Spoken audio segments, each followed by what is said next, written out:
Друзья, всем привет, всем здрасте. Очень приятно вас видеть на 4-м дне Digital Summit 2020. Мы вот уже 4-й день стараемся для вас. Завтра будет заключительный. И сегодняшняя наша тема – это бизнесмены и фонды плюс разработка. Коллеги, с вами двое постоянных ведущих. Я, Sergey Sevantsyan, Think Tank Community, Mastermind of It, и... And Catherine Ross is here, managing editor of Benzinga. Welcome to the 4th day of Summit. We're very excited to see you here. So just to reminisce about what happened yesterday, we talked about mining, trading, and finance in general, what kind of future the industry has, whether you want to choose the decentralized exchanges or centralized exchanges. And let me remind you who we listened to yesterday. And so yesterday's speakers were Tony Vase, Alex Petro, Xiaocheng Zhang, Sharif Olayarov, Nikita Vasiv, Grigory Rybolchenko, Dmitry Kristel, Philip Modnov, Arthur Weisenberg, Gregory Polozhaev, and Daniel Daka. Друзья, на нашем саммите собрались очень серьезные суперэксперты, и сегодня мы также для вас приготовили прям суперинтересную подборку из спикеров. И вот они, это Сергей Сергеенко, это Мру Патель, Евгений Егоров, Мико Мацумура, Джерри Нинг, Олег Иванов, Феликс Кью, Сергей Хитров, Митя Горошевский, Сергей Симоновский, Дмитрий Ивченко и ну что, готовы, друзья? И, конечно же, наши спонсоры. Мы набираем эту суперскорость. И сначала я хочу, конечно же, рассказать о наших спонсорах, партнерах, благодаря которым все это состоялось. Кэтрин? The sponsors that organized, sponsored event and also sponsored our contest that I'm sure you guys all like are general sponsor of the summit is CBS One, organizers of the conference is Sergey Patrick, the co-founder of UMC.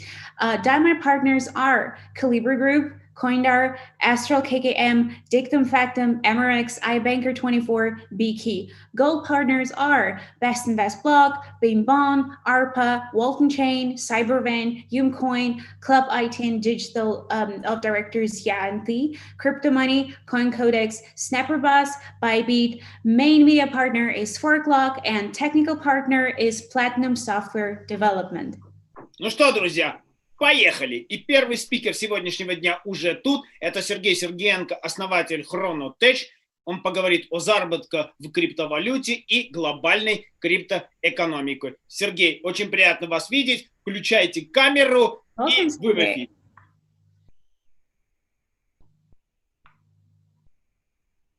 Hi. Сергей, привет. Кэтрин, привет, дорогой. Тебе слово, прям мы уже в эфире, нас достаточно много, и все хотят тебя слышать. Окей, спасибо, ребята.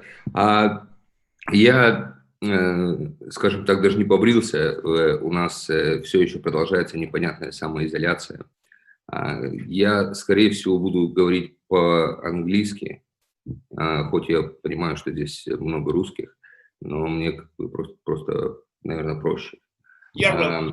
И попытаемся, чтобы синхронисты сильно не спали, попытаемся некоторые русские слова вставлять тоже, чтобы было интереснее.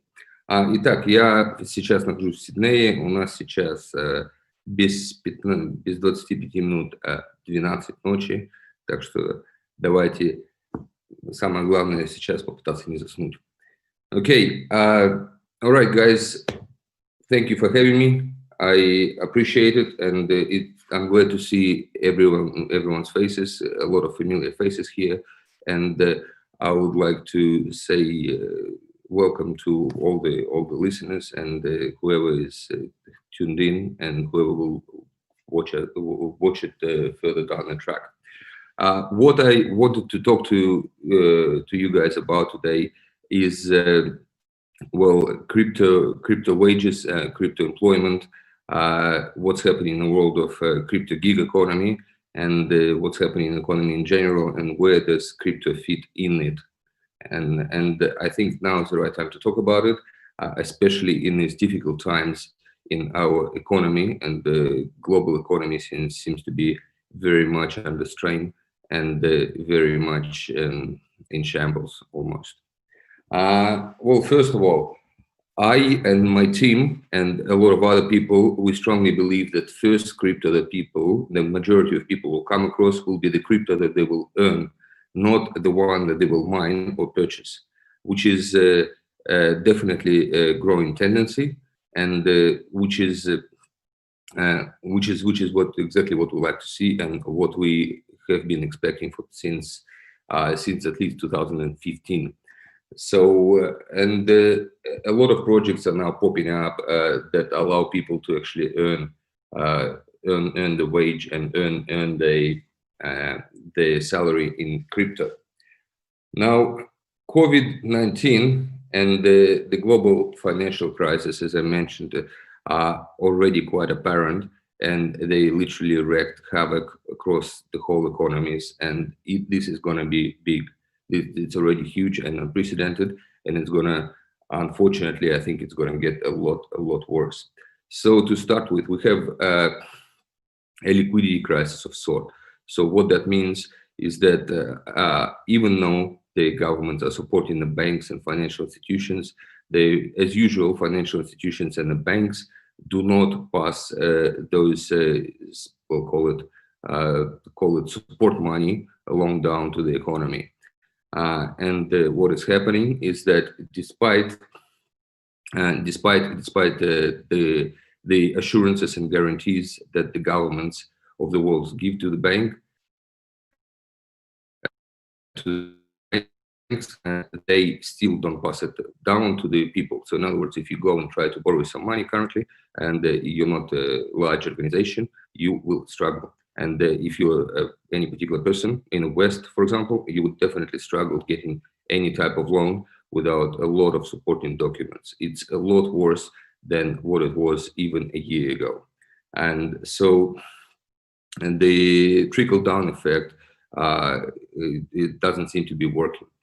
To combat this, obviously the governments, a lot of the world's governments, they implemented their versions of what is called helicopter money, where the government just throws money at people to support, to stimulate spending, and hopefully make sure that people don't hoard the money.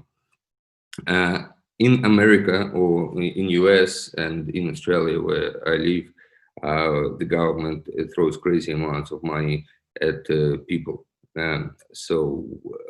And a lot of the times, actually, low wage earners are better off during COVID because of the government support that they receive. In Australia, we have something called a job keeper, where if you are unable to work due to lockups, due to quarantine lockouts, and anything associated with that, the government is actually going to throw you, I think, $1,000 a fortnight to support you through that crisis. The problem comes with it is, let's call it a hangover of all this party. So what that means is when the payments and when this helicopter money stops coming, a lot of the people that rely on it currently will obviously be in a very dire situation, and it will not be pretty. Now, obviously, with the amount of money being thrown around that much, we will see a lot of inflation coming up, and the inflation to the point where it's going to be uncontrollable, including the US dollar. That's my opinion. I'm fairly certain I'm right. Now, US dollar historically has been pretty good at masking the real inflation that it's going through, but I think this time it will be different. And and it seems that unlike in the past crises, this crisis, at least we have somewhere to run to. And what I'm referring to, of course, is crypto and Bitcoin in particular, where people who have money, people who saved up money, they actually do have a safe haven of sorts in crypto, which is great. And I'd like to congratulate everyone and human achievement in actually developing that.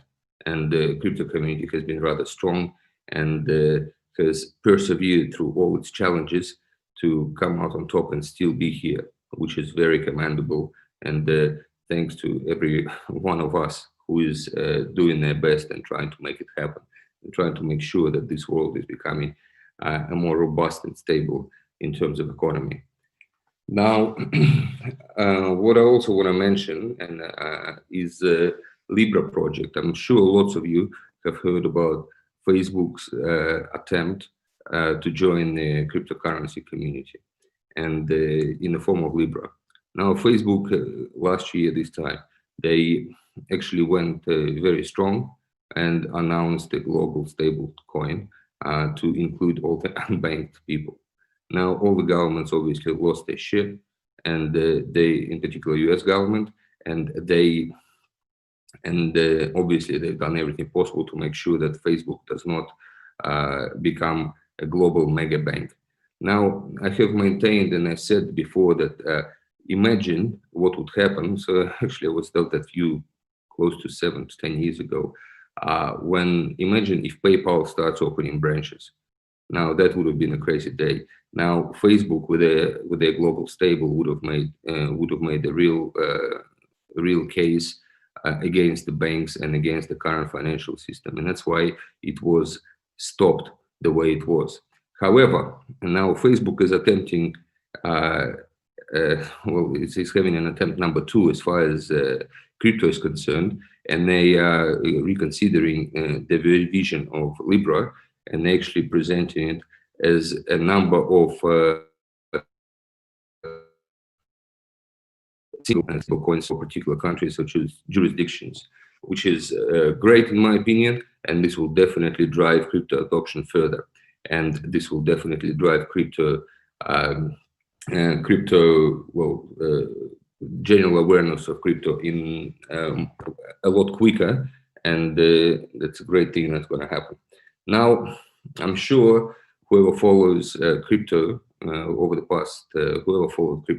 past couple of months has seen the crazy rise of projects such as Compound now, and the DeFi in general, right?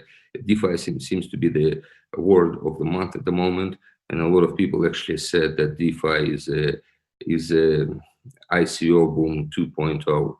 Now, I don't quite agree with that, because I think a lot of people have learned on a crazy ICO boom of 2016 and 17, and this is not as crazy as the ICO boom will be, but it is very much worth noting that in the current economic crisis, where the banks started to offer negative interest rates on deposits, DeFi with its staking model, it looks very much attractive, right? Just to give you an example, I checked the DeFi, the rates, and for example, DAI, which is algorithmic stable token, currently yields 2.86% per annum. So which is quite cool, and there's no way you would get anything even close to it in a traditional banking institution. Now, another project worth mentioning is Cardano, with the announcement of the new chain, and its rise of over 85% in recent months, which is pretty cool. Now, also, I just seen in the news that Kyber has over 6% of their tokens staked, and obviously everyone is looking towards imminent coming of ETH 2.0, and ETH is definitely going to be a very strong contender in the DeFi space. Now, I also want to mention that generally, since the crisis, people must have sat at home and done some reading or something, or looked into crypto and started actually purchasing it, that the crypto ownership has definitely risen across the globe. Obvious leader, and has been for the past couple of years, is Turkey, where over 20% of people have heard or have actually handled any sort of crypto, which is very cool and very impressive. Now, another thing I want to mention, and that it comes together with the earning of crypto and earning of wages in crypto, is India.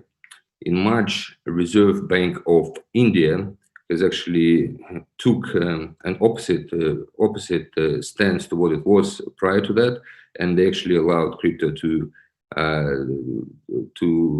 start operating in India.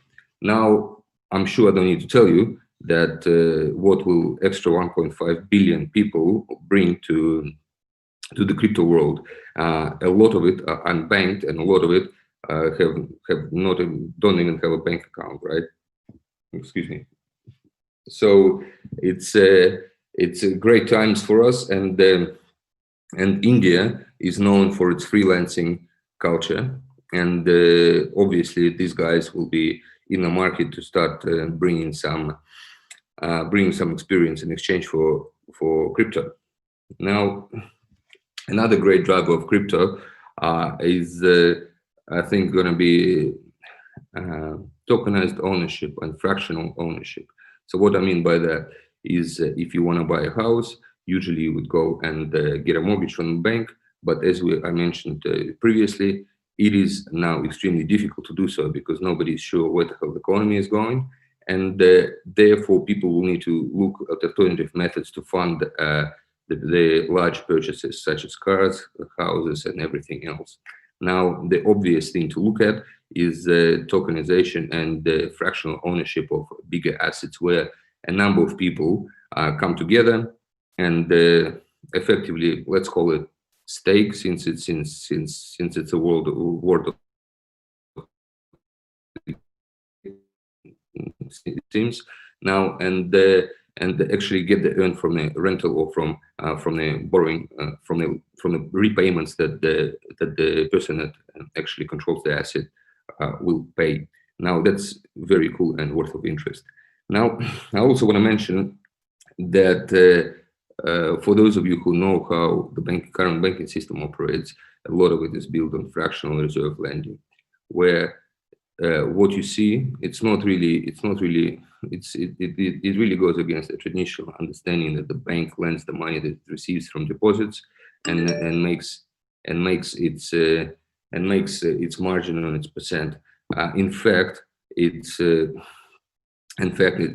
lot better than that as far as the bank is concerned, where the bank is actually only required to hold 10% of the deposits, and it basically draws the rest.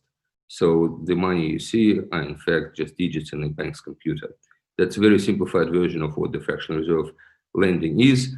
But that brings me to the next point that I want to make: fractional reserve stable, let's call it. I just made up this word because I thought this couple of words because I thought it just sounded cool. So what I mean is this: currently, we either have algorithmic stable coins or we have fiat-backed stable coins. And fiat-backed stable coins are a clear runaway favorite. Now, in terms of volume, right? So what that basically means that for every dollar on issue in a stable, there is a dollar on it, apparently a dollar in a deposit in a bank somewhere. Now, there's been a lot of controversy about USDT, that it's not really backed one to one. Now, and USDT is actually currently, it's about to overtake Ripple, in fact, as the fourth most popular crypto, which is quite sad as far as the crypto guys are concerned, because, well, it's all became very centralized, but we'll get to that in a little while. Now, as far as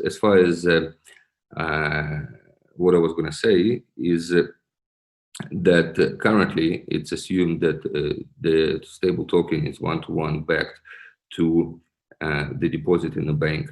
Now, there will come a time when somebody from the government or somebody from above, say, comes and says, well, hold on, there is definitely no reason to have it one-to-one backed, because it's very unlikely that every person that holds that crypto token will come and withdraw it at once.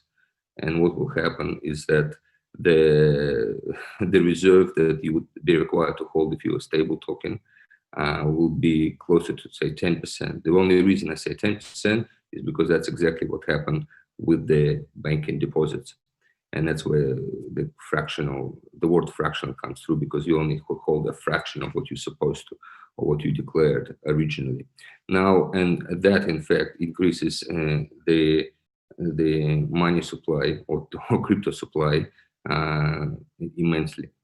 Now, what I also want to point out is that with all the stable tokens, we have a problem. And the government, and today there's been news that USDC, in fact, the company center has blocked $100,000 worth of USDC stable at the request of authorities. So it seems that crypto is not that decentralized after all. And a lot of people were surprised by that, but it is what it is. Now, the only ones that don't have the blacklist capabilities, the stables, are the algorithmic ones like DAI.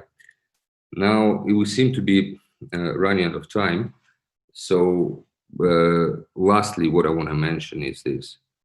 As we come to the middle of the crisis, so let's hope to the stable part of the crisis of COVID, we see unemployment going through the roof. And I expect the unemployment to actually keep going higher and higher, and the gig economy will come into its own right. The reason I think it will happen is because in a gig economy, you actually get rewarded for what you actually worth and what you actually produce, as opposed to for the time of just you sitting there at work and maybe going to Facebook and checking out your Instagram posts. So I think that's the next thing to create everything more efficiently. And now I need to peddle my product, and obviously we have created a product called LaborX, and you can just put it on Google, have a look. This is a freelancing platform that already pays people in crypto, and it's been on the rise and it's been taken off. So I urge you to go and have a look at it, especially with the recent news of Payoneer payments not being able to issue Payoneer cards in Russia anymore, and making their transactions a lot more expensive. Итак, спасибо, и я хотел бы повторить последнее, погоди, Серый, я хотел бы повторить последнее по-русски. Крипто-фрилансинг платформ LaborX, пожалуйста, посмотрите, пойдите, там уже есть работы, которые вы можете посмотреть, которые выбрать и поделиться с друзьями, и сами попробовать заработать крипту. Это возвращается к тому вопросу, что в России меня часто спрашивают, как заработать в интернете. Вот, по-моему, настал наш день. Так что еще раз спасибо всем, удачи. Я не знаю, здесь вопросы будут или нет, Серый. Сергей, мы уже почти вот немножко вышли из времени. Извиняюсь, очень сильно, тебе приятно слышать и видеть, тем более. Спасибо огромное, что ты с нами был. Наш следующий... Спасибо, ребята. Давайте тогда. Всем удачи. Спасибо. Спасибо. Друзья, мы уходим на буквально 2-3-минутный перерыв, и наш спикер уже на подходе. Увидимся очень скоро. Hello, this is iBanker24, and here you can get passive income from promising coins. How? Our bot works on the principle of a deposit in a bank. You simply place tokens in your wallet and receive passive income. The amount of income depends on the amount of the deposit placed. The more coins, the more income. It is simple, fast, and stable. Also, there is a unique affiliate program that allows you to earn on recommendations. Welcome to iBanker24, your personal banker in the world of cryptocurrencies. Today's world has long turned and remains digitized. However, the realm of finance can't keep pace with innovations, thereby causing disturbances and crises. Our team has been working hard on developing the CBS1 financial ecosystem that is fully armed to bridge the gap that appeared between the banking industry and innovative technologies. Our community knows for sure that it is smart technology that can handle and resolve the major part of the market's problems. In this regard, we suggest that you take advantage of the blockchain technology within our in-house financial ecosystem named CBS1. Our mission is to make digital money accessible to everyone. We create the world's first online crypto bank whose primary goal is to become seamlessly intuitive and accessible to everyone, no matter the location. With CBS1, you will enjoy cryptocurrency buying, storing, and using services rendered with the lowest possible commissions, or even without one. Connect to the CBS1 ecosystem. CBS1 is the token that pays. Make money with us.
Blockchain is a modern, innovative applied technology, leading to the new step in science and technology. As a leader in blockchain plus IoT, based on real industrial application demand, Walton Chain uses blockchain to serve the real economy, to help transform and upgrade the industry, to combine the iterative blockchain technology with RFID chips and realize the value Internet of Things. Walton Chain application system uses the industry-boosting and innovative blockchain to combine the software features of decentralization and tamper resistance with RFID chip hardware to connect the physical and digital worlds seamlessly. Let the IoT revolution lead the next rise of humanity. IoT revolution, common future in the chip era. Hello, this is iBanker24, and here you can get passive income from promising coins. How? Our bot works on the principle of a deposit in a bank. You simply place tokens in your wallet and receive passive income. The amount of income depends on the amount of the deposit placed. The more coins, the more income. It is simple, fast, and stable. Also, there is a unique affiliate program that allows you to earn on recommendations. Welcome to iBanker24, your personal banker in the world of cryptocurrencies. Today's world has long turned and remains digitized. However, the realm of finance can't keep pace with innovations, thereby causing disturbances and crises. Our team has been working hard on developing the CBS1 financial ecosystem that is fully armed to bridge the gap that appeared between the banking industry and innovative technologies. Our community knows for sure that it is smart technology that can handle and resolve the major part of the market's problems. In this regard, we suggest that you take advantage of the blockchain technology within our in-house financial ecosystem named CBS1. Our mission is to make digital money accessible to everyone. We create the world's first online crypto bank whose primary goal is to become seamlessly intuitive and accessible to everyone, no matter the location. With CBS1, you will enjoy cryptocurrency buying, storing, and using services rendered with the lowest possible commissions, or even without one. Connect to the CBS1 ecosystem. CBS1 is the token that pays. Make money with us.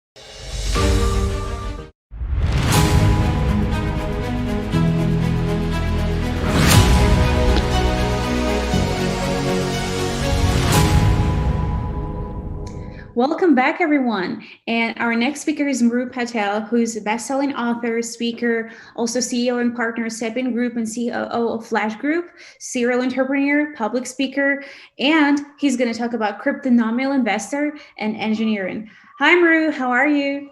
Hi, Catherine. How are you? Great. Great, Sergey. It's cryptomonial anyway, but that's okay. Sorry, crypto no. Okay, yeah. No problem. Might be written wrong. Yeah. Don't worry. I will explain it all. It'll be clear to you. Yeah, perfect. Thank you. Okay, so you can start and enlighten us. Sure. So thank you for that intro, Catherine. So what we are trying to do is bring solutions. So my previous speaker, Sergey, was talking about what's happening in the crypto space and what are the challenges and problems and things like this. So, my background is very much technology. For those of you who don't know me, for over 20 odd years in some really big blue chips. So I've seen 3 crises and 3 crashes, right from the .com and property before that and property after that and the financial ones. So I know what risks and rewards and investment is all about. So in this crypto and blockchain space, which I've been in, I've been in it for a long time, but seriously for 4 years. So we've now found a whole lot of infrastructure solutions to address some of the problems, because COVID-19 now has made a lot of people redundant and millions of people without jobs. So everyone's looking for 2 or 3 main things. Everyone asks for what is passive income and how do I become financially independent and how do I make more money. People are fed up of the 1-2% if they are lucky in their savings, bank accounts, etc. So I'm going to go through just some of the things that what crypto has to offer and basically enlighten people, because not everybody knows the different ways of investing. So let me just share my screen and show you what we need to talk about, okay? So in the crypto space, there are different types of investment channels, okay? So there's things called mining and pool mining. This is where, people buy lots of big rigs and do it themselves, or they buy into a pool where they mine the coins.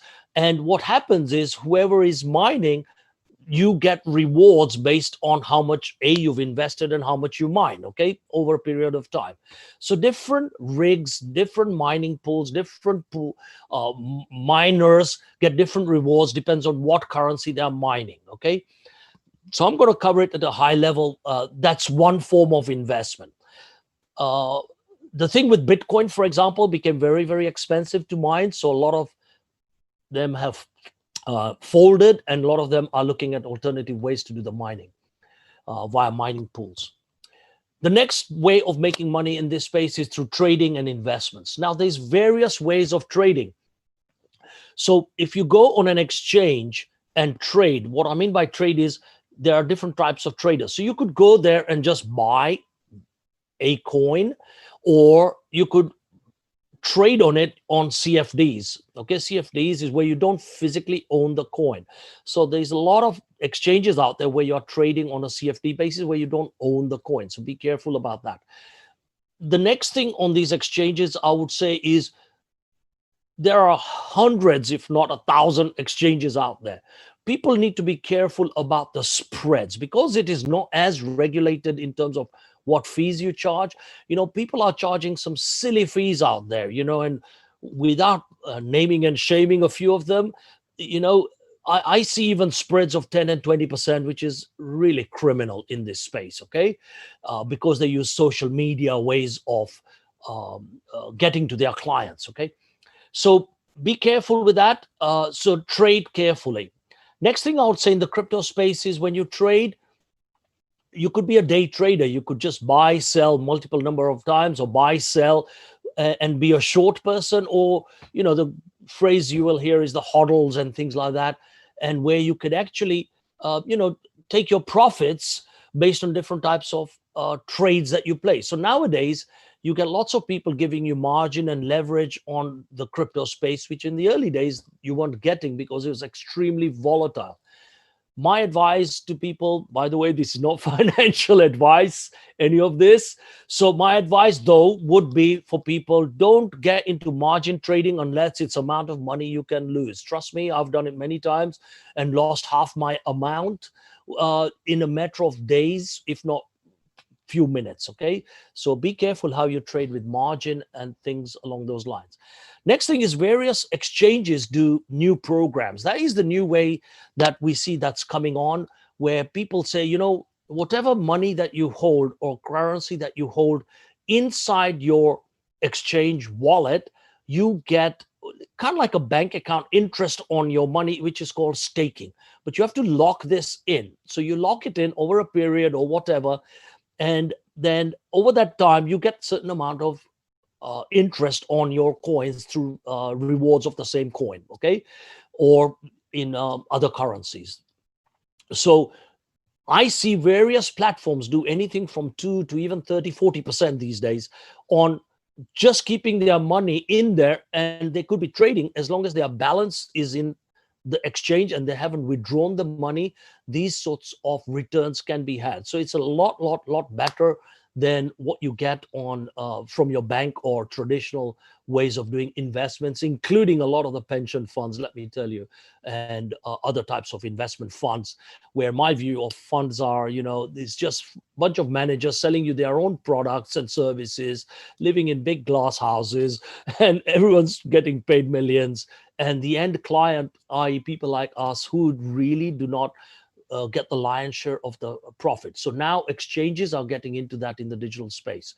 The other type of trading now is also you see a lot of arbitrage types of exchanges and bots being created. So let me explain what these bots are. So these are automated bots where people buy and sell based on certain rules. And it's very much now the way forward where artificial intelligence is really, really, really becoming popular. And it's coupled with a lot of machine learning, deep learning, and sensitivity analysis. What do I mean by sensitivity analysis? So in the early days, people didn't use to have these sorts of tools that we have now for looking at trades. So, the candles, the Bollinger Bands, the MACDs, and all the different types of tools to say what would happen and analyze the movement of the trade. However, again, my advice is, the crypto market is not like that. There's a lot of sensitivity analysis, lots of chat groups, lots of people follow people, word of mouth, and it is, in a way, the Wild West. So be careful. And you will hear other phrases like the whales, where, it's not regulated in certain parts. So people with large sums of money kind of like, in my view, unethically move trades by pumping and dumping on certain trades. So be very, very, very careful with those as well. The next thing I would say is, be careful with the arbitrage and the bot platforms as well. A lot of people claim that they have huge percentages, and I've seen over 1,000% returns on investment. So whatever you do with these bots, please make sure that you don't use an extremely high risk strategy when you place your terms and conditions how you want the trading to happen, because you could lose it just as much at whatever leverage that you are using. Okay. Same thing with arbitrage, because there is a lot of exchanges sharing the prices. The same coin will not be priced the same across different exchanges, as I said earlier, because the spreads are very high and wide. So in arbitrage, the trades between exchanges can be quite profitable. Okay. The staking I've kind of like covered, but let me talk about masternodes. Okay. And pooled masternodes. This is where it gets really interesting. So for those of you out there who remember Dash was launched as one of the big masternode programs in 2017, if I'm not wrong. And it came out at like $400 for getting a masternode. Today, when I last looked at it, it was worth over $70,000. Just look at the gain and the return on investment on that. So it's based on a node is where a blockchain is replicated and it's actually verified across the blockchain. And the masternode gives it additional functionality where not only where it's verified and all that, you can exchange very rapidly and do other things with the wallet and get rewards for participating into the blockchain in that masternode program. Very few masternode programs are low risk. So yes, there are masternode programs even today claiming 10,000% return on investment. So be very careful with some of those. I'll tell you why. Because the coins that they deal with are generally very volatile. So 200, 300, 400% is achievable. And I'll talk to you about solutions as well, because I always like to talk solutions rather than problems. If you take a certain type of a coin, when the currency moves up or down, or when you encounter a crash, or when you encounter some economy problems or crisis or something like that, what we've encountered in 2018, the COVID, the coin drops in price like a lead balloon. So your masternode program doesn't earn you as much return on that investment. Okay, so when you choose them, make sure it is a secure utility behind it, and make sure there's some form of security or some form of stability about that particular coin that you have. Staking is in that wallet. Staking is more about having a certain amount in your wallet that is constantly earning money for you. And this can be anything from 2 to 30, 40%, as I said earlier. So masternodes and staking both gives you these sorts of interest rewards, which is really money. And in my view, this is probably one of the best forms of investments if you choose the right type. Best kept secret, but we will give you some solutions. The other type of investments is buying listed fundraise kinds of activities. And I hate all these O's, I must admit. And I've publicly said it even in various events, including one in front of Tim Draper in Los Angeles a couple of years or so ago. ICOs were hot in those days. I never believed in it. Then I said asset-backed tokens, something that, a traditional investor can look, feel, see, touch, and they can see that they can actually attach their money to something. So then security tokens came out, then IEOs came out, initial exchange offerings, for those of you who don't know, then the initial fund offerings, and then equity-based token offerings, the IPOs, which is the traditional. So all these O's, I would say, be very, very, very careful, because, people in this day and age where information is so easily available can get access to this information and create good marketing pitch. But, look at the team, their experience, their breadth, depth of successes, their failures, and look at that and look at the solution. Does it exist? A lot of these take your money and then start building the solution, or then start buying the gold or whatever they promise. So that's not the way I look at it, okay? Now, that's the risks and rewards. Let us now look at some solutions, okay?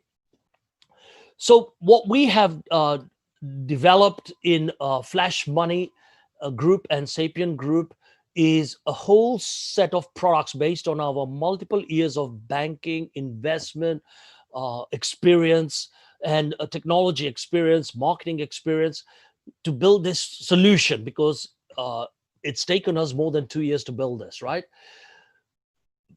So first of all, we look at the investor profile. Once we look at the investor profile, we look at what kind of risk and rewards they're expecting, and what kind of ways of marketing do they want, okay?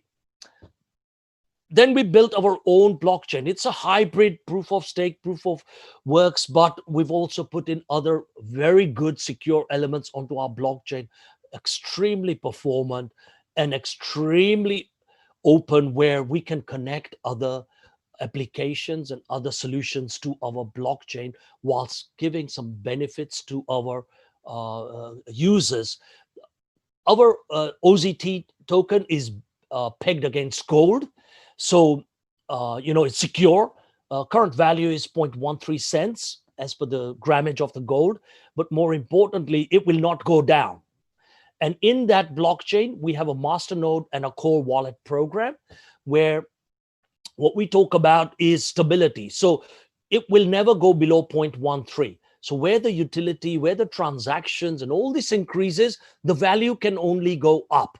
So that masternode program will increase. Even now in beta, we are getting between 300 and 400% returns on our masternode program inside. We haven't opened it out to the public yet. We will do soon. The staking, we're getting between 35 and 45%. And we've also created a pooled masternode program, where people who generally cannot afford to get a whole masternode package, we create a pool and a community-based marketing angle, because our whole vision is financial inclusion and beyond. So we want to make financial inclusion for everybody and bring it out to everybody, not only let the rich get richer. Our exchange is Flash Exchanger. So in there, we trade crypto, CFDs, futures, and options. This will be launched next month. We have a wallet already launched with that. And we've already launched our smart all-in-one card with the biometrics, with an onboard cold storage, and an amazing all-in-one card, which you can onboard all your wallets, or you can store your crypto on it, and various other solutions along those lines. Okay, then we have our crypto station, which is our education and self-service solution, where people can walk into certain, like an open plan bank, and that was the image you see behind me. So that is where people can go in, learn about cryptos and blockchain, but on the same time, they can buy, sell, trade at the same place with some help. Okay, so we want to try and make this available to even places in Africa and Asia where, as Sergey said in the beginning, and, a lot of people are unbanked, So then we have our network and community marketing program where we bring some health programs. Again, we want to give back to the community, and some wealth programs where people cannot afford to do the whole amount, but they come in small amounts, but they can earn on the back of just introductions for people. And that our secret in this whole thing is our Sapient Capital Cryptomonial Fund. So there you go, Catherine, Cryptomonial Fund. Okay, so in this fund, we will be launching an official, legal, legislated fund where we look at the client profiling, we look at all our products, and we will be adding more products and services, all those different ways of investment of the 21st century and beyond. Okay. Finally, we have our CSR program. So 10% of all our profits goes to our Flash Care Foundation. And we want to build anything from housing to fresh water stuff has already started, giving back to the community for a better humanity. Those who want to know more, I'm about to release a book explaining anything and everything about crypto and blockchain. And that's my bit. Now, Sergey, you have some questions, bro. Yes, that's it. I want to see where is DeFi in your presentation. Where is it now? All the world now, I don't know, looking for that. Where's DeFi? How can I use it? Where is in your presentation, please? Where is DeFi? The whole thing is based on DeFi, blockchain, crypto. That's why we're in the word. And something that works, that is not just vaporware now, okay? A lot of people talk about vaporware. Now we have it for real. You can look, feel, see, touch it. All those things you see behind me as well, you can look, feel, see, touch it today. And the same thing with our Masternode wallets, the same thing with our health and wellness programs, same thing with our wealth management, look, feel, and touch it. And a lot of it will be official. We already have licensing for the usual exchange wallet and money management side, but we are going to go for the fund license as well. And we are also going to go for FCA licensing. So we want to do it in a proper way. We want to do it in a regulated manner, none of these false promises. So already, as I said, our beta guys are enjoying some of this benefits. Those who want to get in touch with me, it's muru@sapientgroup.com. Connect on LinkedIn, but you can get that. In fact, first 50 people will get a free book. There you go. It's the best deal. Catherine, I think it's worth coming to your side because we have to go forward. Muru, you're extremely welcome speaker here. I really love your speech as well. We have to go forward because time is over for Europe. Not a problem. Thank you very much. Yeah, thank you so much for your speech. Thank you. So that was Muru Patel with his enlightening speech. And we are now going to remind you of our sponsors. Да, если с твоего позволения, я вам расскажу о наших спонсорах. Кстати, мне хотелось сказать, что я очень сильно разделяю точку зрения Мру Пател. Он сказал, что ему очень не нравятся все эти «о», это offering, а по-русски это афера, а вот уже с российского, с русского слова перевод афера, наверное, на английском означает некий скам. Так что будьте осторожны, мои друзья. И наши любимые спонсоры. Это генеральный спонсор саммита CBS One, и организатор конференции Сергей Петрик, сооснователь компании UMC, это биржа рекламы в мессенджерах. Также наши Diamond-партнеры Colibri Group, CoinDar, Astral KKM, Dictum Factum, Emirex, iBanking24, Bigkey и наши золотые партнеры Best Investing Blog, Bingbon, ARPA, Walton Chain, Cybervein, Uncoin, Клуб IT-директоров «Я и ты», Crypto Money, Coin Codex, Snapper Buzz, Bybit, наш генеральный инфопартнер саммита компания ForkLog, а технический партнер по организации трансляции Platinum Software Development. Catherine, наш следующий спикер.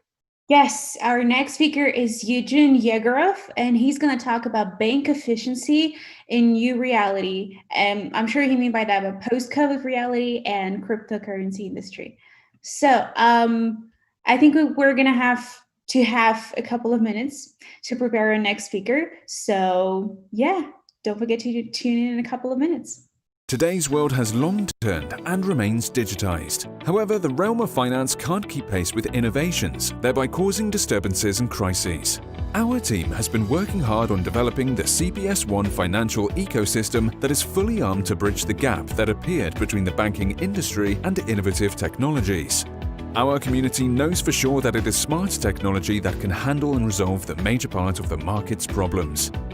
In this regard, we suggest that you take advantage of the blockchain technology within our in-house financial ecosystem named CBS1. Our mission is to make digital money accessible to everyone. We create the world's first online crypto bank whose primary goal is to become seamlessly intuitive and accessible to everyone, no matter the location. With CBS1, you will enjoy cryptocurrency buying, storing, and using services rendered with the lowest possible commissions, or even without one. Connect to the CBS1 ecosystem. CBS1 is the token that pays. Make money with us.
Today's world has long turned and remains digitized. However, the realm of finance can't keep pace with innovations, thereby causing disturbances and crises.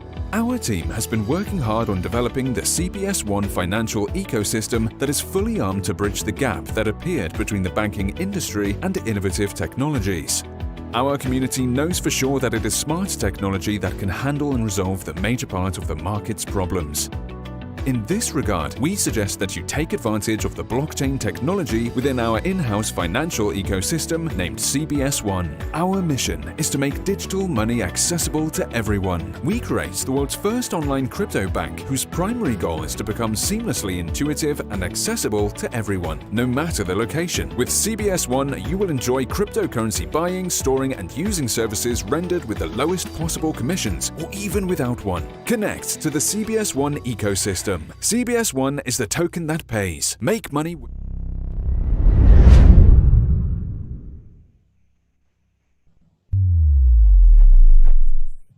Друзья, Евгений Егоров уже с нами. Я напоминаю, это коммерческий директор Мигом банка в Восточной Европе и странах СНГ. И сегодняшняя его тема об эффективном банковском обслуживании в условиях международных финансовых ограничений и новой криптореальности. Евгений, вас очень приятно видеть. Вам слово. Спасибо, Сергей, за вступление. Очень приятно тоже рассказать о тех достижениях, которые есть у Мигом-банка, и о тех возможностях, которые мы предоставляем нашим клиентам, потому что то, что сейчас происходит в мире, это, конечно, не самый лучший вариант. Ограничений куча. Это и этот коронавирус, и карантин, это и всякие проблемы между странами, и политические проблемы, и, конечно, это все отражается на банковской сфере. Я думаю, каждый руководитель, каждая компания сталкивается с такими проблемными ситуациями, как выполнение платежей, как ведение взаиморасчетов со своими клиентами, как ведение банковских счетов. И я как раз хотел бы рассказать о нескольких, и сказал бы даже о 3 основных моментах, с которыми сталкиваются компании, и привести примеры, как Мигом-банк это решает. Одна из самых распространенных проблем – это открытие банковского счета. Вот компания начала работать или выходит на международный рынок, и возникает задача. Нужно открыть банковский счет, нужно начать работать, нужно вести расчеты с своими клиентами. Как это сделать? То есть как найти этот банк, который будет удобен, которому можно доверять, который сможет обрабатывать платежи на международном уровне. И если такие банки найти можно, то на самом деле это не так просто сделать. Большие банки требуют большого комплекта документов. Комплаенс-отделы проверяют все эти документы очень долго, бывает, это занимает до нескольких месяцев. Некоторые банки требуют личного присутствия, и сейчас далеко не всегда можно куда-то поехать, а иногда и вообще нельзя никуда поехать.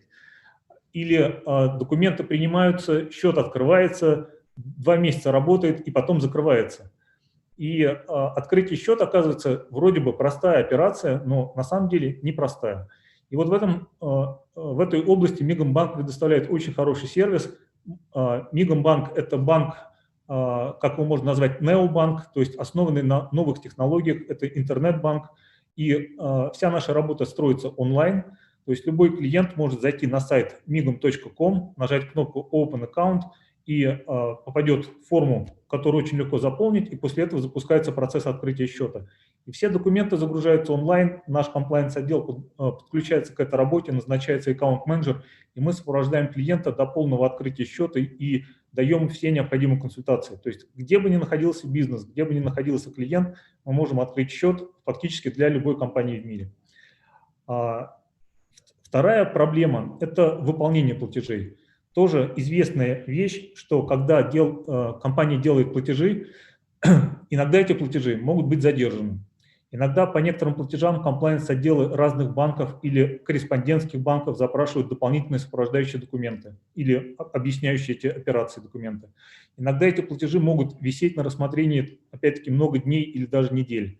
Иногда эти платежи блокируются или замораживаются. И бизнес от всех этих задержек, от всех этих заморозок теряет свою скорость, теряет свой напор и испытывает проблемы. И что Мигом-банк предлагает в этой области? У нас есть свое ноу-хау, которое реализовано таким образом, что, во-первых, мы стараемся открывать как можно больше кор-счетов в наших партнерских банках-корреспондентов. У нас есть кор-счета во многих странах Европы и Северной Америки. Это раз. Во-вторых, в системе есть функциональность так называемого запроса на депозит. То есть клиент говорит, что он ожидает получить платеж от такого-то своего клиента. И мы, зная, откуда будет поступать этот платеж, из какой страны, из какого банка, мы можем предоставить наилучшие реквизиты для того, чтобы этот платеж был акцептован и принят вовремя. И на самом деле, с одной стороны, для клиентов это некоторая задержка, то есть они должны сначала уведомить банк об этом депозите, об этом поступлении, но с другой стороны, это исключает риск вот такого рода задержек, лишних проверок комплаенса и каких-то неожиданных ситуаций, когда клиент не может получить деньги. Обратная ситуация точно так же решается, что когда клиент оформляет платежное поручение, мы внимательно исследуем, куда делается платеж, какому клиенту, и отправляем этот платеж по наиболее оптимальному маршруту. Тем самым Мигомбанк, имея разветвленную сеть корреспондентских счетов и такую онлайн-технологическую систему, может правильно выстроить всю маршрутизацию и гарантировать доставку средств. И это очень важно для наших клиентов, потому что для некоторых банки вообще на самом деле бывают разные. То есть бывают банки такие обычные, операционные, которые обслуживают клиентов там, в своей стране или там, в своей области. Но бывают кредитные банки, бывают банки, которые занимаются обслуживанием разных индустрий и так далее. Мигомбанк – это банк, который специализируется на международных переводах. То есть наша задача, зная бизнес клиента, зная его контрагентов, оптимальным образом помочь ему выстроить всю систему платежей и расчетов со своими клиентами. И мы успешно помогаем это делать. Еще одна проблема современного мира, который движется в сторону криптовалют и различных блокчейн-решений, заключается в том, что многие лица, физические лица и многие компании хотят работать с криптовалютами. И далеко не все организации, которые предоставляют такого уровня сервиса, лицензированы или имеют необходимую функциональность. Так вот, у Мигомбанка есть полноценная крипторецензия, которая ему позволяет оказывать как кастодиальный сервис по крипте, то есть сервис хранения крипты, так и сервис криптообмена. И даже у Мигомбанка есть лицензия по выпуску security токенов. Я, кстати, не знаю ни одного другого такого банка, у которого такой полный набор лицензий, и в том числе лицензий на работу с security токенами. Вот, что это значит? Это значит, что наши клиенты, работая со своим личным кабинетом и своими средствами, могут напрямую в Мигомбанке оформлять заявки на куплю-продажу криптовалюты. То есть клиент говорит: у меня на счету есть 10 тысяч евро, пожалуйста, купите мне биткоин и отправьте его на такой-то адрес. И Мигомбанк выполняет этот заказ, этот ордер. И обратная ситуация. Человек говорит: я хочу продать 1 биткоин, пожалуйста, я хочу его продать за евро, средства разместите на мой евровый счет. Мигомбанк выполняет эту операцию, и средства сразу оказываются на счете клиента. И это реально уникальный сервис. Мы не встречали, точнее, конечно, такого рода сервисы есть. Они есть и в США, и много их есть и в Европе. Но еще раз подчеркну, Мигомбанк – это международный банк и оказывает услуги клиентов по всему миру. То есть мы можем открыть счет, и мы можем выполнять эти операции для наших клиентов, где бы они ни находились. И для многих клиентов это очень удобно, особенно для таких компаний, как криптовалютные биржи, разного рода обменники, криптокошельки и прочее. С нами сотрудничают очень много бирж и вот такого рода блокчейн-компаний. Они открывают счета как для себя, корпоративные счета, так и для своих клиентов. То есть мы можем выстроить схему, когда субклиенты этих наших компаний, наших клиентов открывают субсчета, то есть под мастер-счетом есть субсчета этих клиентов, и мы можем обслуживать клиентов, например, криптовалютной биржи или какого-то блокчейн-проекта, или форекс-компании, или инвестиционной компании и так далее. И что это дает? Это дает очень большую гибкость в обслуживании платежей и в работе этих клиентов со своими контрагентами.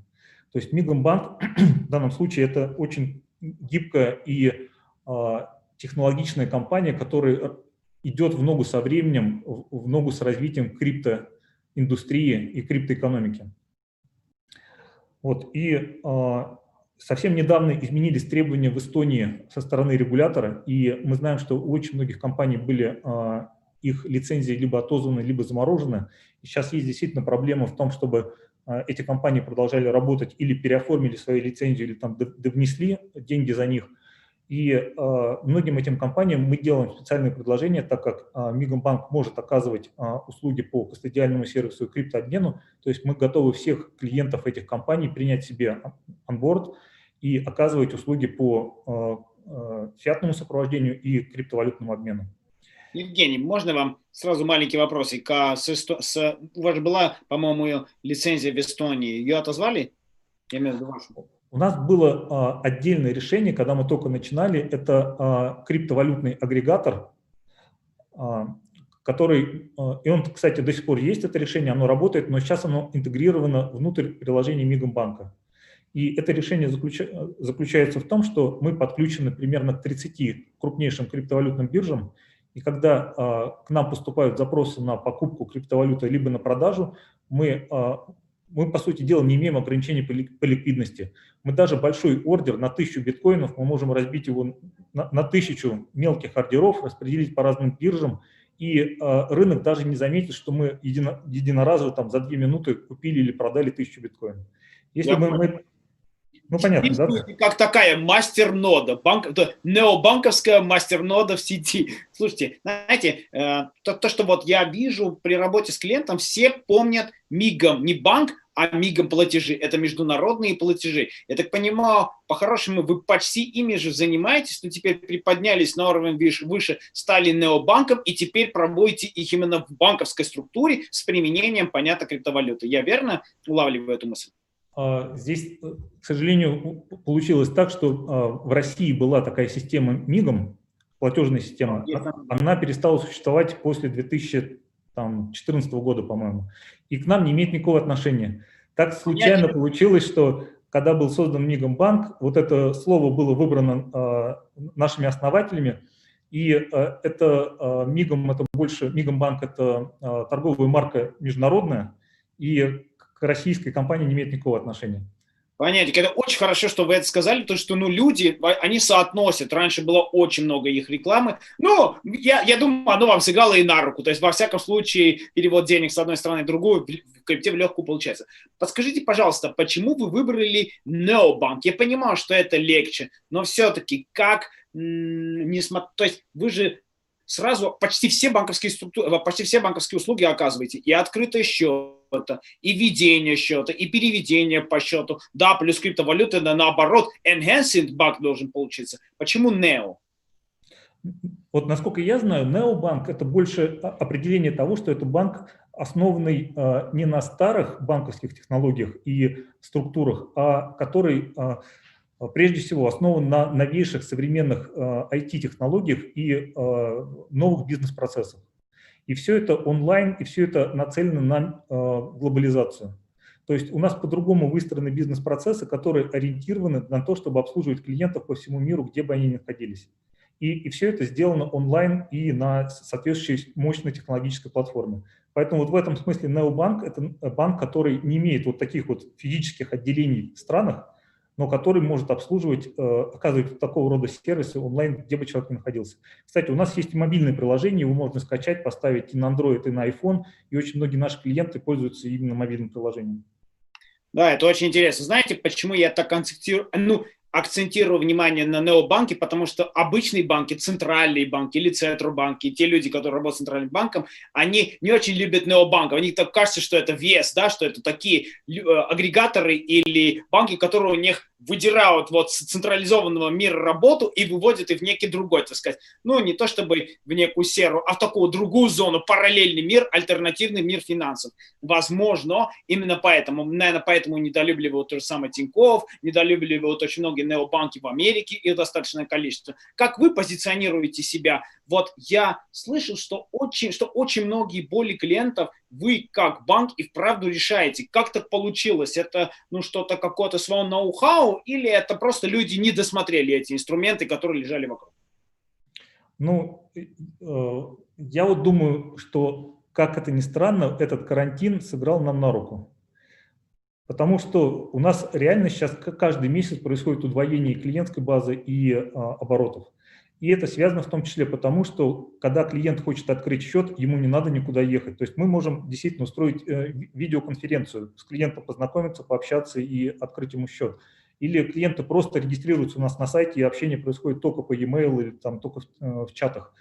То есть клиенту очень легко открыть счет в Мегабанке. И это важно. То есть вот в той ситуации ограничений, в которой мы сейчас находимся, для клиентов это реально важно. Во-вторых, когда обслуживание происходит онлайн, опять-таки все вопросы решаются очень просто удаленно. Вот если вы знаете, в США, например, во многих банках до сих пор надо приходить и заполнять платежное поручение вручную. Вот, или в каких-то других странах. Если у вас появляется сервис, когда вы можете отправить платеж вот чисто с мобильного телефона, это совсем другая история. Вот. И кроме того, у нас есть еще сервис, когда мы можем выставлять инвойсы по QR-кодам или оплачивать, делать переводы или запросы на переводы в другие банки. То есть у нас есть интеграция со многими и американскими, и европейскими банками, когда вы можете послать запрос на оплату клиенту другого банка, и он получит реквизиты, просто нажмет кнопку «Акцептовать» и выполнить платеж. И вот эта вот вся автоматизация и облегчение взаиморасчетов, когда это все делается онлайн и на лету, и не только на лету, а вот буквально с мобильного телефона, для многих бизнесов, для многих владельцев бизнеса это очень важная часть вот в текущем мобильном мире. Хорошо, хорошо. Евгений, пожалуйста, раскройте нам карты, как это происходит в плане процессинга. Я вот вижу, что очень многие бизнесы, во всяком случае, те, которые открывают счета, они просят еще процессинг, потому что им надо там свои товары как-то показывать на счету, каким-то образом указывать, вот это их движение средств. Предоставляете ли вы такие услуги, такие сервисы, или это уже попадает на плечи клиента? Вы им открываете счет, а дальше он уже в соответствующей регуляторикой или под вашей регуляторикой справляется уже сам?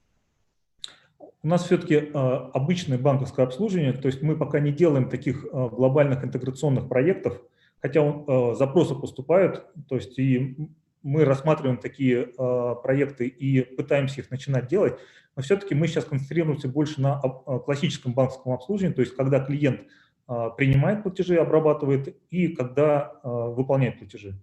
И здесь, конечно, у нас мы стараемся клиентам как можно больше функциональности и возможностей предоставить. То есть, например, импортировать реестр платежей, либо принимать платежи от большого числа от физических лиц. То есть мы работаем, например, с компаниями и с Форексом, и криптовалютными компаниями.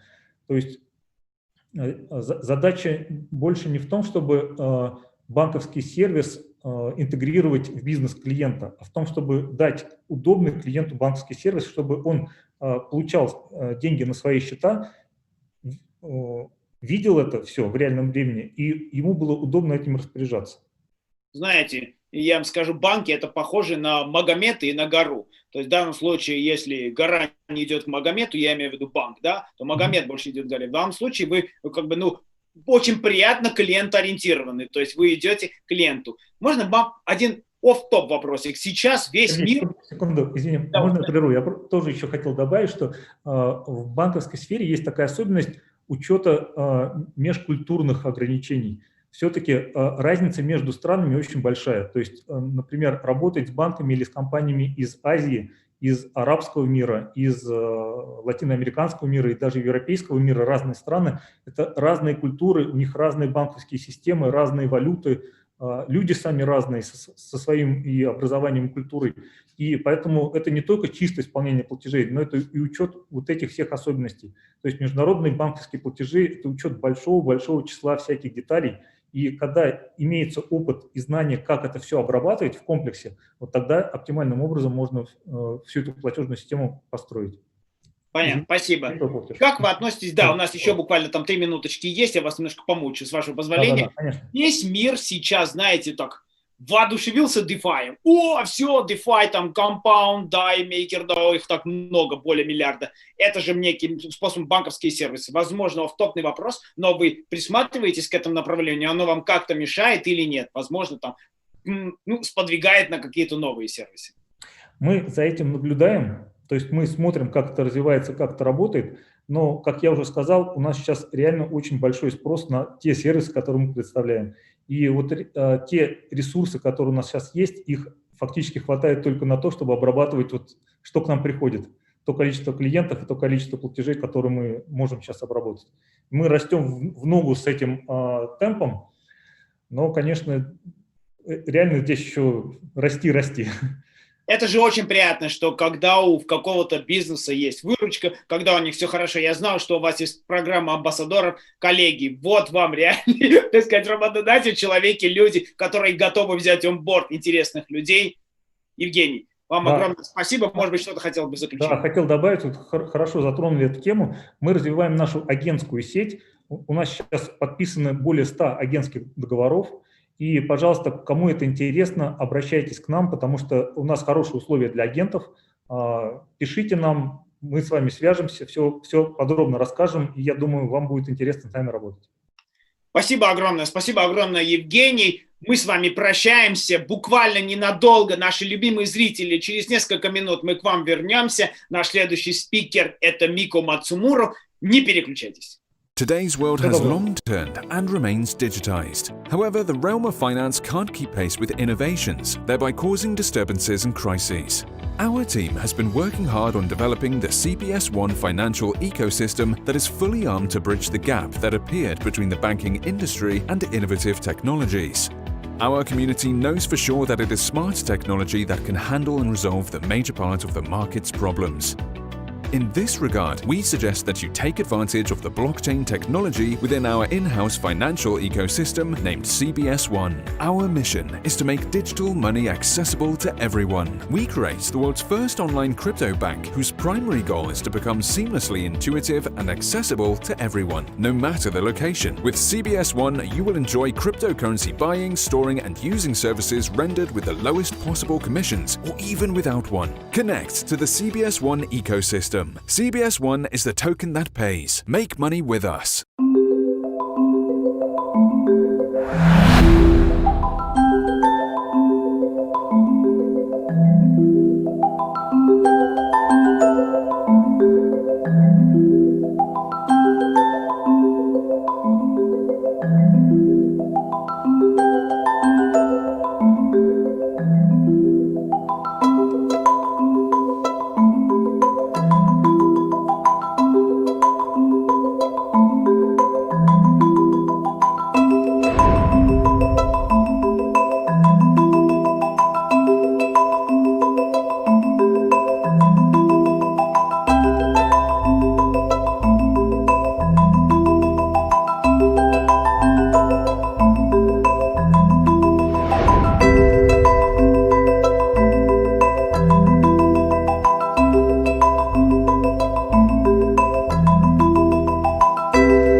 Hi, everyone. Welcome back. And our next speaker is Miko Matsumura. He's a co-founder of Evercoin Exchange and general partner at Gumi Ventures.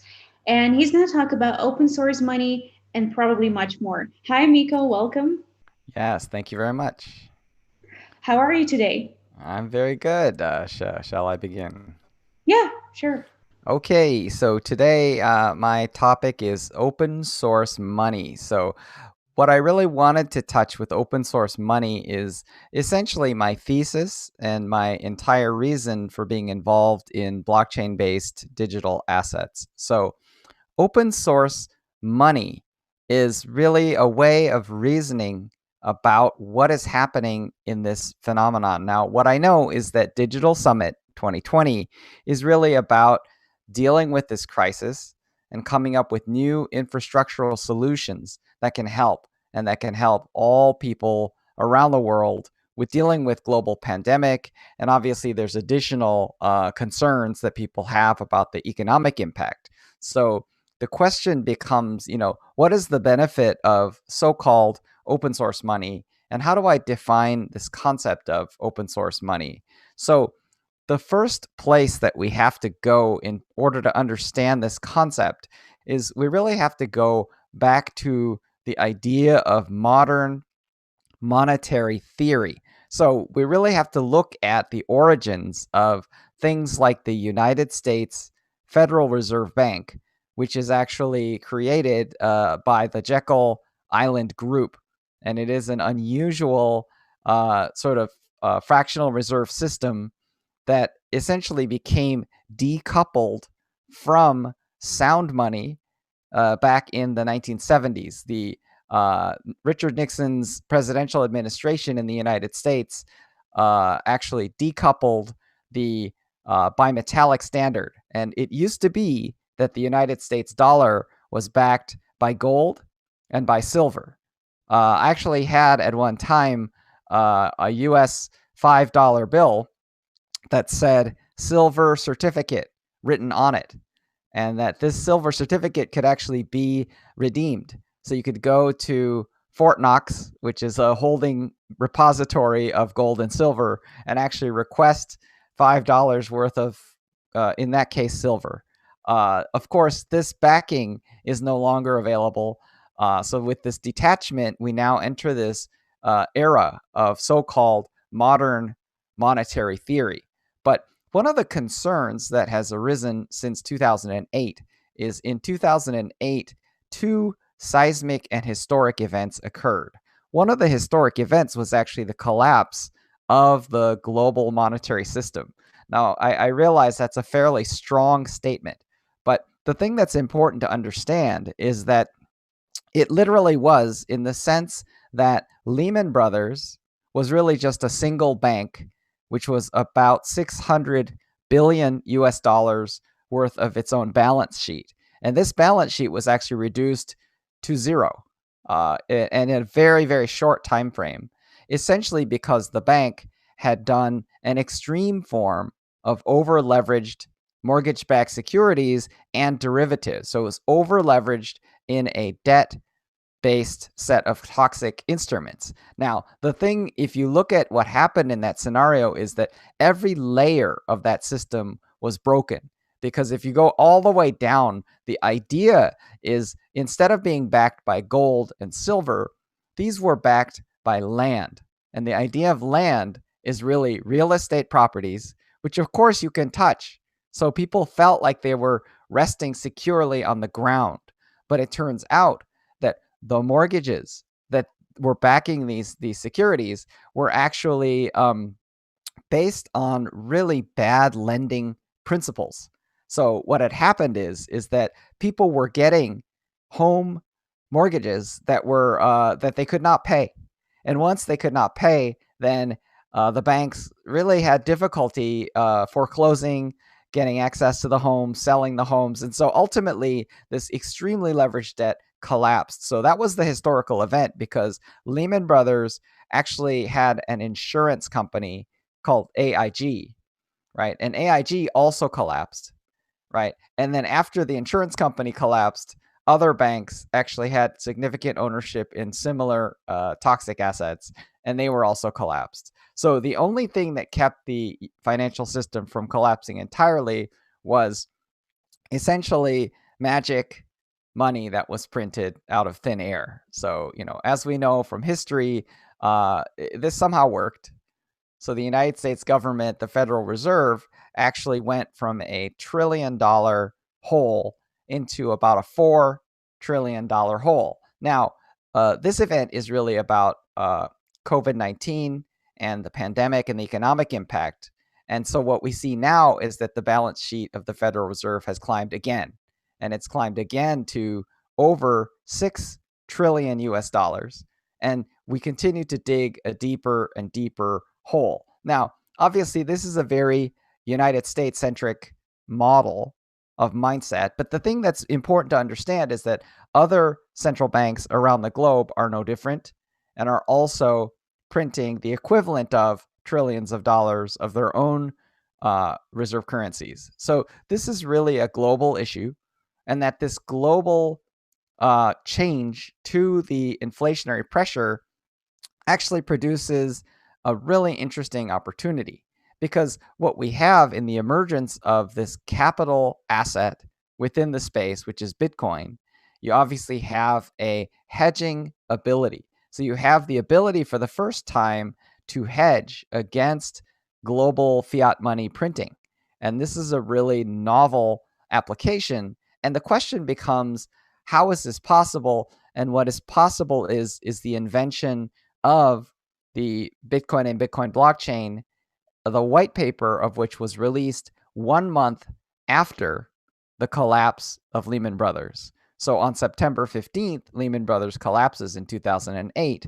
And on October 31st, Satoshi Nakamoto releases the Bitcoin white paper. So this is not a coincidence.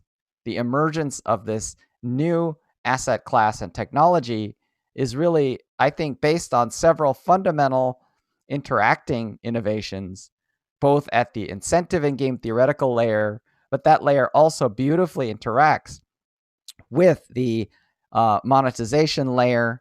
And underneath that, of course, is the blockchain layer, which is, of course, the data layer and essentially the database consensus and replication protocol layer. So all of that innovation is packed into what I refer to as open source money, which is a subset of this broader concept of open source financial infrastructure. So going back to this, the thing that is amazing about its open sourceness is that what we have to understand is, how does this impact the global financial system, the financial infrastructure? How does this relate to COVID and the economic impact of this phenomena? So what I want to express in terms of my personal investment thesis, I manage a venture fund that invests in blockchain-backed startups. It is a $30 million US dollar venture fund. My personal investment thesis for the fund is really indirectly, it's sort of the internet of value. But I think the broader thesis that I have in my personal investment is really this open source money. So what does that truly mean? So what it truly means is we have to understand the essential nature of open source before we can understand this new asset class. And so the first thing we have to understand is that open source is a matrix that competes for consent. It does not compete for money. So if you create software in open source, what you're really talking about is you're talking about free software, right? And free software really means free. Richard Stallman, the creator of the Free Software Foundation, basically declared these concepts of free as in free beer. So free beer is basically means it has zero price, it has zero cost, right? So it's zero cost. That's really a major point. And one of the elements of free as in free beer is that the cost of open source software is zero.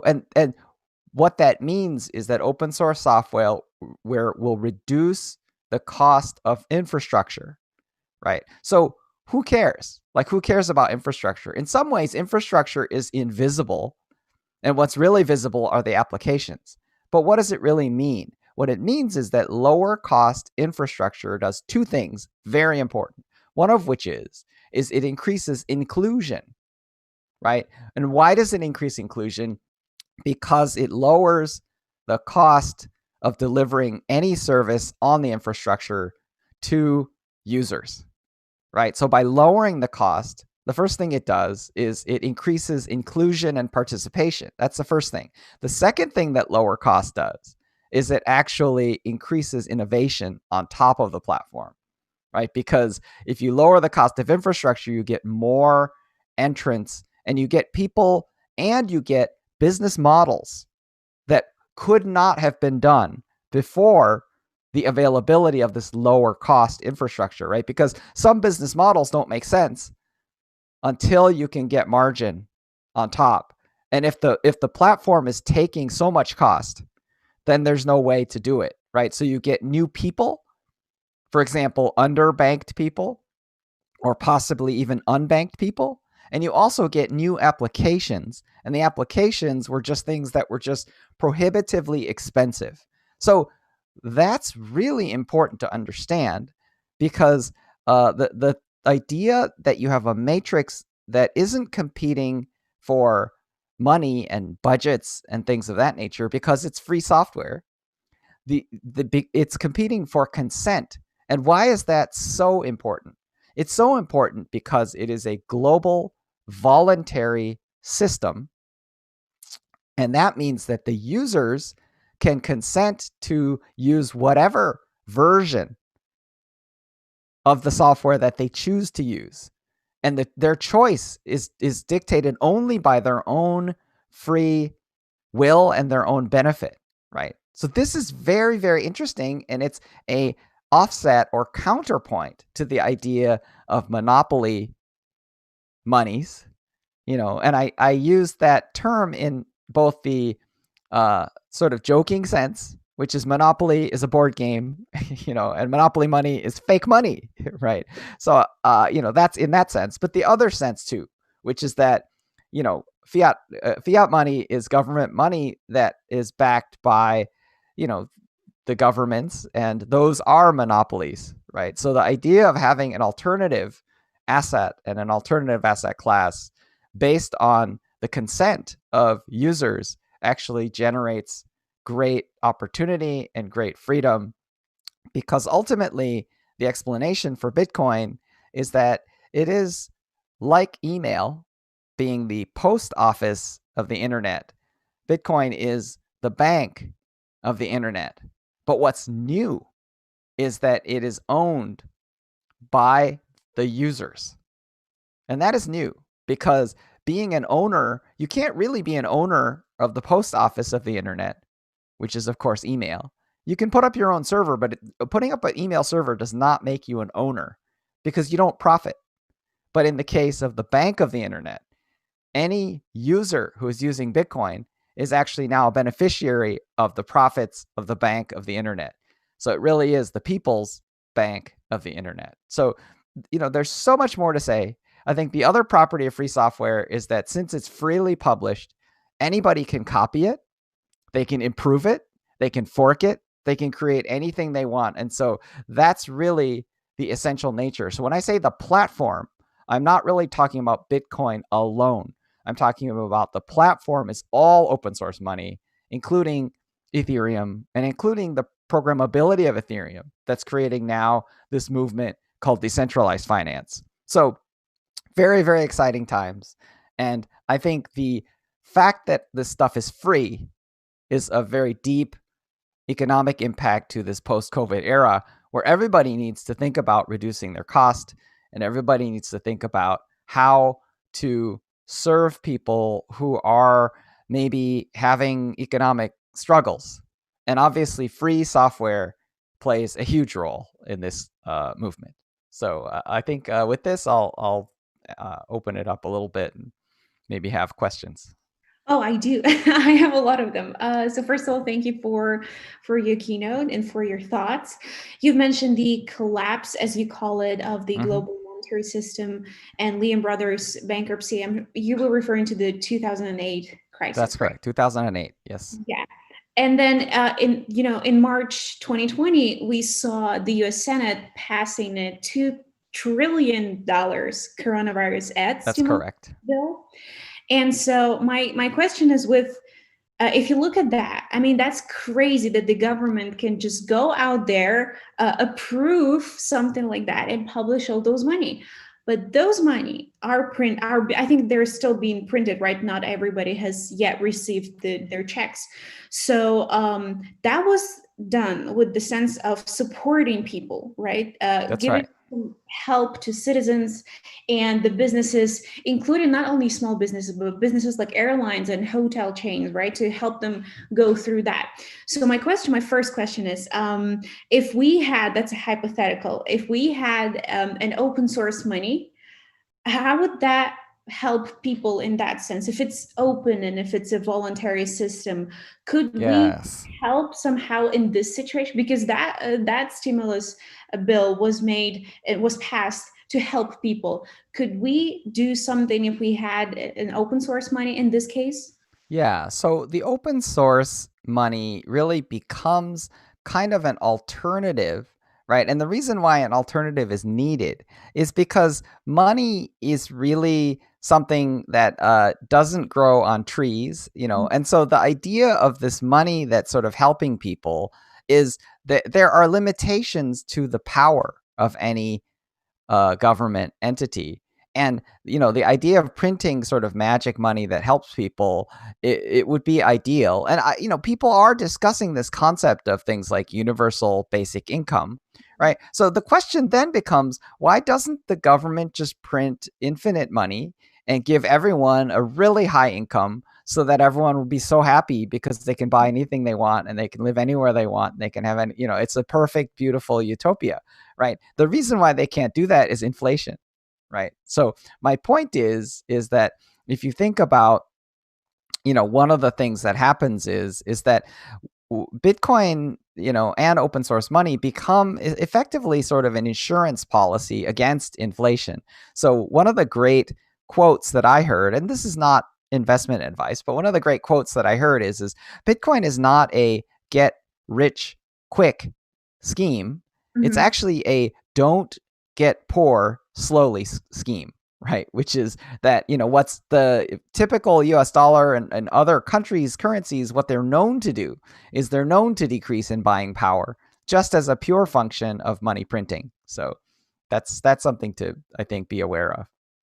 Well, before, in the pre-COVID era, we saw almost no correlation between the crypto markets and traditional financial markets. I personally did some research, so there was no correlation. So if anything happened to the S&P 500, it wouldn't influence the Bitcoin price, the very same day.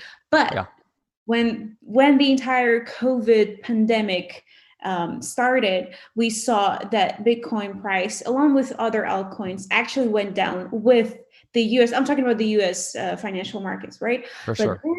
Then what we actually saw Bitcoin surpassing the 10,000 mark, right? For some short period of time, and it's kind of went up from that point. And we also saw the increase in trading volume on different cryptocurrency exchanges. So I guess my question is, what do you think and how do you think this particular new normal, as they say, that we're seeing right now is going to affect the people's perception of the cryptocurrency and whether it's going to encourage them to try it or, vice versa, it's kind of never, ever trust it again because it went down with the traditional markets?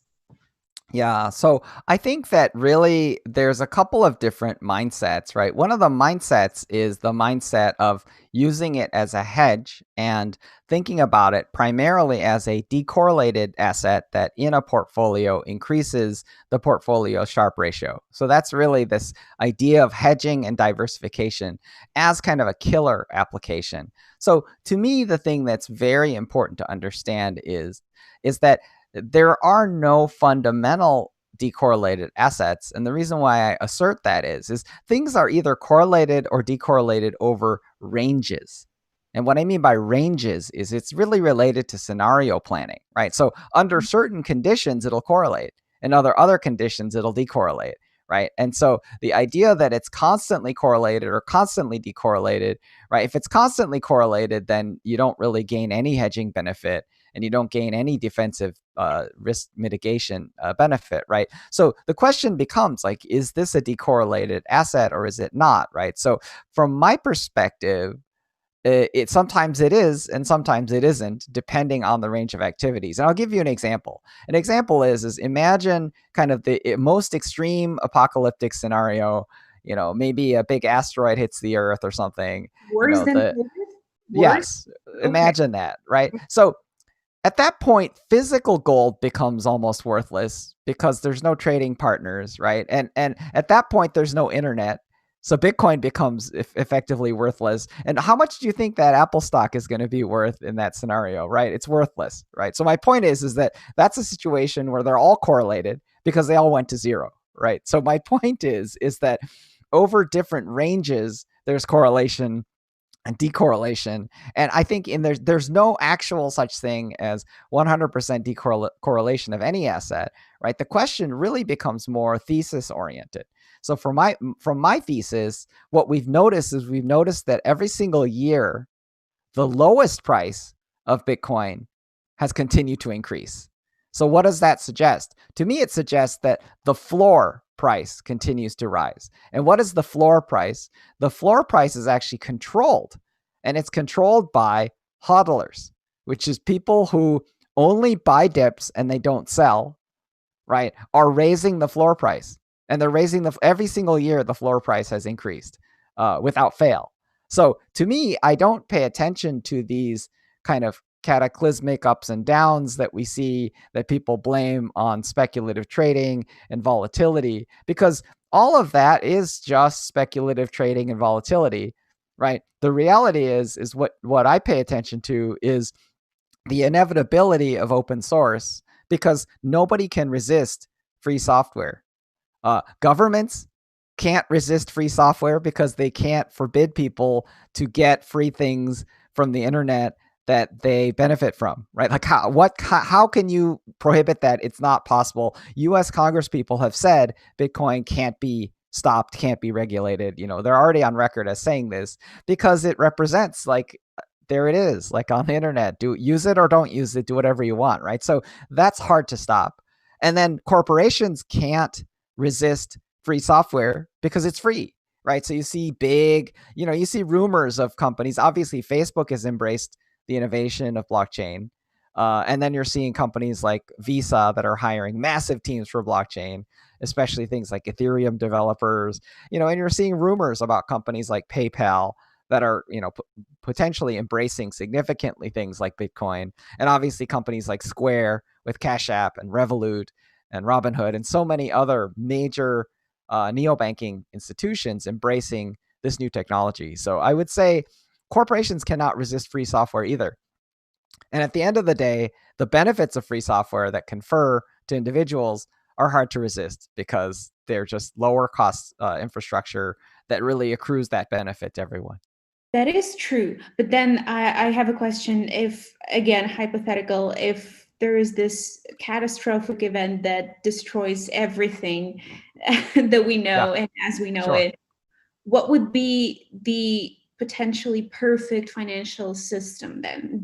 Is it a combination of open source money, digital? Well, I don't over dial for that scenario. Like it is obviously all scenarios are possible. It's a wild world and anything can happen. But from my perspective, the thing that's important about thesis investment is it's really important to have kind of multiple scenarios and kind of optimize the portfolio on the basis of the probability of those scenarios, right? So for me, like what would be a valuable investment for an apocalyptic scenario is land in a desert and where you can build an underground bunker and you can fill it with canned food and guns, right? But I'm not optimizing for that scenario. Like I think that is a very low probability scenario, right? So because of that, I'm not like over dialing on it. Like I'm not optimizing my holdings, for that scenario. I'm optimizing my holdings for other scenarios. And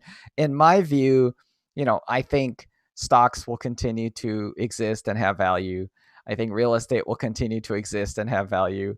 Bitcoin will continue to exist and will have value, and so I feel like these are all parts of an appropriate sort of mix of exposures to different asset classes. Because people who tell you to go all in on something during this time are either kidding themselves, or they're kidding you, or they're trying to sell something to you, right? Because to me, the important thing to understand is that we're in a period of unwritten history.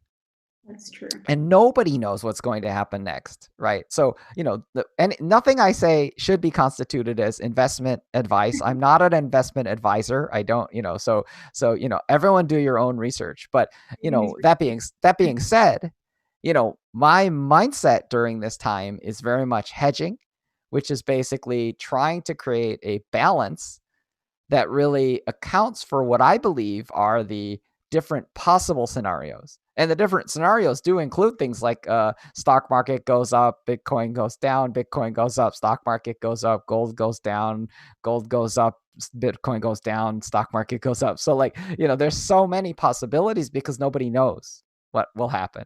So, I do think hedging and appropriate asset allocation becomes sort of the base of rational economic behavior during this really complex, unwritten period of history. Well, that is, I think, kind of the gold investment advice, even though it's not investment advice. Do your own research, trading is risky, et cetera, et cetera. But I think that has been very true, in the past, and it is so much true right now. And going back to your last night podcast, and put down the Robin Hood. Okay. Like day trading stocks is to me, it's almost a guarantee. Like it's a bit of a casino, but like a casino, you're going to lose money because there's a lot of artificial intelligences that are counter trading you, that are basically trading against you every day. So day trading it's not a rational behavior for humans. So be careful with apps like Robinhood. Yeah, it is rational for machines. Machines are faster than you. They're less emotional than you. And they actually are aware of human weaknesses.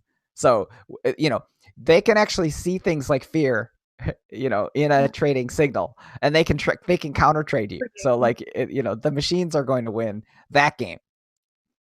Okay. And then to your very controversial, I think, headline from last night's podcast, that the inevitability of DeFi crash. Yes. I do believe that decentralized finance will inevitably collapse in a very similar way that centralized finance collapsed and will also collapse again, right? And so I definitely encourage you to check it out. My video show is available at miko.com/bits, BITS. You could just go there and you can see it.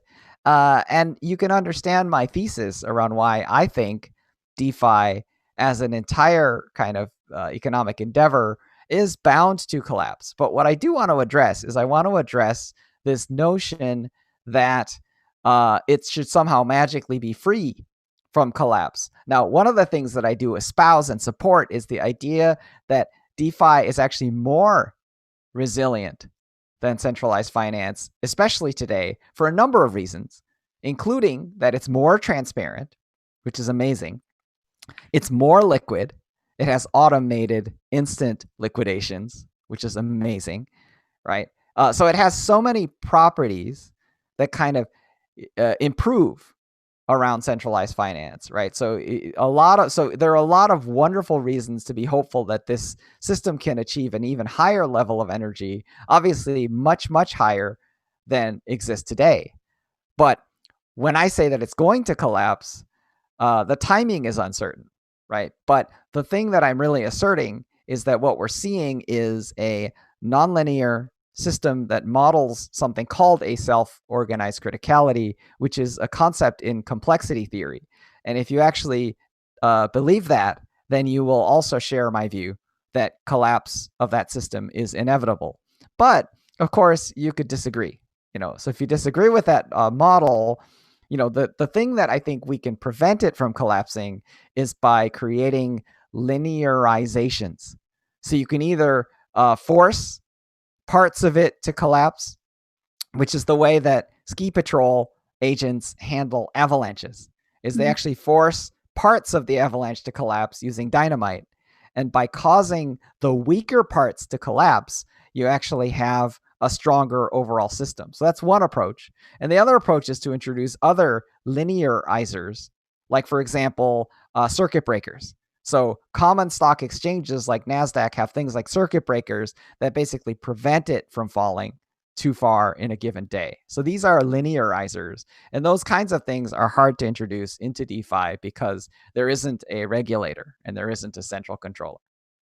Well, it's true, absolutely. And then given what you've just said, and yesterday we discussed the kind of the idea of centralized versus decentralized exchanges. I know it's kind of an all topic, but given what you've just said, and given that you're a co-founder of an exchange, tell us a little bit more about what do you think about this, like centralized exchange versus decentralized? Is it like too dangerous to put your money to decentralized exchanges, or you shouldn't trust somebody who essentially controls your money, even though it's just, cryptocurrency exchange though? Yeah. So I think 100% anyone who has any coins that are deposited within a centralized exchange is incurring daily counterparty risk, right? So everyone saw what happened to the famous Mt. Gox exchange in Japan, which is it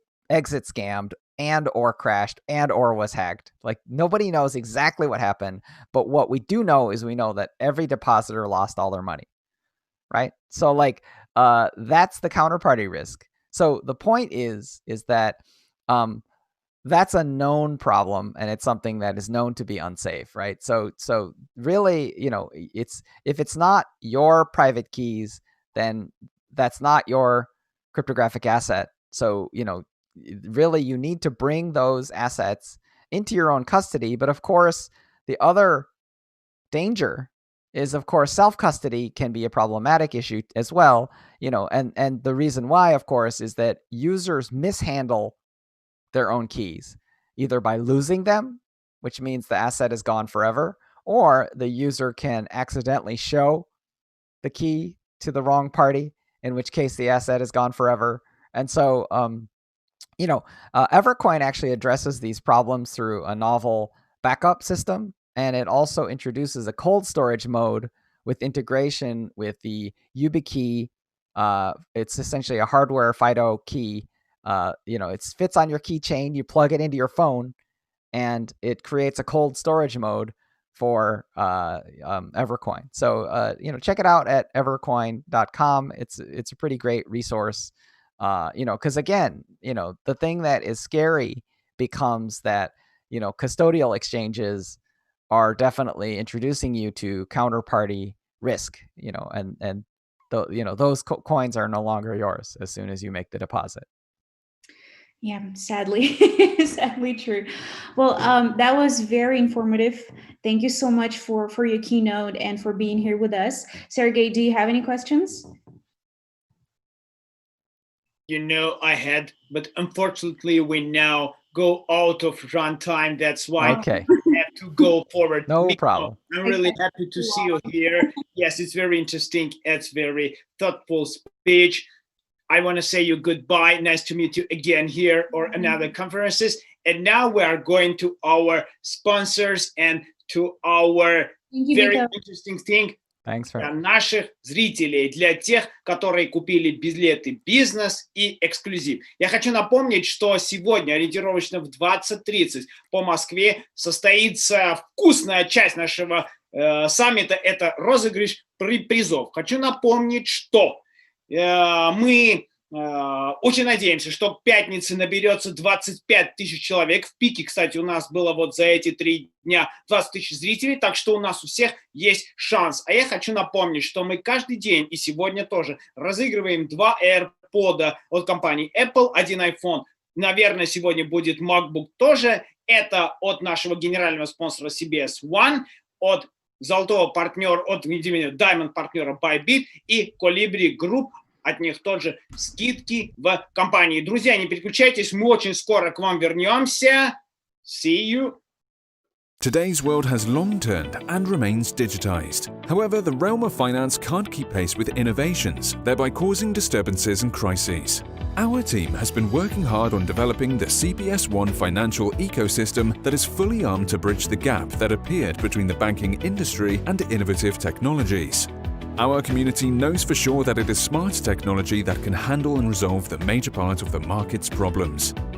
In this regard, we suggest that you take advantage of the blockchain technology within our in-house financial ecosystem named CBS1. Our mission is to make digital money accessible to everyone. We create the world's first online crypto bank whose primary goal is to become seamlessly intuitive and accessible to everyone, no matter the location. With CBS1, you will enjoy cryptocurrency buying, storing and using services rendered with the lowest possible commissions or even without one. Connect to the CBS1 ecosystem. CBS1 is the token that pays. Make money with us.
Hi, everyone. Welcome back. And I am very excited to announce our next speaker. His name is Jerry Nain, and he's a co-founder and business development officer, I guess, of Cybervein. He's going to talk about how Cybervein tackles medical supply chain failures of the COVID-19 pandemic, which I think is a topical issue right now. Hi, Jerry. Hi there. So you can just, dive right into how exactly we can tackle this medical supply issue. All right, thanks for letting me in, joining the conversation. So hi there, this is Jerry, the co-founder of blockchain project Cybervein. As we all know, blockchain technology has huge potential use cases in medical industry. So today, let's just talk about two main topics. Number one is how Cybervein can boost the COVID-19 medical supply chain. And number two is how does blockchain protect the privacy of doctors and patients. So those two are the main topics today that we see regarding to the entire COVID-19 pandemic. So let's start with the first topic, how Cybervein can boost the COVID-19 medical supply chain. Well, recently, as we all know, governments and health systems around the world have particular requirements for each system, such as EU standards, US FDA standards, and non-EU standards. So many suppliers around the world are insisting on upfront cash payment as they try to distinguish credible buyers from brokers and middlemen distributors. So there has been widespread reports of fraudulent production and fraudulent claims across the medical and personal protective equipment supply chain. So there are risks that equipment may not arrive in the right specifications at the right location at the right time. So how can Cybervein help? Well, the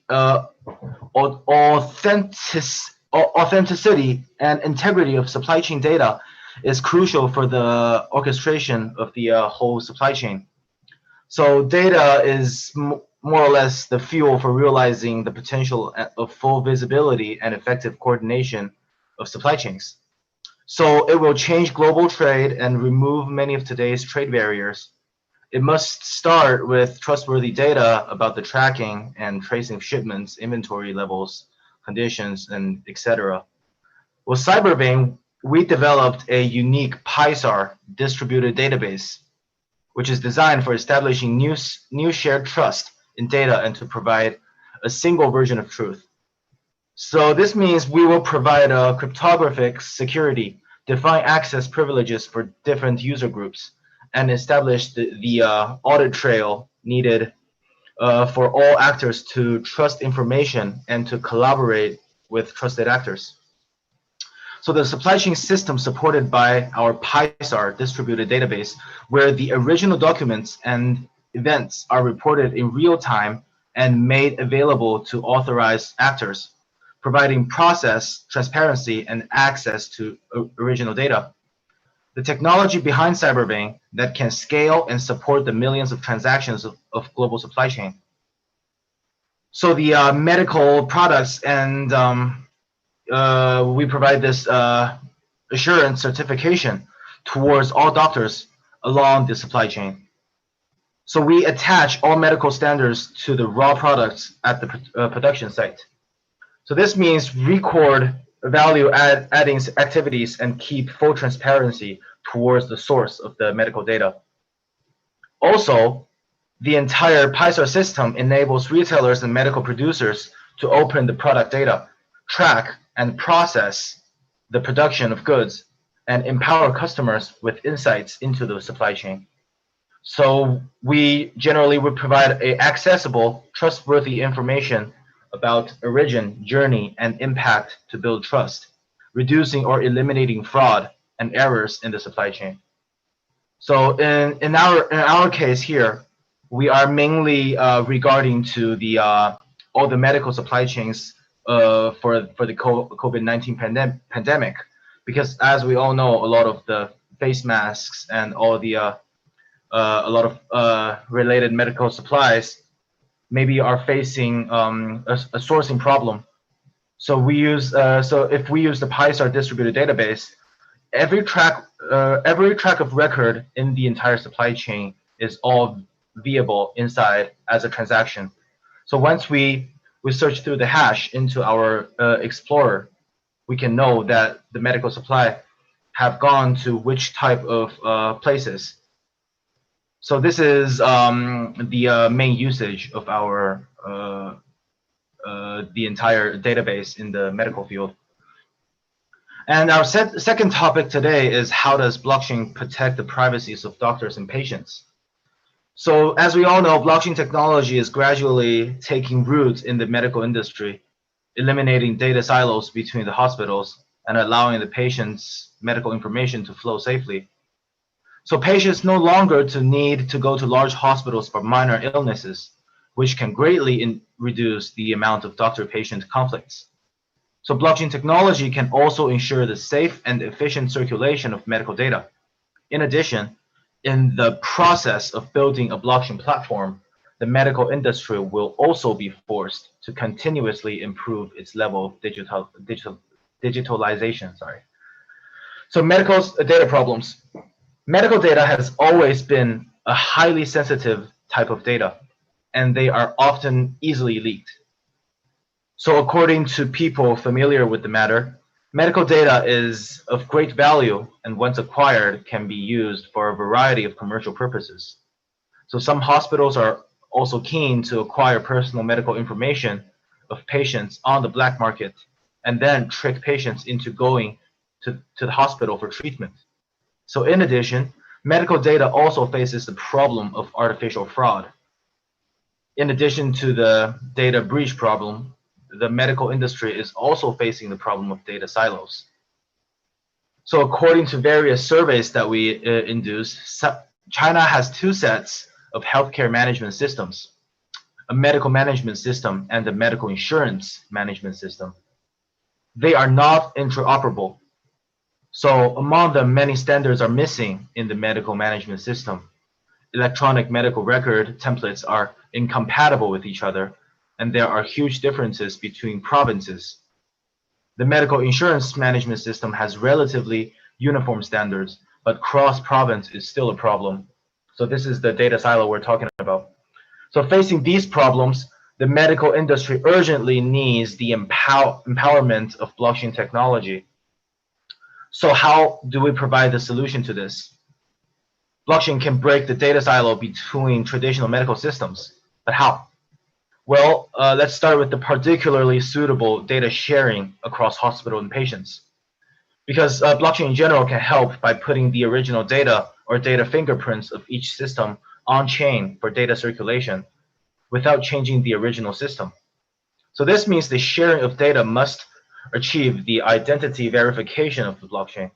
And by fusing with carrier aggregation, which is the CA technology, it can transform the originally anonymized blockchain into a trusted blockchain, dividing rights and responsibilities between systems and personal through identity authentication and consensus authority settings. So a strict timestamp mechanism is set in blockchain, in addition to its non-temperable and traceable characteristics. Any processing of data will leave marks on the chain and can be traced. At the same time, the potential of big data analysis and artificial intelligence algorithms has been greatly released, enabling more accurate and targeted services and management models.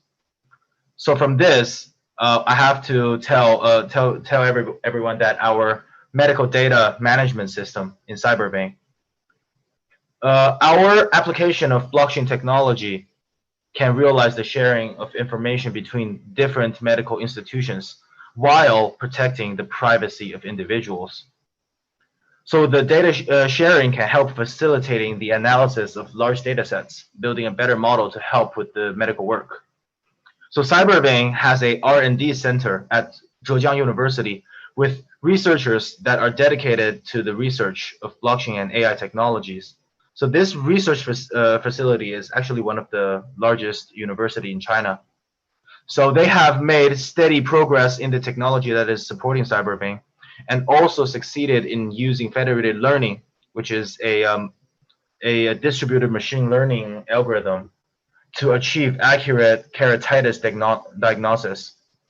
So we do have a use case of the diagnosis of keratitis, which is actually a difficult task for the doctors, because the different causes, for example, say bacteria, virus, or fungi of keratitis, can't be clearly distinguished by the naked eye, which is usually when we go to the doctors and they try to distinguish our symptoms with the naked eye, which is mostly based on experience. So the accuracy is very biased. So this may result in the wrong treatment plan for the patient. Hospitals and patients were also not ready to share their personal health data with other institutions. So this results in many data silos. However, through federated learning, the researchers were able to use these data and achieved an accuracy of 80% for the diagnosis of the different types of keratitis, which was better than a 96% of the doctors who participated in the experiment. So although China has put a significant emphasis on the development of blockchain, but the industry is still maturing and many blockchain applications are still being explored. So Cyberbang is constantly looking for new areas where blockchain can be efficiently and necessarily be applied in the other technologies such as AI, IoT, and big data. So this keratitis diagnosis use case is just newly released. So we are very proud of our federated learning algorithm that we have integrated into our DAG system. So this makes the entire treatment procedure more accurate, which is also backed up by data. So we right now we're currently trying to cooperate with more official hospitals and try to develop a distributed storage system for the hospitals to store the patient's data in. All the data will be encrypted, and by the way, all data we're gonna have distributed nodes to store for them, and then everything is gonna be treated as a form of transaction of hash. So yeah, today these two main topics are what Cyberbang does, which fits the COVID-19 pandemic. So what we try to do is we try to boost the supply chain, make the entire medical supply more transparent, and also we try to protect the privacy of doctors and patients, and try to infuse our federated learning algorithm to boost our accuracy for treating of patients. So thanks everyone for listening. Yeah, thank you, Jerry. I do think that it's one of the most critical time where we have to collaborate. Different hospitals do have to collaborate, and blockchain might be the best way to do that.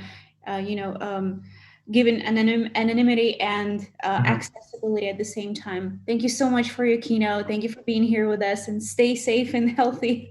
Thank you, Catherine. Yeah, and we are now going to have a 5-minute break before our next speaker. Hello, this is iBanker24, and here you can get passive income from promising coins. How? Our bot works on the principle of a deposit in a bank. You simply place tokens in your wallet and receive passive income. The amount of income depends on the amount of the deposit placed. The more coins, the more income. It is simple, fast, and stable. Also, there is a unique affiliate program that allows you to earn on recommendations. Welcome to iBanker24, your personal banker in the world of cryptocurrencies. Today's world has long turned and remains digitized. However, the realm of finance can't keep pace with innovations, thereby causing disturbances and crises. Our team has been working hard on developing the CBS1 financial ecosystem that is fully armed to bridge the gap that appeared between the banking industry and innovative technologies. Our community knows for sure that it is smart technology that can handle and resolve the major part of the market's problems. In this regard, we suggest that you take advantage of the blockchain technology within our in-house financial ecosystem named CBS One. Our mission is to make digital money accessible to everyone. We create the world's first online crypto bank whose primary goal is to become seamlessly intuitive and accessible to everyone, no matter the location. With CBS One, you will enjoy cryptocurrency buying, storing, and using services rendered with the lowest possible commissions, or even without one. Connect to the CBS One ecosystem. CBS One is the token that pays. Make money with us.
Blockchain is a modern, innovative applied technology, leading to the new step in science and technology.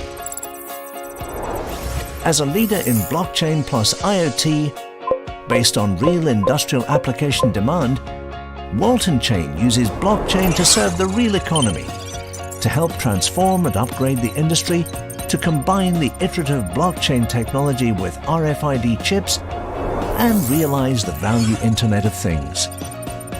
Walton Chain application system uses the industry-boosting and innovative blockchain to combine the software features of decentralization and tamper resistance with RFID chip hardware to connect the physical and digital worlds seamlessly. Let the IoT revolution lead the next rise of humanity.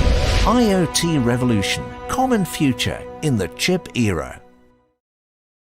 Hello, this is iBanker24, and here you can get passive income from promising coins. How? Our bot works on the principle of a deposit in a bank. You simply place tokens in your wallet and receive passive income. The amount of income depends on the amount of the deposit placed. The more coins, the more income.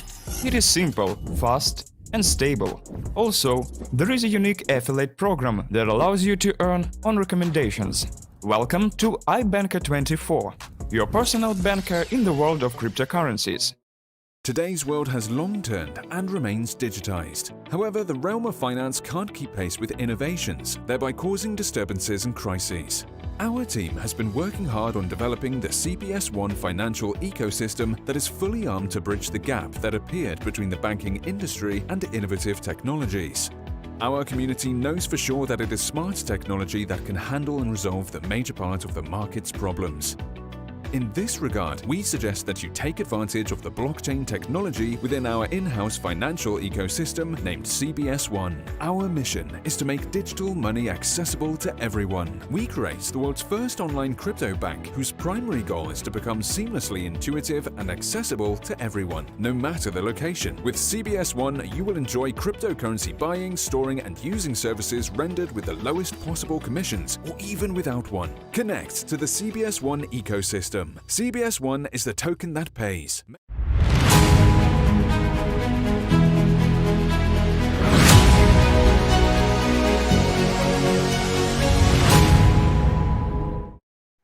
Друзья, я вам напоминаю, что мы на Digital Summit 2020, и сегодня звездный день спикеров, как и всегда. С нами на связи Олег Иванов, основатель Криптобазар и Березка DAO, а тема сегодня прям самая гремучая смесь для блокчейн-рынка. DeFi, DAO, Stablecoins, все в одном.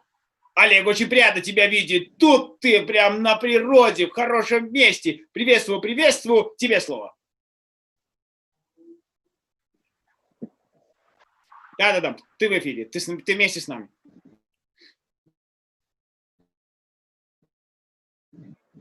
Да, всем привет.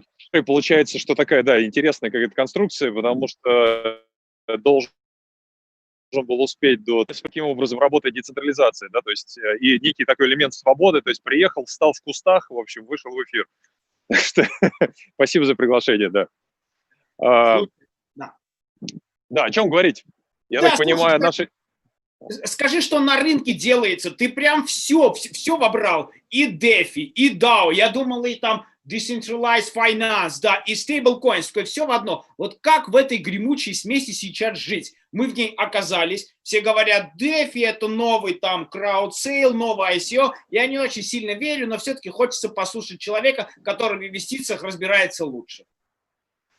Ну, насчет разбирается, да, тоже такой вопрос, знаешь, потому что у нас, как всегда, те, кто занимается инвестициями, есть и хороший опыт, и там не очень возможный, поэтому надо тоже всегда, да, с фильтром идти, то, что каждый человек, который в любом случае там идет в инвестиционную сферу, он там деформирован в каждый там свою сторону, так или иначе. Вот, если говорить про нас, то хотелось бы такое начать немножко с поэзии.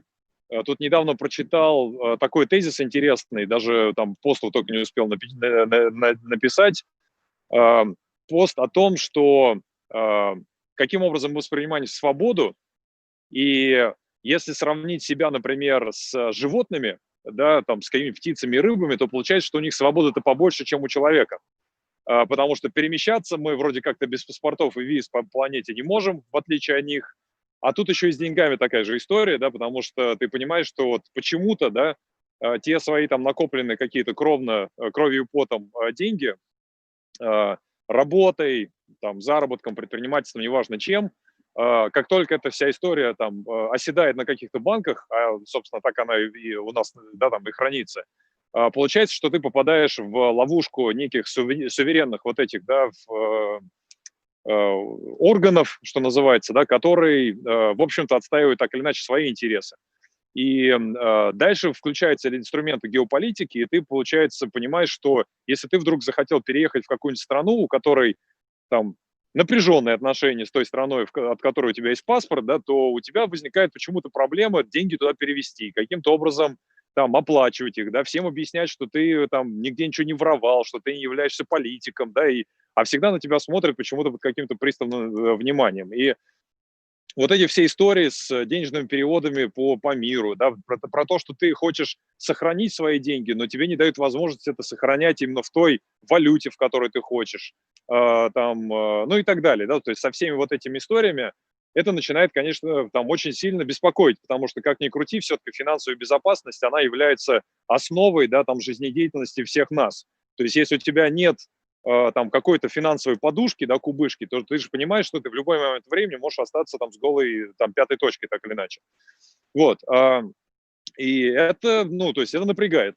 И поэтому, конечно, как только в 2017 году вот пошла волна блокчейна, то есть с точки зрения дающая возможность децентрализации, это, конечно, очень вдохновило, по крайней мере, в частности, и нашу команду. То, что непонятно, каким образом финально вся эта система будет работать, но вот этот принцип децентрализации, да, когда ты что-то выкатил, как некий продукт действующий, работающий, и если ты все правильно сделал, да, и отдал ключи управления миру, и никто тебя не может закрыть, да, никто тебя не может остановить, это, конечно, очень вдохновляет. Это не означает, что все проекты, которые возникают сейчас на блокчейне, они ровно такие, потому что мы сами знаем, что там есть и централизованные решения, и там скам откровенный, да, и мошенников полно, как, в общем-то, и в любой новой зарождающейся какой-то, да, системе, там, вспомнить тюльпанную лихорадку, там, золотую лихорадку, все что угодно. Вот, поэтому здесь, ну, тоже надо понимать и разбираться. Но, тем не менее, вот то, что выстраивается шаг за шагом, становится, конечно, очень интересным. То есть первое, что, мне кажется, привнесло такой элемент стабильности в отрасль, это, конечно, ну, стейблкоины, да, то есть стабильные монеты, потому что, конечно, появление биткоина, эфира и возможности хранить свои средства вне централизованной системы финансов, и иметь возможность переезжать из границы, да, то есть из одной страны в другую, в принципе, перенося все свое состояние ликвидное с собой в телефоне, да, или ты даже, там, не знаю, теряешь телефон, покупаешь новый, через там приватные ключи, значит, все это дело восстанавливаешь, у тебя там все твои активы, опять же, при тебе, да, это очень здорово, но, опять же, биткоин и эфир, они, мы все знаем, очень волатильны в цене, да, каждую минуту меняется, это, конечно, привносит такой, опять же, элемент тревоги, потому что ты понимаешь, ну, как бы то, что ты накопил и заработал, ты не хотел бы, чтобы это упало, как он эфир в 10 раз, да, или биткоин там в 5-7 тоже там раз и так далее. То есть, ну, хотелось бы, чтобы вот эта волатильность, она тебя именно для задачи сохранения капитала, да, чтобы она тебя обходила. И в плане, например, тоже денежных переводов, вот у меня только буквально сейчас одна встреча закончилась с очень крупным таким представителем финансового и бизнес-мира у нас в России, там человек там, с очень высоких позиций из банковского сектора, там, назвать его, ну, бесполезно, потому что не публичная просто персона. И вот он конкретно мне просто рассказал кейс, говорит, у нас, причем он совсем вот просто не любит блокчейн, крипту, говорит, все это там просто скомота какая-то непонятная штука, я, слава богу, туда не залез, ничего не потерял и не хочу туда смотреть. И вот он просто говорит о чем, то есть у нас, да, есть обычный классический бизнес, у нас есть там с нашими поставщиками, значит, там взаимозачеты. И да, есть кэшевая часть, ну, есть. И на этапе, когда, например, в 2018 году, да, у нас в России вся вот эта история, она просто прекратила существование, и там очень многие на этом погорели, кто-то там в тюрьму сел объективно, да, и так далее, ну, то есть избегая закона и так далее. Он говорит, мы совершенно открыто, да, там готовы были вот этот взаимоотчет произвести в первый раз там с каким-нибудь контрагентом в биткоине, и он был готов и так далее. И мы, когда начали смотреть на то, как цена прыгает, и даже вот, условно, мы покупаем это в России, переводим, он это продает и опять конвертирует где-то в другой стране, мы на этом теряем какое-то баснословное состояние. Ну, то есть смысл. И у него вот это до сих пор сидит, да, там с 2018 года, 2 года уже на минуточку прошло практически, и он говорит, мне это нахрен не надо, потому что это просто не работает. И поэтому как раз, вот я говорю, внедрение вот этих стейбл-токенов, которые, ну, опять, есть USDT с такой, да, с репутацией под вопросом, есть USDC, да, который все-таки там совершенно с другой репутацией, да, с аудированностью. Есть DAI, который тоже, да, в комьюнити совершенно по-другому воспринимается.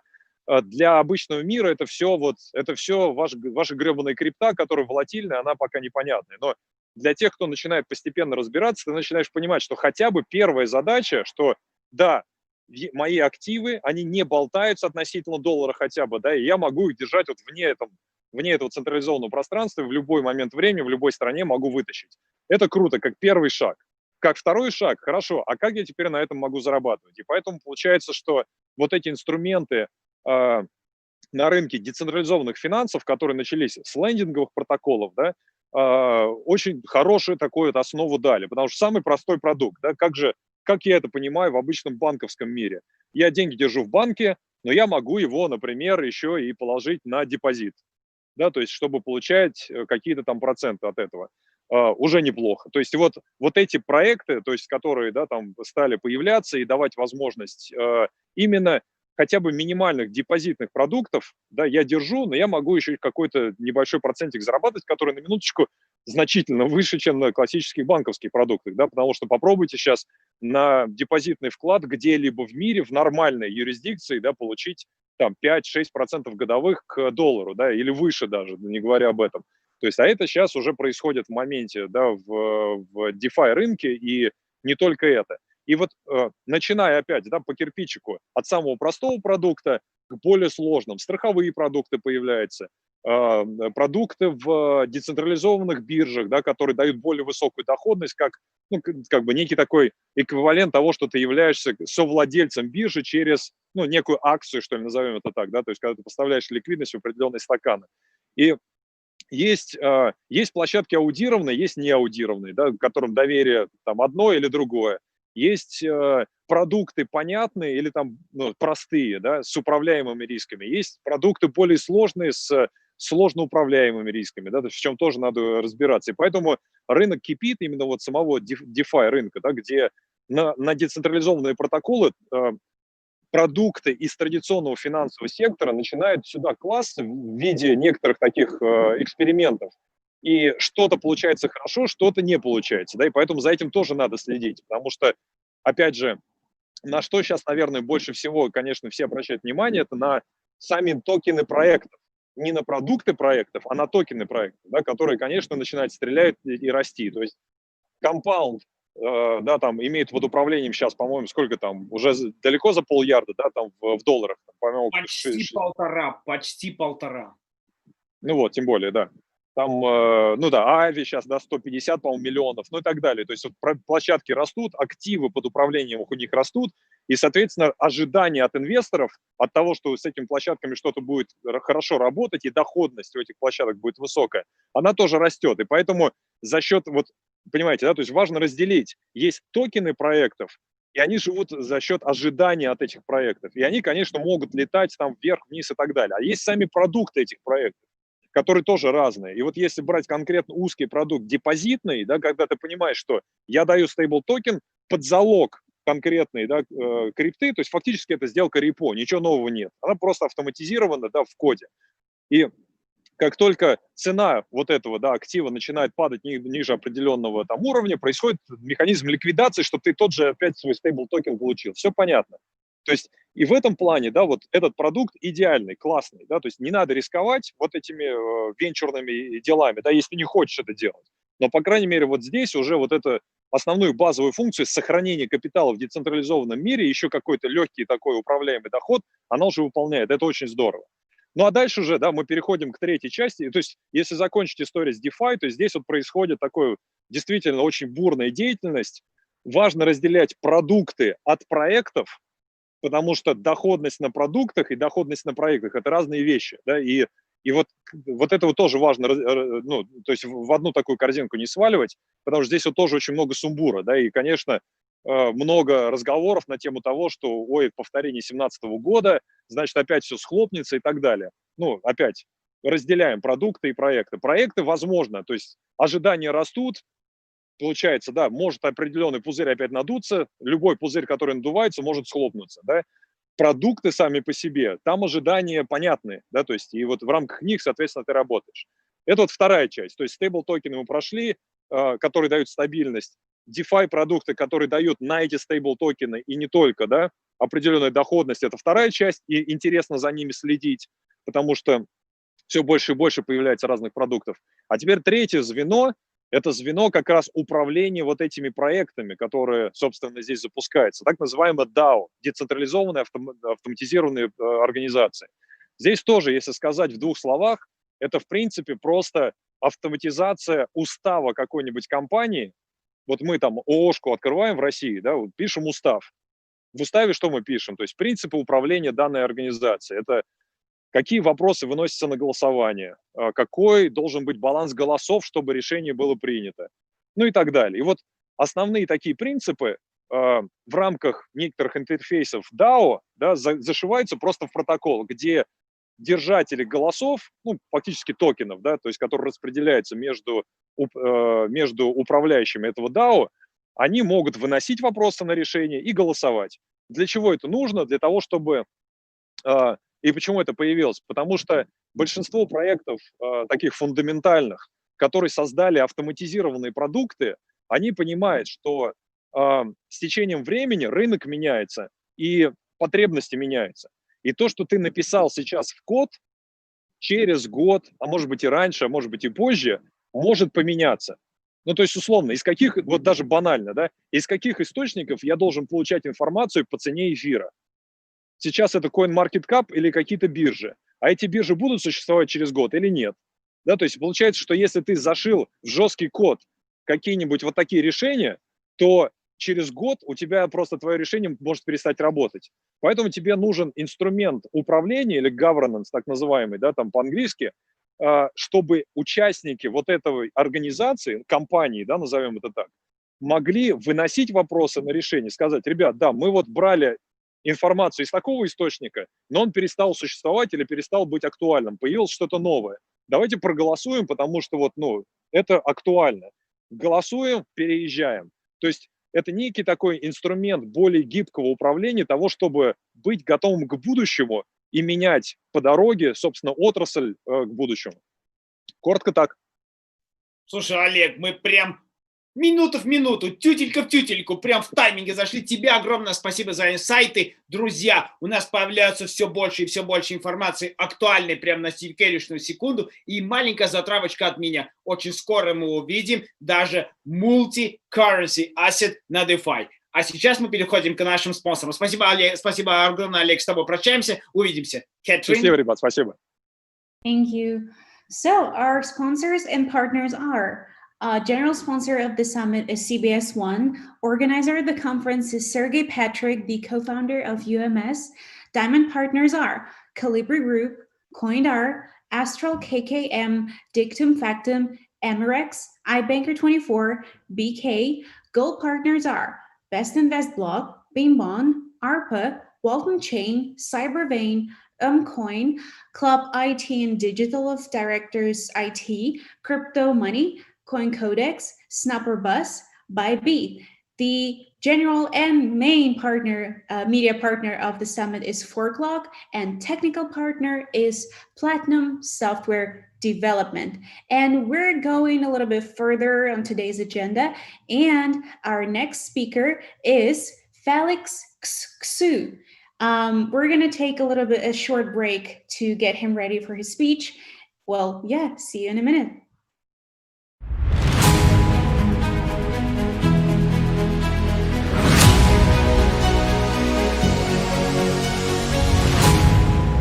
Today's world has long turned and remains digitized. However, the realm of finance can't keep pace with innovations, thereby causing disturbances and crises.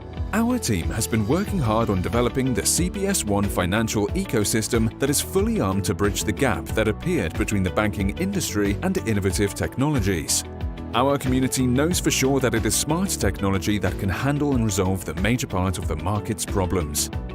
In this regard, we suggest that you take advantage of the blockchain technology within our in-house financial ecosystem named CBS One. Our mission is to make digital money accessible to everyone. We create the world's first online crypto bank whose primary goal is to become seamlessly intuitive and accessible to everyone, no matter the location. With CBS One, you will enjoy cryptocurrency buying, storing, and using services rendered with the lowest possible commissions, or even without one. Connect to the CBS One ecosystem. CBS One is the token that pays. Make money with us.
Today's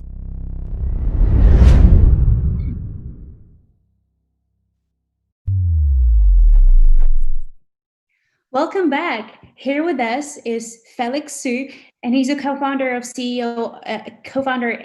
of ARPA, and he's going to talk about privacy-preserving computation and collaboration with industry giants by ARPA. Hi, Felix.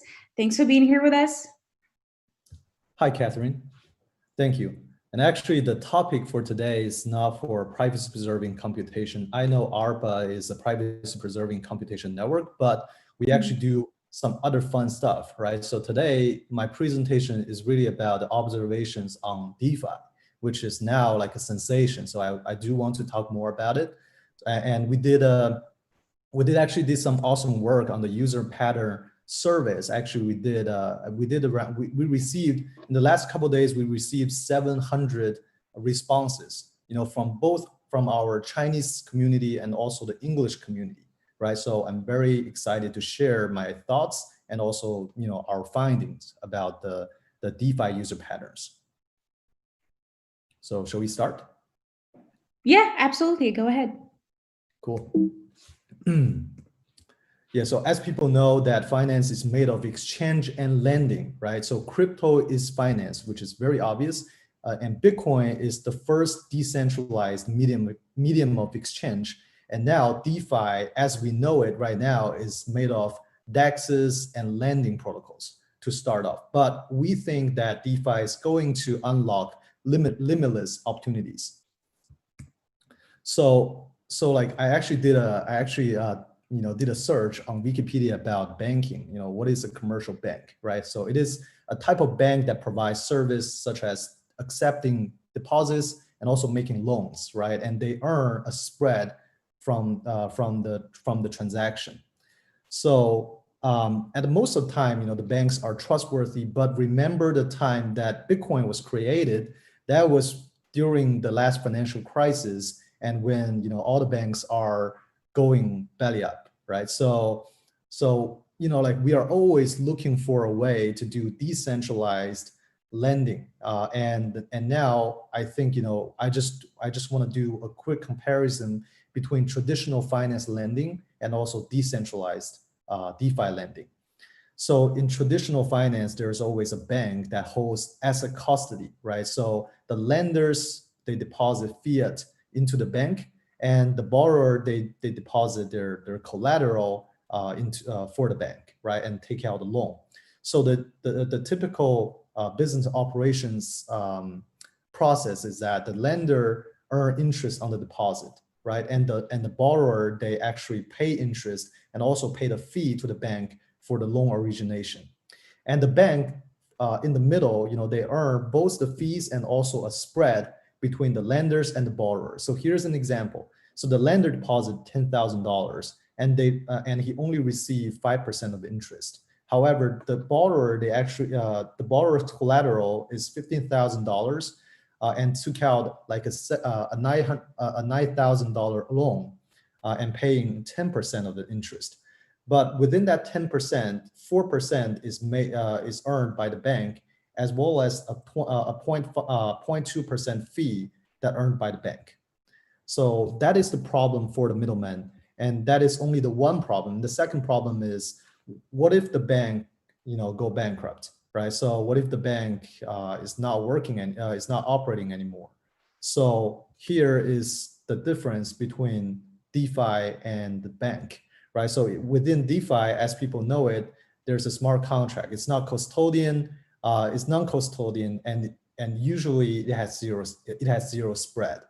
So the difference is the smart contract only charges 0.2% of origination fee, and they pay all the interest from the borrower to the lender. So the lender has a higher interest, enjoys a higher interest rate, and the borrower actually reduces his or her interest payment and only pay a small fee.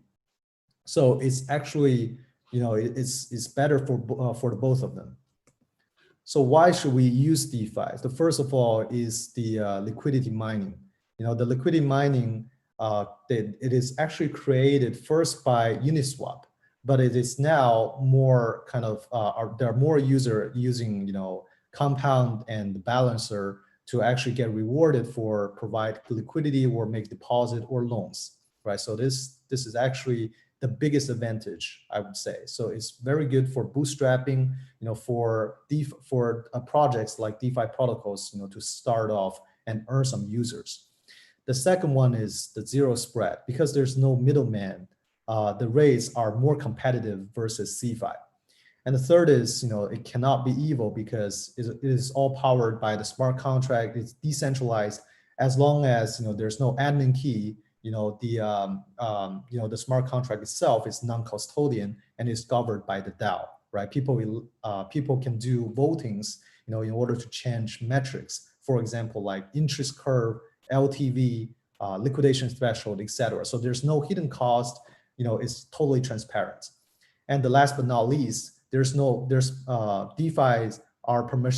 protocols are permissionless. So meaning there's no complicated KYC process, it is privacy preserving as well, right? So nobody wants to spend 20 minutes to fill out all the forms and also upload their IDs, you know, to centralized exchanges or CeFis.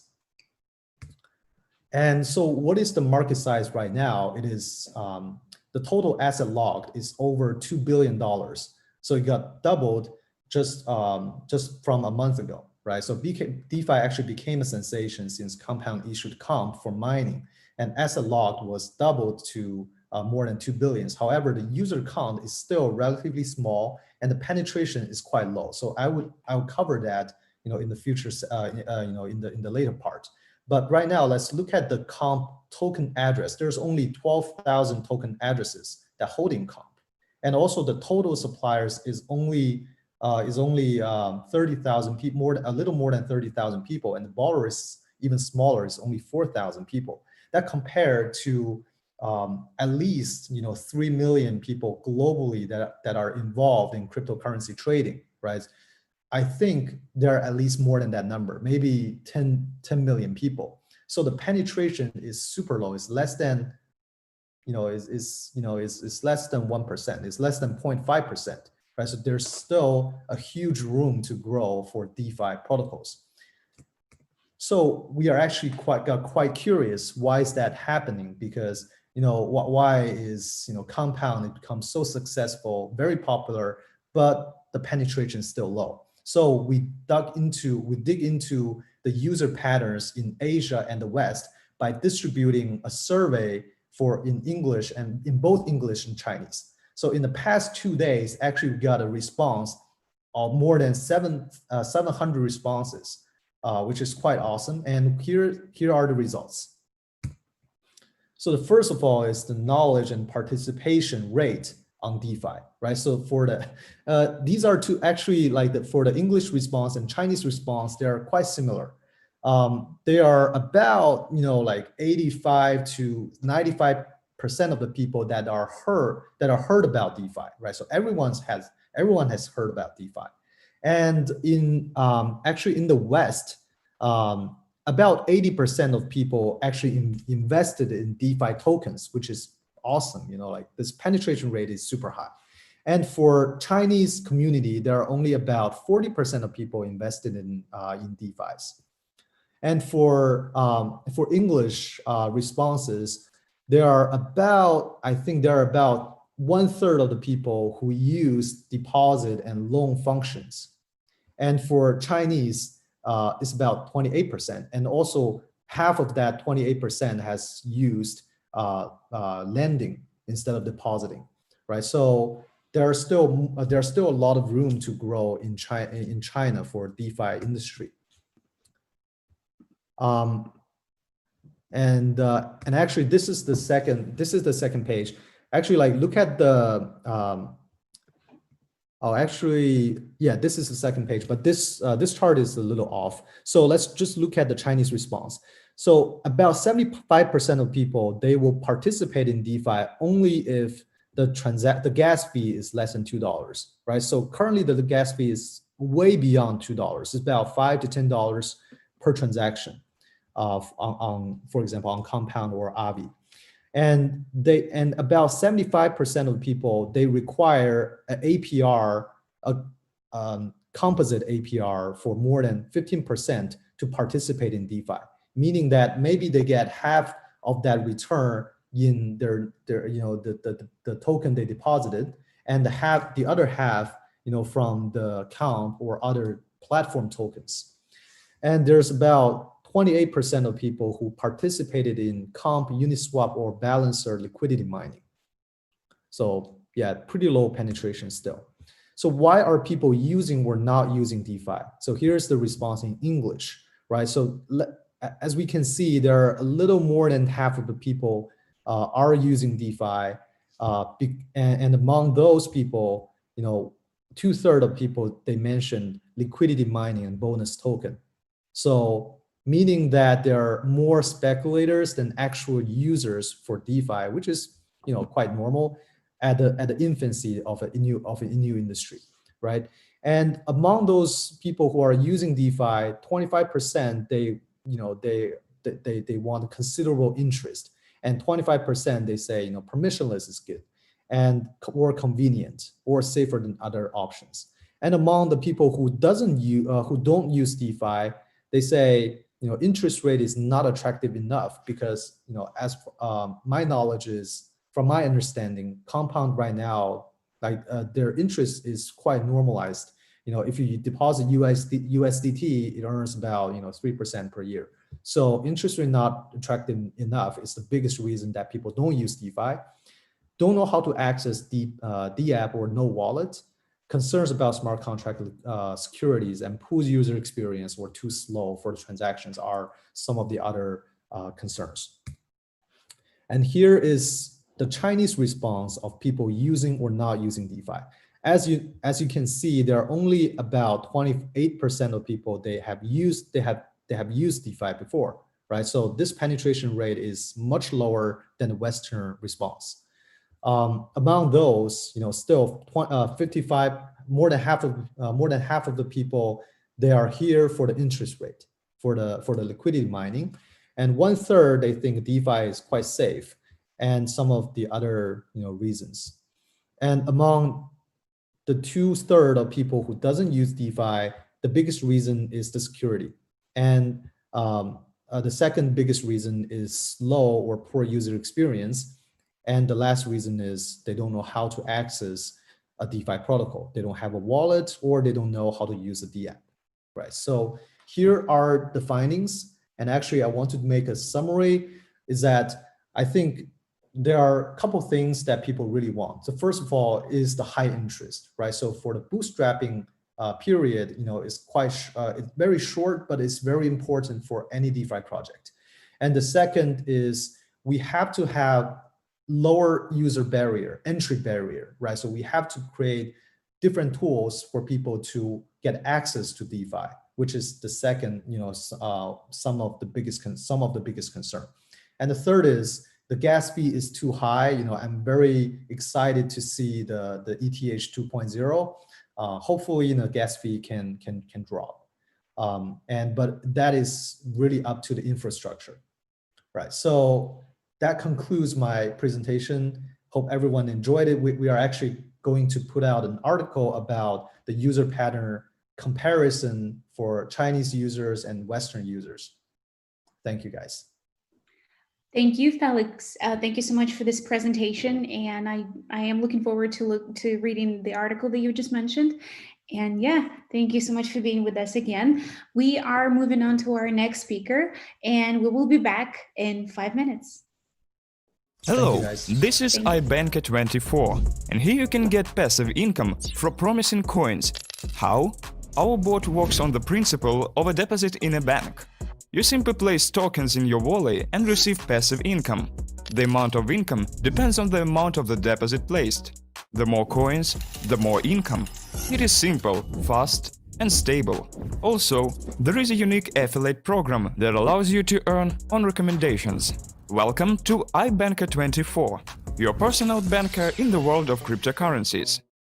Today's world has long turned and remains digitized. However, the realm of finance can't keep pace with innovations, thereby causing disturbances and crises. Our team has been working hard on developing the CBS1 financial ecosystem that is fully armed to bridge the gap that appeared between the banking industry and innovative technologies. Our community knows for sure that it is smart technology that can handle and resolve the major part of the market's problems. In this regard, we suggest that you take advantage of the blockchain technology within our in-house financial ecosystem named CBS1. Our mission is to make digital money accessible to everyone. We create the world's first online crypto bank whose primary goal is to become seamlessly intuitive and accessible to everyone, no matter the location. With CBS1, you will enjoy cryptocurrency buying, storing, and using services rendered with the lowest possible commissions, or even without one. Connect to the CBS1 ecosystem. CBS1 is the token that pays. Make money with us.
Blockchain is a modern, innovative applied technology, leading to the new step in science and technology.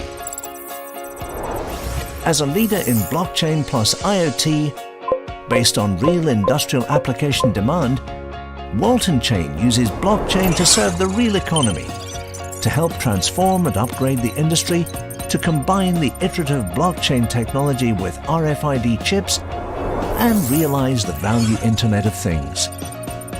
Walton Chain application system uses the industry-boosting and innovative blockchain to combine the software features of decentralization and tamper resistance with RFID chip hardware to connect the physical and digital worlds seamlessly. Let the IoT revolution lead the next rise of humanity. IoT revolution, common future in the chip era. Hello, this is iBanker24, and here you can get passive income from promising coins. How? Our bot works on the principle of a deposit in a bank. You simply place tokens in your wallet and receive passive income. The amount of income depends on the amount of the deposit placed. The more coins, the more income. It is simple, fast, and stable. Also, there is a unique affiliate program that allows you to earn on recommendations. Welcome to iBanker24, your personal banker in the world of cryptocurrencies. Today's world has long turned and remains digitized. However, the realm of finance can't keep pace with innovations, thereby causing disturbances and crises. Our team has been working hard on developing the CBS1 financial ecosystem that is fully armed to bridge the gap that appeared between the banking industry and innovative technologies. Our community knows for sure that it is smart technology that can handle and resolve the major part of the market's problems. In this regard, we suggest that you take advantage of the blockchain technology within our in-house financial ecosystem named CBS1. Our mission is to make digital money accessible to everyone. We create the world's first online crypto bank whose primary goal is to become seamlessly intuitive and accessible to everyone, no matter the location. With CBS1, you will enjoy cryptocurrency buying, storing, and using services rendered with the lowest possible commissions, or even without one. Connect to the CBS1 ecosystem. CBS1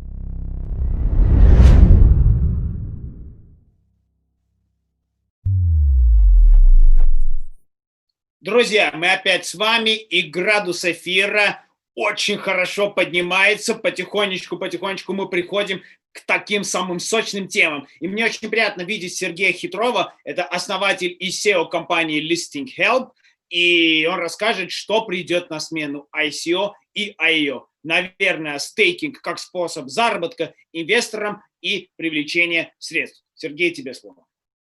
Всем привет, меня зовут Сергей Хитров, я основатель Listing Help. Немножко пару слов о себе. Мы крупнейшее агентство по выводу проектов на криптобирже. За все свое время существования, за более чем 3 года вывели более 500 проектов, работаем более чем со 100 биржами, включая самыми топовыми.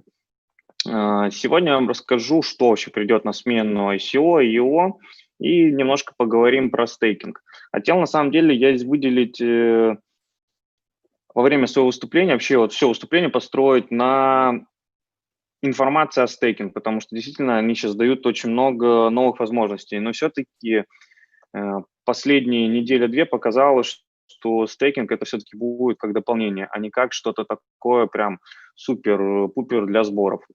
Перед тем, как вообще пойдем разговаривать то, что придет на смену ICO и IEO, хотелось бы рассказать то, что мы действительно имеем большой опыт, мы общаемся со многими проектами, которые вывели. Многие проекты с нами делятся инсайдами, и мы действительно видим то, куда движется рынок. Перед тем, как поговорим, куда движется рынок, давайте поговорим о том, что сейчас вообще происходит на рынке. Ну, в целом, многие, даже что вообще случилось за последние 3-4 месяца? Мы видим, что многие офлайн-компании решили сосредоточиться на криптопроектах. Очень много компаний, которые занимались какими-то своими вещами, которых дополнительно просто тестировали криптосферу, особенно март-апрель очень сильно показал, что многие компании прям существенно сфокусировали свое внимание на криптосфере. За последние несколько месяцев, особенно с марта, был прилив действительно пользователей, как альтернатива, что-то новое. Многие действительно в начале кризиса, назовем его так, действительно обсуждали, что может быть криптовалюта это будет тихая гавань, спасение, но тем не менее пока мы имеем то, что имеем. И очень много проектов, которые собирали деньги в 2017 году, сделали проект и готовы с ним выходить на рынок. Понятное дело, что бум ICO был в 2017 году, когда действительно очень много сильных проектов, которые, казалось бы, должны были стрельнуть, поднять сильно рынок крипты, соскамились, пропали из виду. Но сейчас мы видим, как проекты начали возвращаться, начали интересоваться, начали выходить, листиться на крупные биржи, по крайней мере, начали разговор с ними. Смотришь, анализируешь их, курс токенов упал в 100 раз, и когда задаешь вопрос проекту, а что вообще случилось, почему вы так похоронили, грубо говоря, свой проект на рынке, токен упал ниже некуда, на что проекты отвечали, что мы проект делали, в маркетинг не вкладывали, сейчас уже готовы выходить. Также, что мы еще видим на рынке, крупные компании действительно готовятся к выходу на крипторынок, и даже когда с нами проводят встречи, они зачастую приходят и говорят, зачем нам выходить на крипторынок. Это сотовые операторы международные, крупные газовые компании, у газовых компаний какие-то дочерние компании, или компании, которые вообще занимаются автопроизводители, все они потихонечку начинают интересоваться криптосферой и начинают пробовать, надо ли нам входить в рынок или нет. Даже множество, даже из таких, как у наших клиентов, как дочерние компании Hyundai и так далее. Далее, что мы еще видим, что сейчас происходит на крипторынке с стороны таких крупных проектов, действительно крупные нефтяные компании, крупнейшие девелоп-компании в сфере недвижимости начали уже заходить с тестовыми проектами на рынок. Понятное дело, что они не с основными своими проектами заходят, понятное дело, что они не выходят на такие биржи, как Binance, OKX, но они выходят на биржи такого 2-3 уровня и тестируются, играются, и не исключают возможности токенизации в будущем, какой-то одной из своих более уже крупных компаний, либо основной через 3-5 лет. На самом деле все это говорит о каком-то таком более позитивном настрое, что я вижу в ближайшее время действительно может дать такой хороший скачок крипторынка в целом. На вопрос, как заработать проекту, я выделил слово «заработать», потом к этому немножко вернусь. Был вообще как у нас тренд на ICO, когда с помощью сайтов, там особенно там тренд был основной до 2017 года, когда есть у проекта сайт, и с помощью его он собирает деньги, выдает, грубо говоря, токены какие-то, там монеты инвесторам за это, и дальше выходит на биржи, торгуются. К сожалению, было очень много скам-проектов, из-за чего тренд немножко ушел в сторону. Был тренд IEO, время его также прошло, это начало 2019 год, и к этому же 2019 году, ближе уже, получается, к сентябрю-октябрю, тренд прошел. С чем это было все связано? К сожалению, с тем, что проекты на ICO от проектов от IEO ничем не отличалось. Только действительно было первоначальное доверие, что вот, возможно, биржи делают какой-то там скоринг и действительно могут отсеять какой-то там ненужный, грубо говоря, ненужные, скажем так, слабенькие проекты. Но все равно проекты собирали, проекты пропадали, никто продукты почти не делал. Даже если мы посмотрим проекты Binance, которые там проводились, к сожалению, многие так ничего не сделали, а шумихи в СМИ много. Вопрос, что будет дальше, об этом я чуть-чуть позже расскажу. Я действительно последний месяц-полтора долго думал, что стейкинг все-таки будет как альтернативный способ заработка, но, к сожалению, что-то пошло не так, и об этом расскажу чуть-чуть позже. Если мы говорим со своей стороны, то есть как собирать деньги, к сожалению, действительно на рынке можно собрать только прямо сейчас именно одним способом. Это какие-то приват-фонды, свои средства, выходить на биржи и уже с бирж пытаться собрать деньги, делая маркетмейкинг, делая объемы торгов, привлекая какой-то маркетинг и так далее. А его, как бы кто что ни говорил, оно, к сожалению, умерло. Если биржи красиво там завлекают, что якобы мы тут собрали на IO там 1, 2, 3, 5 долларов, это все ерунда со стороны своего опыта. Мы работаем со всеми биржами, знаем реальные цифры, к сожалению, действительно это не так. А если мы говорим о таких крупных биржах, как там Binance, там OKX, Huobi и так далее, понятное дело, что вроде они ставят цифры, что окей, мы там собираем, привлекаем 1-3 миллиона долларов на проект, нужно до этого его внести 1-3 миллиона долларов для того, чтобы вообще возможность участвовать в этом. И, понятное дело, у многих проектов нет таких денег. И какие есть варианты сбора, когда выходить на рынок? Первое – это стратегии быстро продавать, красиво рисовать вот эти головы, плечи и так далее. Но понятное дело, что это кратковременный эффект. Красиво рисовать вверх-вниз, можно быстро собрать деньги с рынка, но, понятное дело, через 3 месяца что мы увидим? Проект похоронен. Либо есть второй альтернативный вариант – это делать маркетмейкинг, делать объем торгов, поддерживать комьюнити, создавать комьюнити, собирать там свой 1-2 миллиона долларов и в течение какого-то там срока, будь то полгода, год, полтора, действительно можно собрать эти средства, причем даже на какой-нибудь средней бирже, не говоря о каких-то крупных. Если мы берем несколько бирж и какие-то крупные биржи, понятное дело, что с рынка можно собрать деньги. Важно понимать, что такой нюанс, что в основном, если нет никаких-то там приватных инвесторов, только деньги с бирж можно собрать. К сожалению, формат ICO и IO уже давно умер. И как правильно, вот мы тут говорили как раз-таки с ведущим Сергеем, заметил, что действительно ICO и умерло, но есть все равно такие небольшие альтернативы. Знаете, вот почему это выделил слово, еще в предыдущем слайде «заработать». Основная проблема, почему это все умерло, как я считаю, потому что проекты приходят с целью, даже к нам зачастую, не как нам поднять деньги и сделать проект, а как нам заработать. То есть они рассматривают ICO, IEO, сборы средств на бирже как способ заработать, это не как собрать деньги. А давайте просто представим ситуацию, что вот у вас есть какой-то хороший проект, но вот мы не берем ICO, IEO, а просто придем к каким-нибудь венчурным инвесторам на какой-нибудь там стартап-конкурс, где действительно собираются там сильные инвестора. Ну, пускай они попробуют хотя бы $500 000 вот эти проекты оттуда собрать. Но, конечно, у них не получится. И как они могут говорить о том, что у них это получится сделать на IEO? А если мы просто посмотрим даже все проекты, которые вот в основном проанализируем, выходят там на IEO, на ICO, листятся на биржах, ну, продукта ни у кого нет, зачастую просто сайт, команда и идея сделать что-то большое, гигантское, там, полететь на Марс, сделать мост от Земли до Луны, какие-нибудь такие нереальные идеи, либо убиться очередная эфира, причем у них токен сделан на эфире, я вот это вот вообще не понимаю. И вот такие вот столько идей, к сожалению, выходит, и у людей нет даже задачи создать проект. Вот это, я считаю, основная проблема, из-за чего, возможно,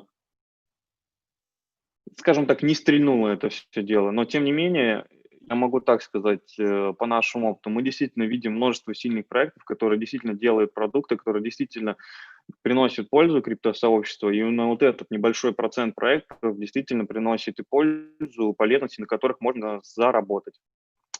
Дальше хотел поговорить про стейкинг. Перед тем, как я расскажу, как он может повлиять на сборы, расскажу вообще, что такое стейкинг. Но стейкинг вообще простыми словами это получение там пассивного дохода криптовалют там на алгоритме майнинга Proof of Stake. Этот алгоритм был придуман в 2012 году. Первый, кто применил, такая была монета PRE-ICO. Сейчас к ней уже подключились, к этому алгоритму, действительно множество крупных монет. Здесь вот на списке можно увидеть объем стейкинга, который сейчас реализован. Понятное дело, это даже зачастую было придумано для того, чтобы снизить нагрузку на, скажем так, производительные мощности, и чтобы прийти на замену вот этим стандартным майнингу и так далее. Понятное дело, что когда будет, допустим, представим ситуацию, когда криптовалюты пойдут прям в большую такую, скажем так, займет большую долю нашей жизни. Понятное дело, что если все время будет майниться, там никаких производственных мощностей не хватит это в дальнейшем. Сейчас мы поговорим вообще про биржи. Многие биржи предоставляют как раз-таки вот этот стейкинг, возможность зарабатывать, имея монеты. То есть совсем простыми словами. У вас есть, допустим, не знаю, там, 1000 какой-нибудь монеты, допустим, 1000 EOS.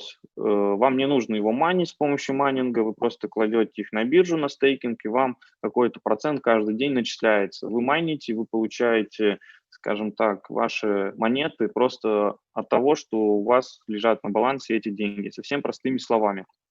Теперь давайте вообще поговорим о том, как это может помочь проектам. У нас есть действительно очень много кейсов. Мы открыли для себя эти кейсы в мае-июне, когда проекты на каких-то там биржах, будь то KuCoin, будь то других, залистились там с успешно добавленные 3-4 месяца, и потом мы, допустим, договорились на каком-нибудь KuCoin провести стейкинг. Как это выглядит? Проект обещает, допустим, 10% годовых, там 3% ежемесячно, 16% годовых и какие-нибудь там другие проценты за то, что человек холдит токены на какой-то определенный период, допустим, на 3 месяца, на 6 месяцев, на год. И это создает какой-то спрос на рынке. Даже банальный пример Руби, который наверняка все должны знать, это $10 Баффета. Мы помогли организовать стейкинг, который просто за первый день там более $200 тысяч смогли собрать с помощью банального стейкинга. Они просто сказали, мы будем выплачивать там, 10-16% годовых тем, кто хранит наш токен. Люди увидели такую возможность, такую акцию, они поверили в проект и просто накупили еще токенов и положили их на год. То есть мы вот сразу вот тогда вот подумали, когда увидев один даже из таких кейсов, у нас есть еще более такие вкусные кейсы, о которых мы не можем говорить. Когда мы все это увидели, мы действительно хотели на рынок, потому что с Форклогом поговорили там, с другими СМИ, что действительно есть альтернатива. Мы увидели альтернативу IEO, альтернативу по сборам. Но когда мы стали дальше сидеть, анализировать, мы понимаем, что, с одной стороны, это временный эффект. Если, предположим, приходит проект с нуля, сделал он какой-то небольшой проектик, допустим, лендинг, накидал там какие-то пару лиц, написал какую-то бомбовую идею, он заходит с ней, никто на этот стейкинг не закидывает деньги, потому что не верит в проект. И важно понимать, что это не альтернатива будущего IEO, мы действительно поняли, что это как дополнение. Действительно дополнение, когда проект, который уже торгуется на рынке, даже если мы не говорим сейчас о каких-то там топ-50 монет, а монете, о которых там далеко за топ-500, за топ-700, действительно получает возможность собрать такие дополнительные там 100-300 тысяч долларов банально даже с одной биржи. При грамотном, скажем так, при грамотной стратегии. Но тоже тут важно понимать, что это все-таки не альтернатива, как на наш взгляд, это хорошее дополнение. И важный такой нюанс, почему мы считаем, что это обязательный, скажем так, инструмент для проектов, потому что оно защищает проект, защищает инвесторов от моментального слива токенов. Допустим, какой-то проект собрал, грубо говоря, $1 миллион на ICO и IO. И вот представляете, многие как действуют?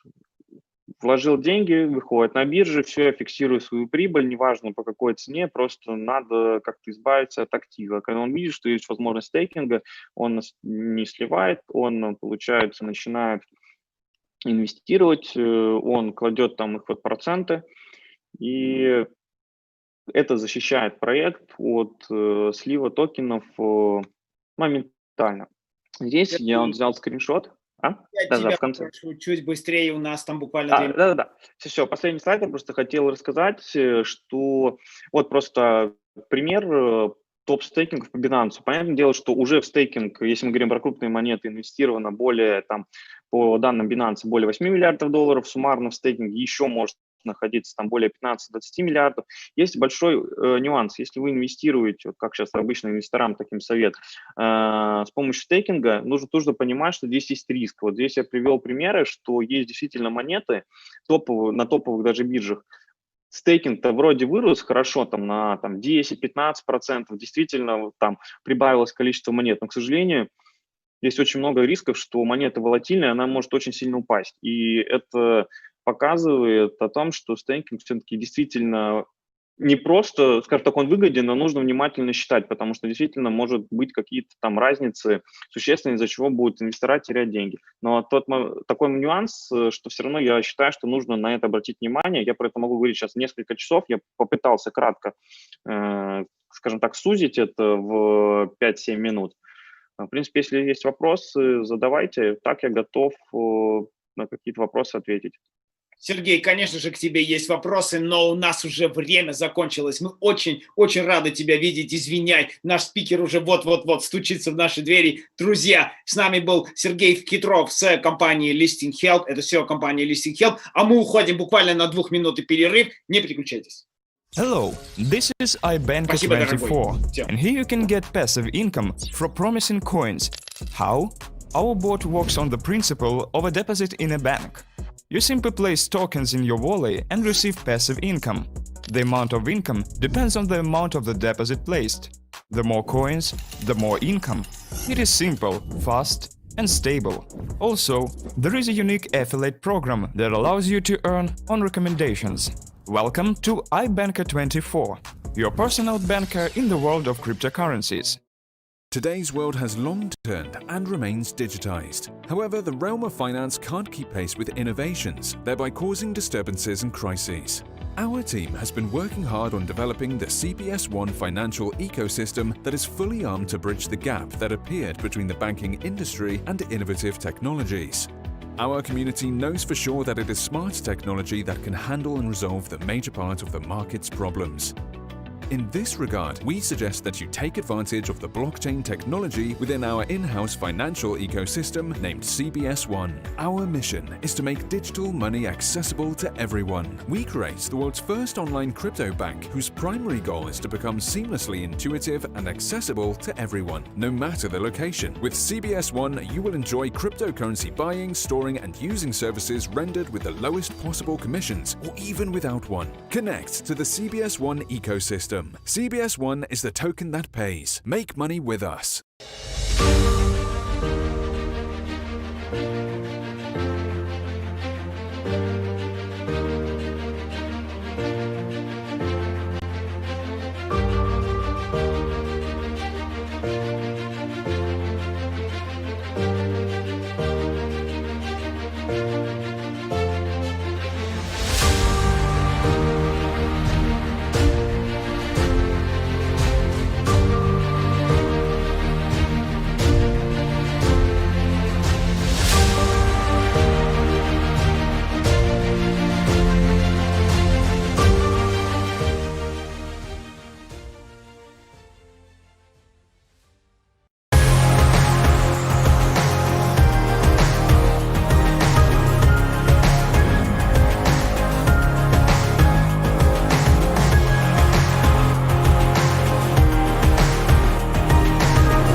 Blockchain is a modern, innovative applied technology, leading to the new step in science and technology. As a leader in blockchain plus IoT, based on real industrial application demand, Walton Chain uses blockchain to serve the real economy, to help transform and upgrade the industry, to combine the iterative blockchain technology with RFID chips and realize the value Internet of Things. Walton Chain application system uses the industry-boosting and innovative blockchain to combine the software features of decentralization and tamper resistance with RFID chip hardware to connect the physical and digital worlds seamlessly. Let the IoT revolution lead the next rise of humanity. IoT revolution, common future in the chip era. Hello, this is iBanker24, and here you can get passive income from promising coins. How? Our bot works on the principle of a deposit in a bank. You simply place tokens in your wallet and receive passive income. The amount of income depends on the amount of the deposit placed. The more coins, the more income. It is simple, fast, and stable. Also, there is a unique affiliate program that allows you to earn on recommendations.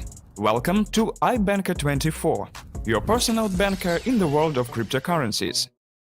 Today's world has long turned and remains digitized. However, the realm of finance can't keep pace with innovations, thereby causing disturbances and crises. Our team has been working hard on developing the CBS1 financial ecosystem that is fully armed to bridge the gap that appeared between the banking industry and innovative technologies. Our community knows for sure that it is smart technology that can handle and resolve the major part of the market's problems. In this regard, we suggest that you take advantage of the blockchain technology within our in-house financial ecosystem named CBS1. Our mission is to make digital money accessible to everyone. We create the world's first online crypto bank whose primary goal is to become seamlessly intuitive and accessible to everyone, no matter the location. With CBS1, you will enjoy cryptocurrency buying, storing, and using services rendered with the lowest possible commissions, or even without one. Connect to the CBS1 ecosystem. CBS1 is the token that pays. Make money.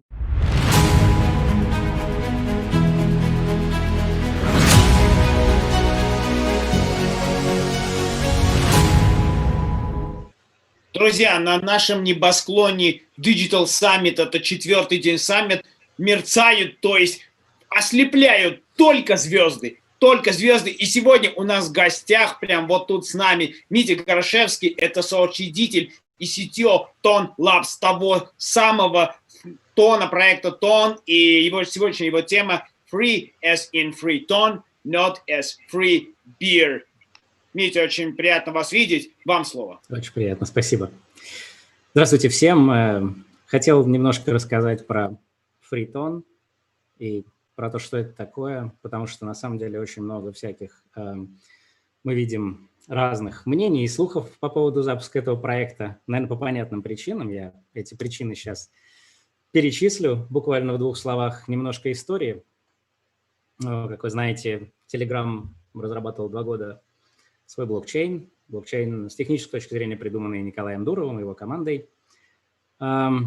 И он должен был запуститься 31 октября 2019 года. Но комиссия по ценным бумагам США 11 октября собственно, подала в суд на Telegram и получила запрет суда на запуск блокчейна. И потом последующая сага этой борьбы Telegram и всего сообщества, она вкратце вот я здесь описываю. Дальше было судебное разбирательство, много всяких бумаг было подано, в том числе 14 февраля 2020 года сообщество, именно как сообщество, подает amicus curiae, это такой документ в поддержку Telegram в суде, он там приобщен к делу. Вот, его авторами являлись, собственно, основными авторами, ну, помимо адвоката Дмитрия Йоффи, ваш покорный слуга, и еще Дима Штукенберг и Леонид Холодов из Ton Labs. Вот, ну и вообще всячески все всячески ждали и пытались посодействовать, насколько это возможно, со стороны сообщества в том, чтобы Telegram разрешили запустить криптовалюту Gram и, собственно, блокчейн. Вот. Но несмотря на все эти усилия, этого не произошло, и суд постановил о запрете Telegram выпускать блокчейн. И на самом деле мы все, то есть это разработчики, ну, например, Ton Labs занимается разработкой Python больше 2 лет. Мы начали еще тогда, когда только появились первые спецификации блокчейна. То есть мы разрабатываем ноду, это, ну, понятно, основной клиент блокчейна, параллельно с Telegram 2 года, и эта нода написана на Rust, вот, Telegram написано на C++, соответственно, ну, нам всегда казалось, что это очень важно для поддержки всей экосистемы. Мы разрабатываем, помимо этого, разрабатывали компиляторы и прочие инструменты для разработки и так далее.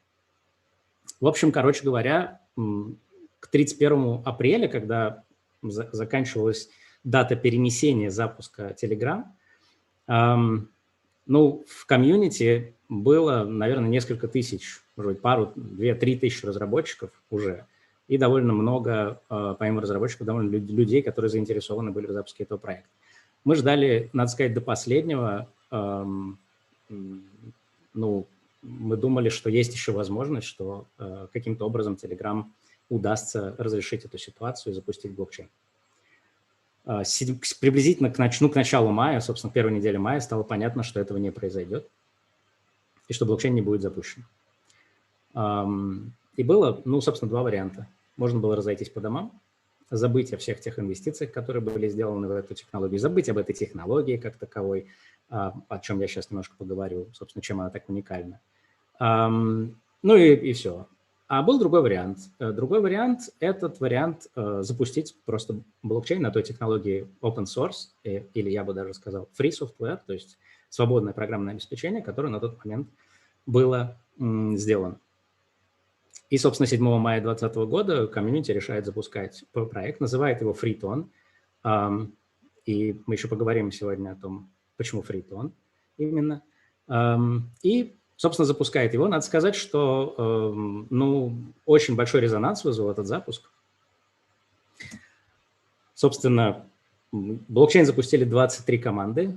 Это ну, как бы команды в основном валидаторы, но в том числе и разработчики, очень известные валидаторы существующие, чтобы не было никаких подозрений в том, что это какой-то, я не знаю, какой-то сговор или еще что-то.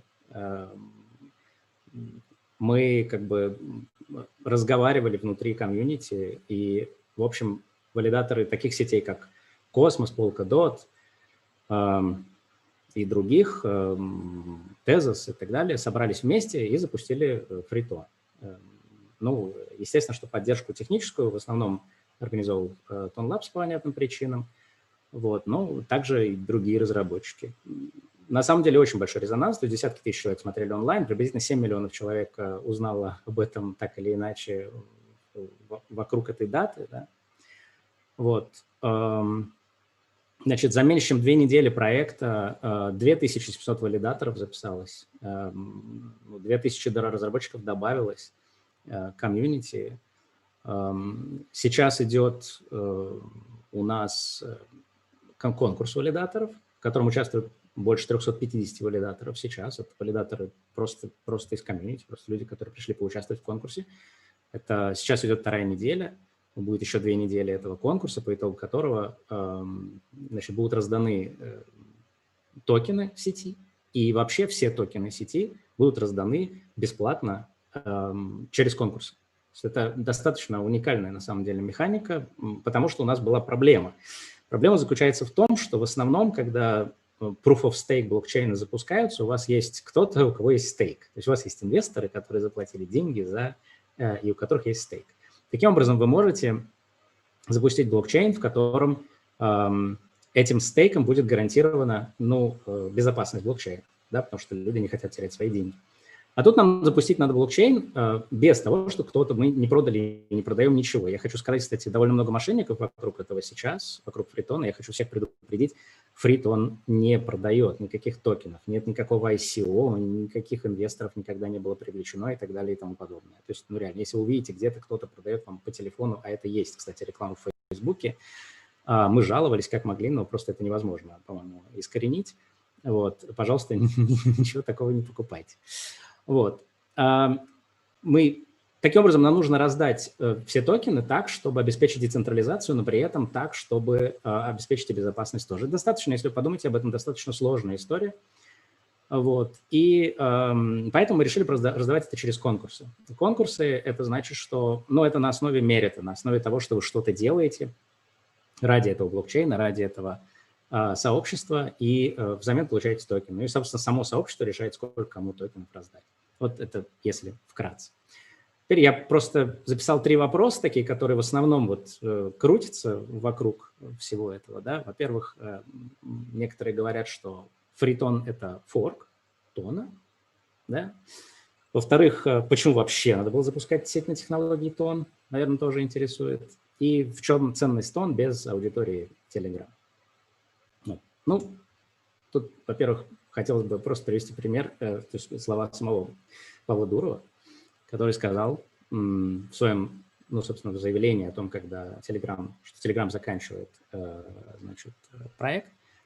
Павел сказал, что the original tool development team is discontinuing, and the principal development of the tone code is transferred to the free source community. Да?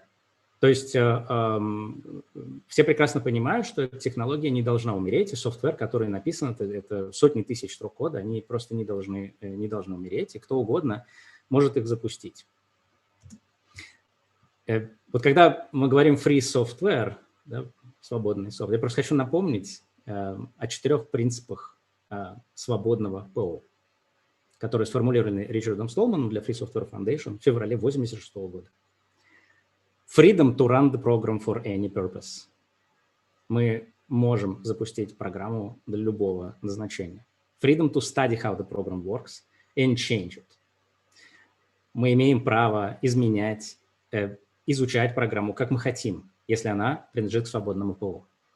Freedom to redistribute and make copies so you can help your neighbor. Да, то есть можно делать копии, можно редистрибьютить. Это практически форкинг. Freedom to improve the program and release improvements to the public, чтобы вся комьюнити могла benefit, да, чтобы все могли benefit. Я думаю, что это даже не нуждается в пояснениях. И имя, которое мы выбрали для тон, FreeTone, это от Free Software. Это 4 принципиальных свободы любого разработчика и любого комьюнити использовать, запускать, форкать, делать с Free Software что угодно. Последнее, что хотелось бы сказать по поводу того, почему, собственно, тон нужно было запустить. Тон сам по себе, как технология, это уникальное техническое решение.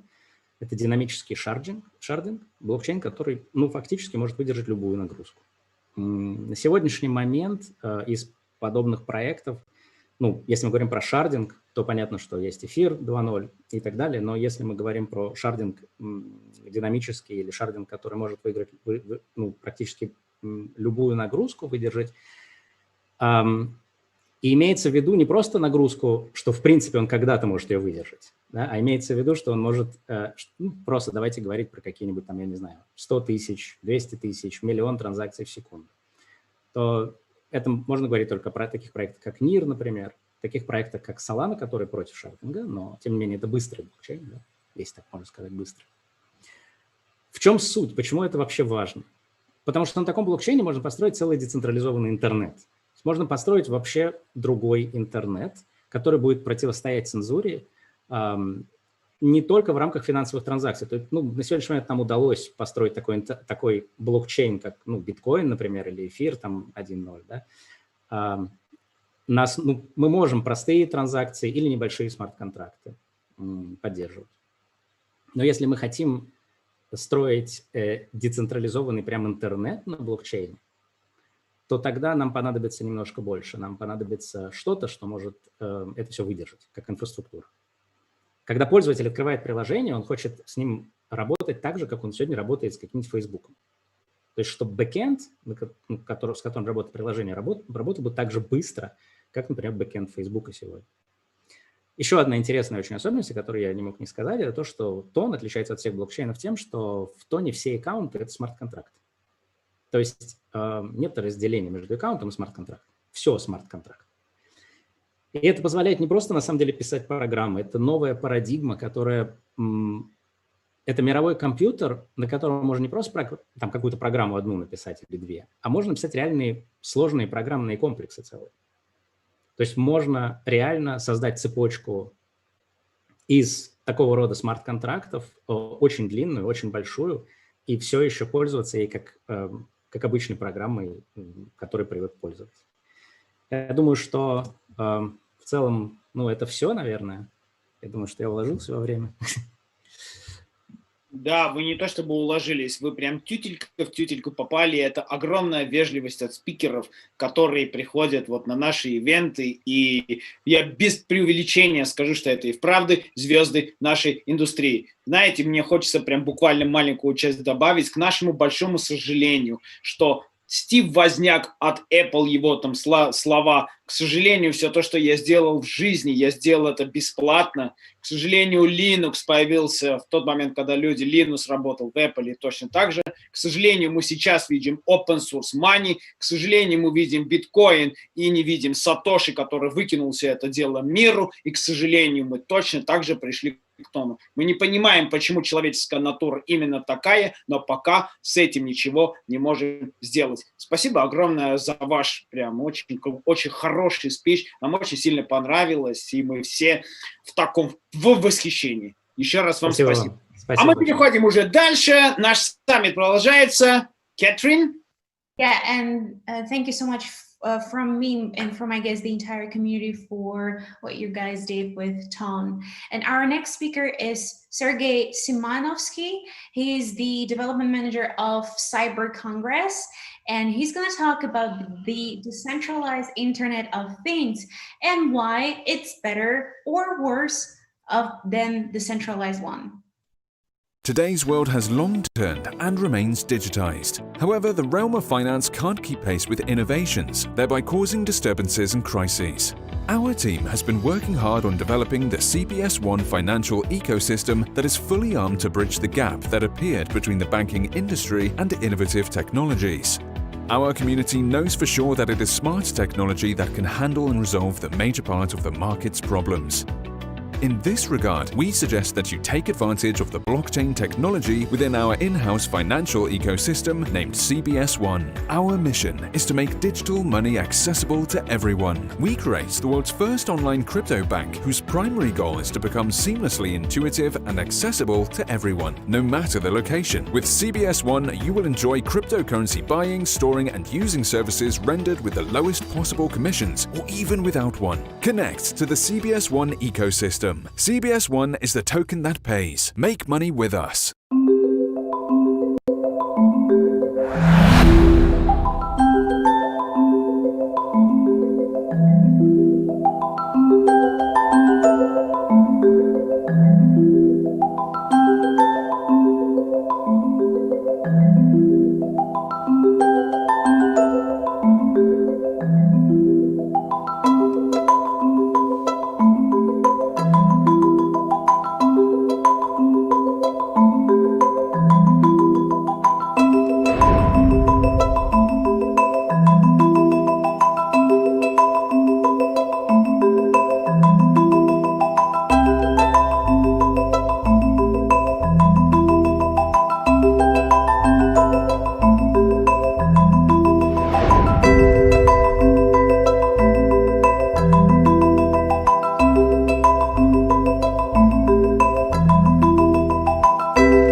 Today's world has long turned and remains digitized. However, the realm of finance can't keep pace with innovations, thereby causing disturbances and crises. Our team has been working hard on developing the CBS1 financial ecosystem that is fully armed to bridge the gap that appeared between the banking industry and innovative technologies. Our community knows for sure that it is smart technology that can handle and resolve the major part of the market's problems. In this regard, we suggest that you take advantage of the blockchain technology within our in-house financial ecosystem named CBS1. Our mission is to make digital money accessible to everyone. We create the world's first online crypto bank whose primary goal is to become seamlessly intuitive and accessible to everyone, no matter the location. With CBS1, you will enjoy cryptocurrency buying, storing, and using services rendered with the lowest possible commissions, or even without one. Connect to the CBS1 ecosystem. CBS1 is the token that pays. Make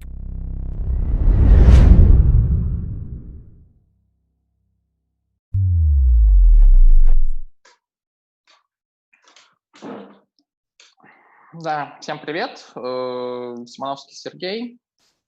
Проект DAO Cyberконгресса. Cyberконгресс, как я уже сказал, это DAO, которая занимается тем, что она запускает проект под названием Cyber. Cyber — это децентрализованный Google, который мы создали, который мы строим. Он, в принципе, уже готов, есть MVP, это все, естественно, open source. Это можно пощупать, потрогать. Тема такая, которую я сегодня хочу поговорить, она будет без презентации, потому что, на самом деле, презентации у нас чуть-чуть приелись. Конечно, поэтому вот, скорее всего, это будет такой больше монолог. Возможно, если возникнут потом какие-то вопросы, я на них с радостью отвечу. Если нет, то нет, либо уже на свой панельной дискуссии. Тема о разнице децентрализованного интернета вещей и централизованного интернета вещей. Я немножко в том числе проговорю про инструменты. У меня нет какого-то конкретного списка, кроме того, который я себе сейчас представляю в голове, поэтому я надеюсь, что из этого не выйдет полная вода или слишком размазана. Ну, в общем, поехали. Итак, до какого-то определенного времени у нас само понимание интернета вещей, да, на самом деле появилось давно, и до какого-то определенного времени, до того, как появился блокчейн и распределенные технологии, это понимание, оно было достаточно ограничено тем, как инструменты, как какие-то машины или как какие-то ноды или узлы, да, давайте назовем их узлами, скорее всего, самое правильное название здесь, будут работать внутри этого интернета вещей или внутри этих сетей, которые каждое какое-то вложение внутри этого большого интернета вещей. Проблема с этой историей была то, что, несмотря на то, что они все будут между собой взаимосвязаны, так или иначе они будут работать согласно каким-то протоколам, а эти протоколы так или иначе, в свою очередь, будут подвластны точно так же какому-то, например, возьмем, например, протокол DNS, да, или протокол HTTP, HTTPS, да, или протокол там, TCP/IP. Все эти протоколы, так или иначе, в той или иной мере, они централизованы в том плане, что есть какой-то узкий круг бенефициаров, несмотря на то, что они сами по себе принесли интернету и в том числе и, само собой, интернету вещей какое-то безумное развитие, без которого бы все, в том числе и происходящие сейчас конференции, были бы невозможными. Но при этом, опять же, то количество подводных камней, которые они по себе притащили, из-за того, в том числе из-за того узкого круга бенефициаров, который за ними стоит, оно на самом деле очень ограничено.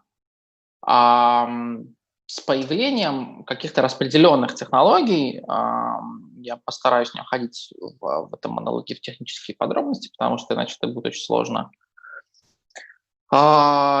Возможность появления истинного интернета вещей, где реально как бы картина о том, что в этом интернете вещей эти узлы, то есть что такое узел, да, начнем, наверное, с этого. Узел — это может быть все что угодно, будь это телефон, будь это там компьютер, будь это принтер даже, это не важно, да.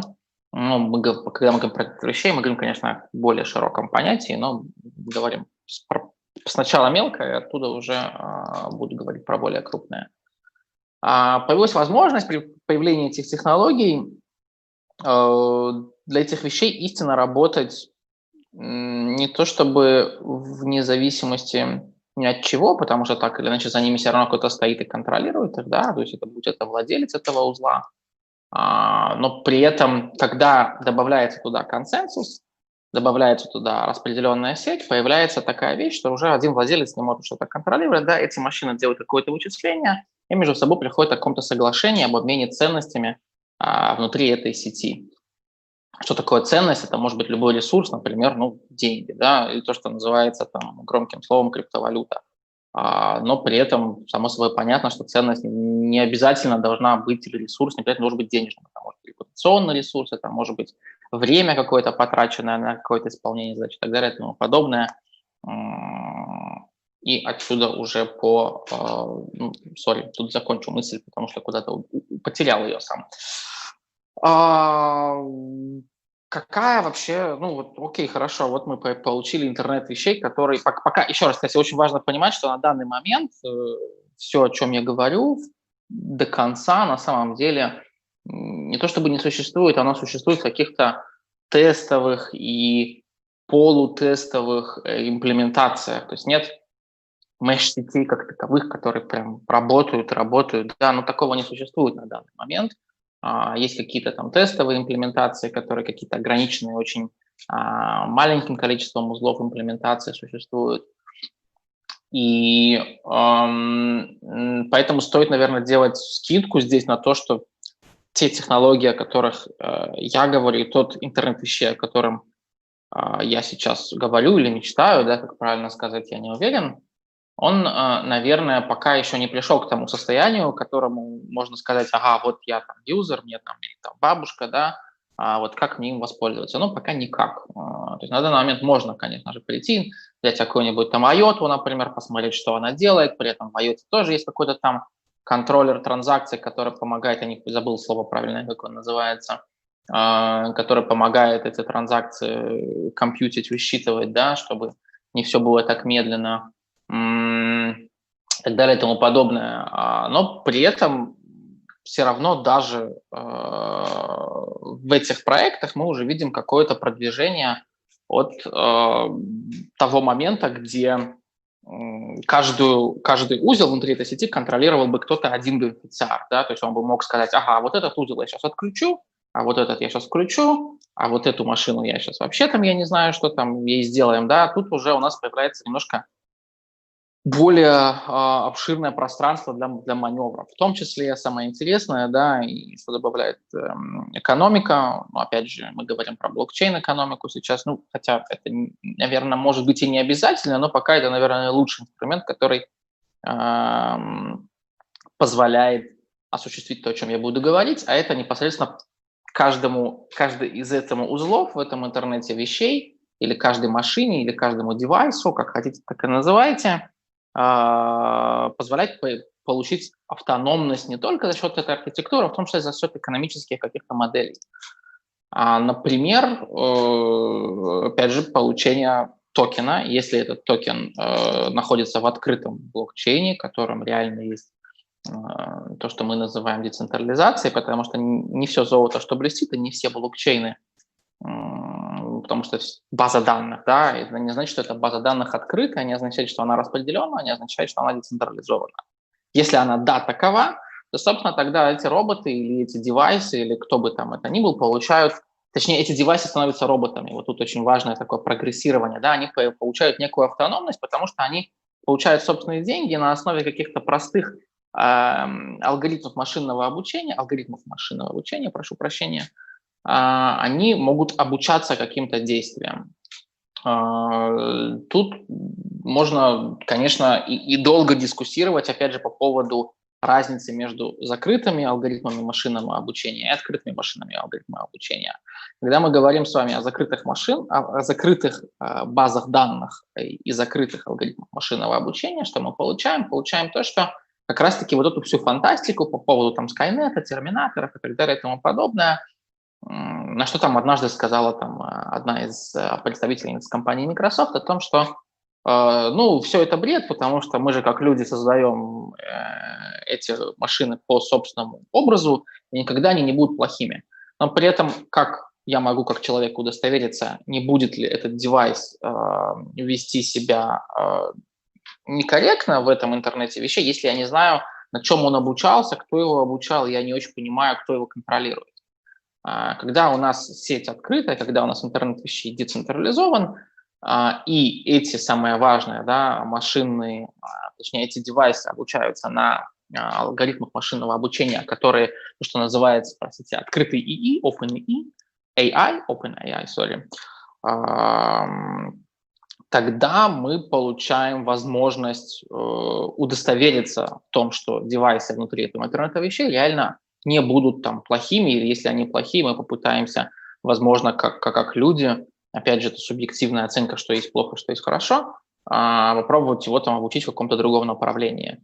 О чем я говорю? Да? То есть что такое вообще открытая база данных, что такое OpenEE? Тут все очень просто. То есть так или иначе, ну, почти очень просто, так или иначе, все, что сейчас происходит в цифровом пространстве, то бишь в интернете, оно основано на семантике, на семантическом ядре. На данный момент это семантическое ядро является, в принципе, по большому счету закрытым. Открытым его назвать никак нельзя с технической точки зрения, в том числе и с точки зрения философии его никак нельзя назвать открытым. Почему? Потому что как инженер, я не инженер, но как инженер или как создатель какого-то продукта, я не могу выбрать то, как мой контент, в этом случае это программа или алгоритм, будет ранжироваться, индексироваться и так далее и тому подобное. Я вынужден следовать тем стандартам, не то чтобы стандартам, а тем каких-то закрытым правилам, которые существуют, которые контролируются, опять же, какой-то компанией. В данном случае, конечно же, основной игрок на этом рынке является Google, который контролирует по разным оценкам до там, 90 с лишним процентов knowledge графов, так называемых, графов знаний. Что такое граф знаний? Это, грубо говоря, когда я пишу в Гугле buy Bitcoin или там купить телефон, он, собственно, захватывает мой локейшн, и не только мой локейшн, и, собственно, мне выдает вот эту такую коробочку, она особенно хорошо видно не в телефоне, особенно хорошо видно на компьютере. Вот эта коробочка, когда я написал там buy Bitcoin, я там написал, что такое биткоин, какая у него цена, какая у него ценовой фид последний, это и есть работа knowledge графа, это сборка информации с различных ресурсов. Проблема в том, что эта информация собирается с ресурсов, которые принадлежат той же самой компании, и мы не знаем, какие ресурсы она туда проталкивает, какие не проталкивает, то есть такую информацию, простите. И, по сути, сейчас возвращаемся к семантике, все, что мы знаем, и все, что мы делаем в интернете, все действия, они на этой семантике завязаны. В том числе и, тут немножко уйду сейчас от основной темы, но я к ней вернусь потом через point. В том числе и основная модель адвертайзинга, существующая в интернете, монетизации, да, которая, в принципе, считается как якобы единая, как грааль какая-то святая, но на самом деле это глупость. Сейчас объясню почему. Потому что работает она как раз-таки основываясь на этом закрытом семантическом ядре, где компании собирают данные этот выдают в профиль, и потом эту информацию продают как о том, которую этот человек сам туда вогнал, как ему же продают как рекламу. Теперь по поводу интернета вещей, как все это взаимосвязано. Ну, если мы подумаем о том, как мы взаимодействуем, точнее, через интернет, через интернет со всем миром, а это, собственно, политически, это социально, это экономически, да, какие еще, возможно, культурные какие-то взаимодействия и так далее и тому подобное, все они основываются на этой семантике, все они основываются на этом профиле на протяжении многих-многих лет. Это и есть, по сути, в какой-то степени машинное обучение, потому что, передавая эти данные туда, мы задаем какое-то семантическое ядро, которое может использоваться этими компаниями. Теперь, если бы мы говорили об открытой базе данных, вот тут я через долгий такой вот point прихожу назад, о том, что называется OpenAI, вот то, что я говорил по поводу того, что когда они будут обучаться на закрытых алгоритмах, тогда мы как раз и получим возможность вот этих всех страшных терминаторов, скайнетов и т.д. и т.п. Почему? Потому что есть какие-то игроки, которым будет выгодно, чтобы это было так. Им будет выгодно этим бенефициарам сказать: окей, а мне выгодно там пойти, я не знаю, разбомбить там какой-то город, я не знаю, или обучить эту машину делать так. Или иначе. Тяжело сейчас придумать пример сходу, но, в принципе, я думаю, что несложно посмотреть на рынки, закрытые, существующие в других темах, и это соотнести туда.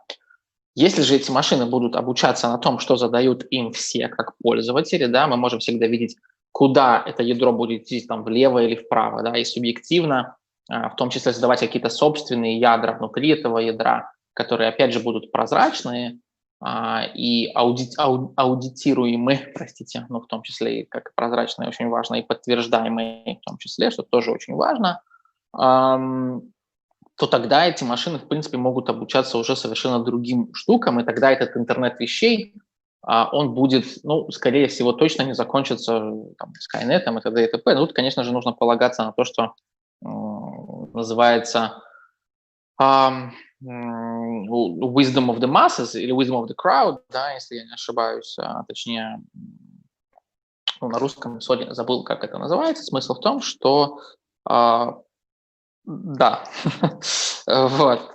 Смысл в том, что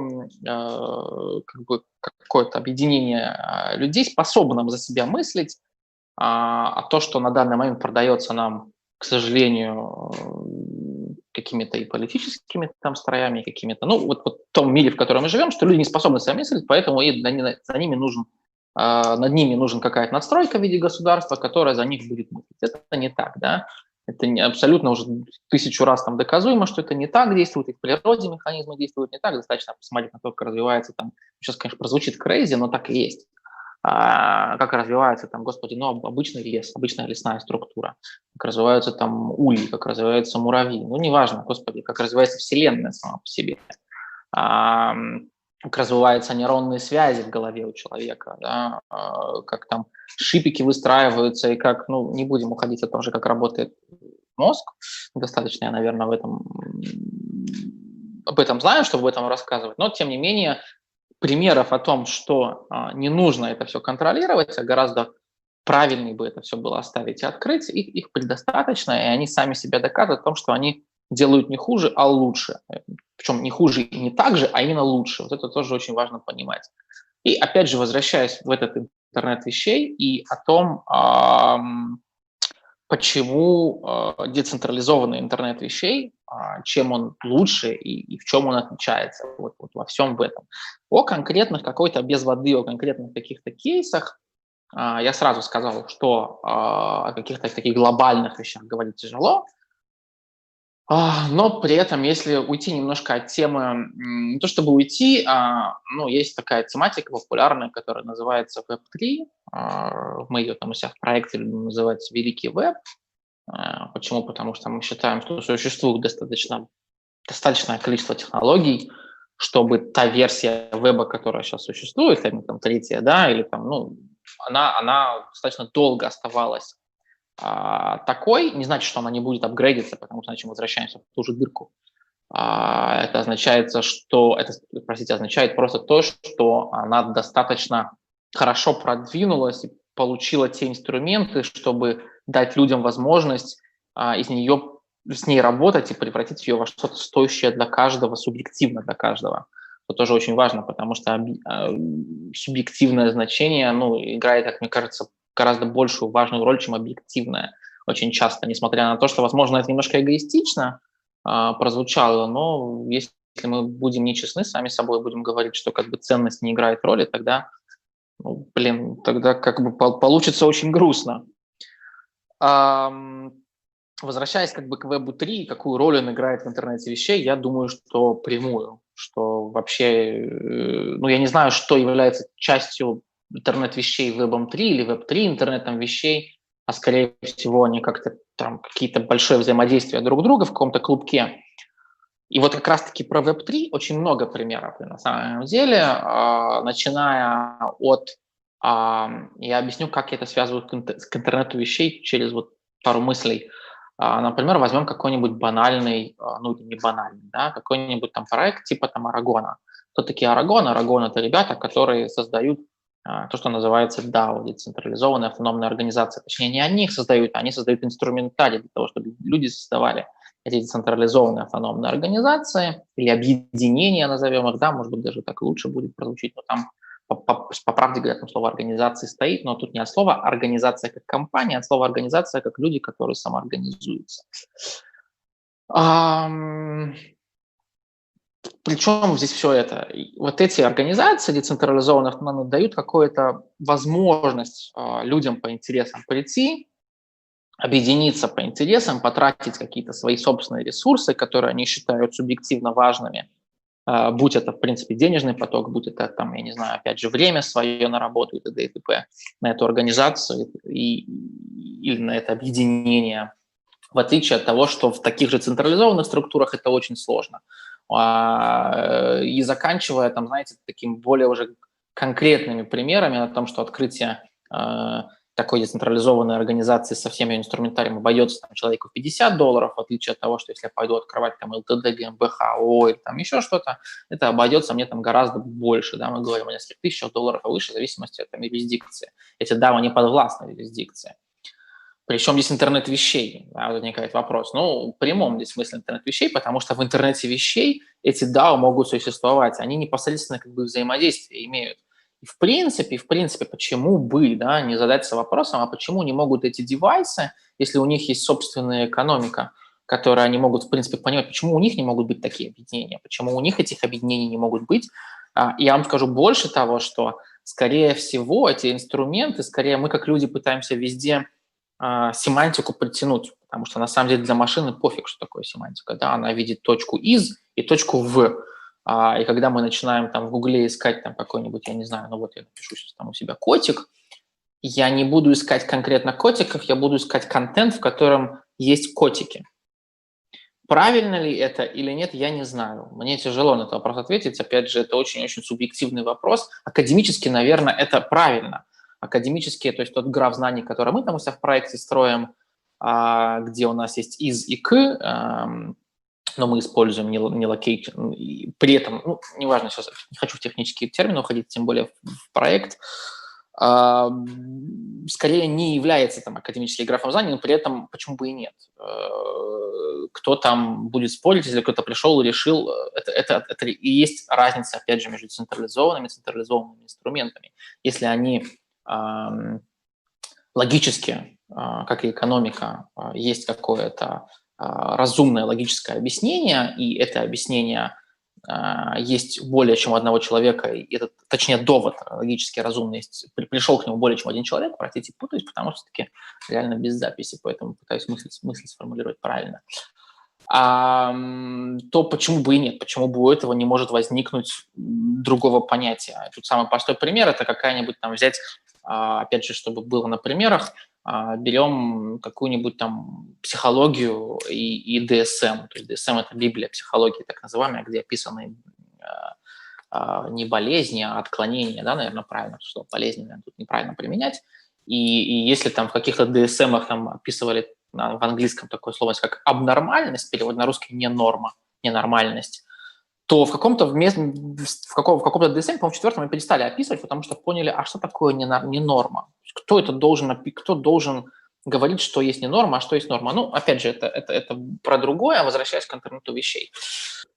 Поэтому в Web 3 есть большое количество проектов, я там упомянул только Aragon, говорим про Decentraland, например, да, который, наверное, к интернету вещей, но я упомянул IOTA уже, да, которые есть там.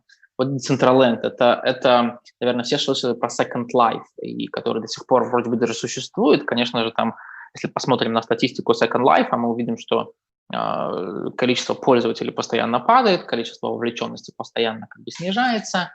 Я не знаю, что творится там, есть ли у них акции или нет, правда, не знаю. Но мы видим, что по какой причине? А потому что, ну, есть юридические проблемы у этого проекта. Я не помню, где они там начались. Я вот точно сейчас не смогу вот так это с головы взять. По-моему, что-то это было то ли в Японии, то ли еще где-то, где кто-то пришел, что-то куда подал там в суд на какие-то права, не права. И, в общем, начались какие-то вот эти вот проблемы, все это завернулось в большое бюрократическое колесо, которое, в принципе, этот проект практически убило. А Decentraland очень похожая штука, которая сделана на блокчейне. Пока она тоже еще только оживает, хотя она, в принципе, существует, можно зайти, можно даже играть, они недавно совсем запустили, там можно бегать. Самая прелесть в том, что все это на распределенных как бы мощностях, и все это, я не говорю про рендеринг сейчас и про то, что творится там на фронтенде, я, правда, не уверен, на самом деле, как у них рендеринг устроен с этой точки зрения, я говорю непосредственно там про ту же экономику, про то, что я могу прийти в цифровое, купить цифровой участок, который оценивается рынком в какую-то реальную стоимость, на этом цифровом участке что-то сделать, и эти люди какой-то поставить там девайс, не девайс, и кто-то будет этим пользоваться. То есть это и есть, опять же, интернет вещей, да, можно привести в пример какой-нибудь там вообще там, я использую слово дичь, но использую как хорошее слово, какой-нибудь там Урбит, который вообще создает, ничего не создает, это вообще не про блокчейн на самом деле, но при этом тоже очень про интернет, буквально последняя тогда мысль, и резюме, который создает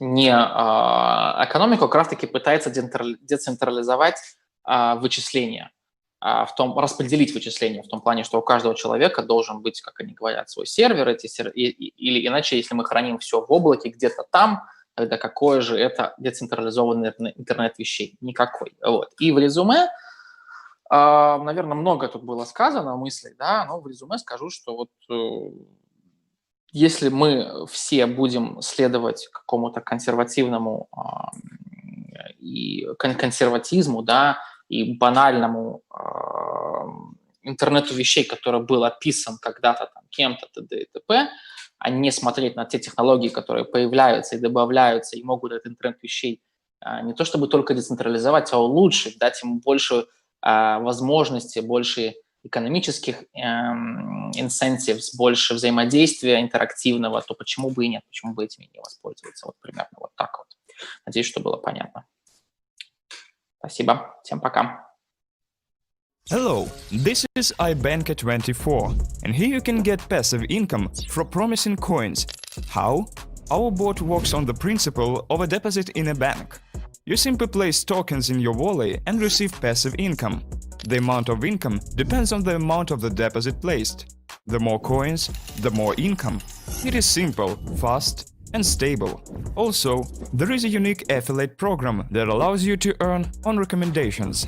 Welcome to iBanker24, your personal banker in the world of cryptocurrencies.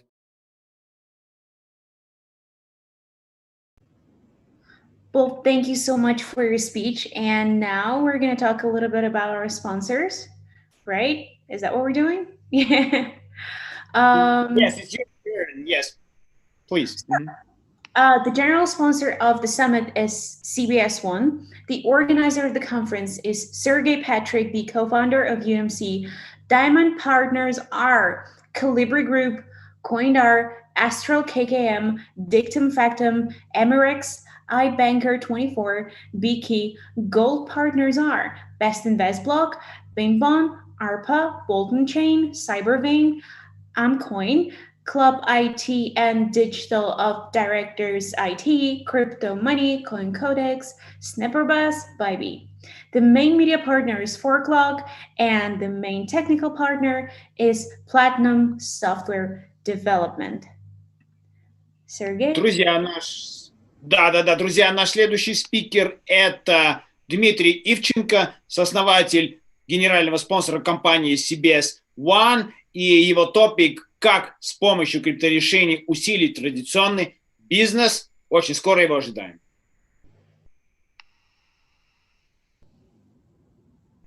Дмитрий, да, вы уже тут. Если можно, включайте камеру, звук, и мы с вами уже в эфире.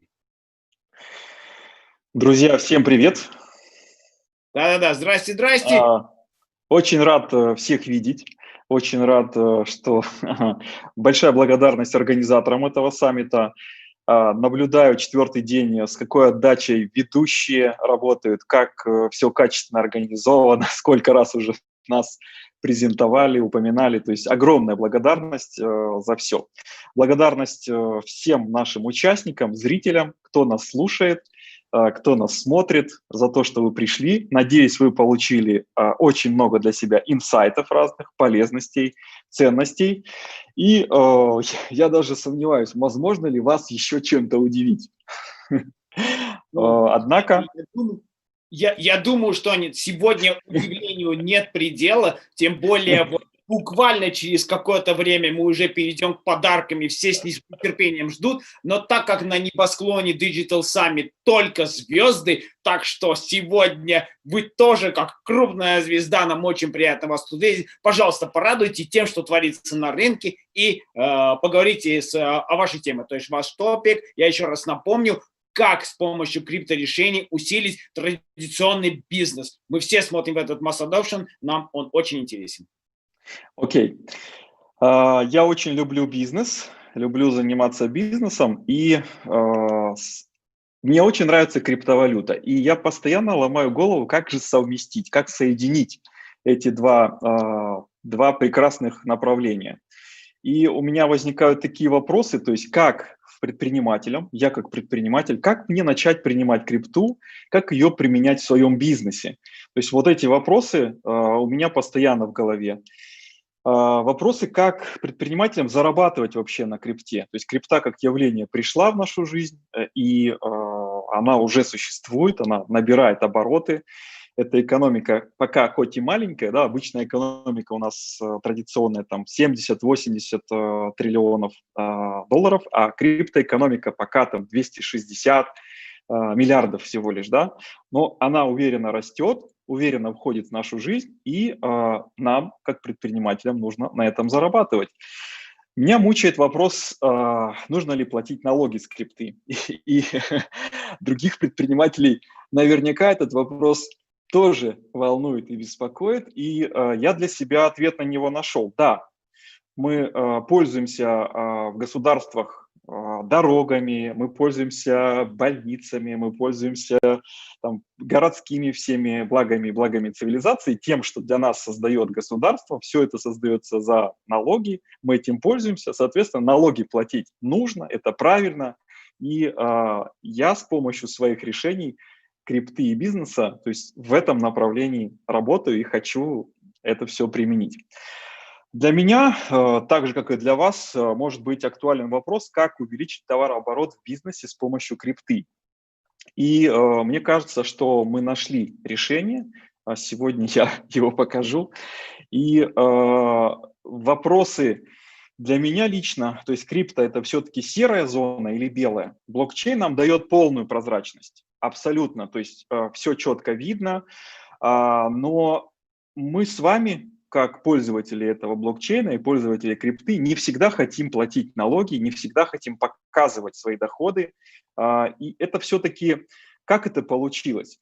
Мы сами с вами создали такую ситуацию, что государство, банки и налоговые, то есть на нас смотрят, что мы что-то делаем, делаем это как бы прячась, как бы скрывая это, как бы не до конца открывая то, что мы делаем. И вот эта ситуация, что многие криптовалюты запрещаются, или многие собираются, допустим, в России принять такой закон, который не все будет разрешать, это мы сами с вами создали. И вот наша задача, как криптопредпринимателей, энтузиастов и вообще сообщества, сделать так, чтобы не прятаться от бизнеса или от государства или от налоговой, ничего не скрывать, а наоборот соединить криптоэкономику с реальной экономикой и получить ситуацию win-win, когда мы с вами усиливаем друг друга и получаем от этого только плюсы.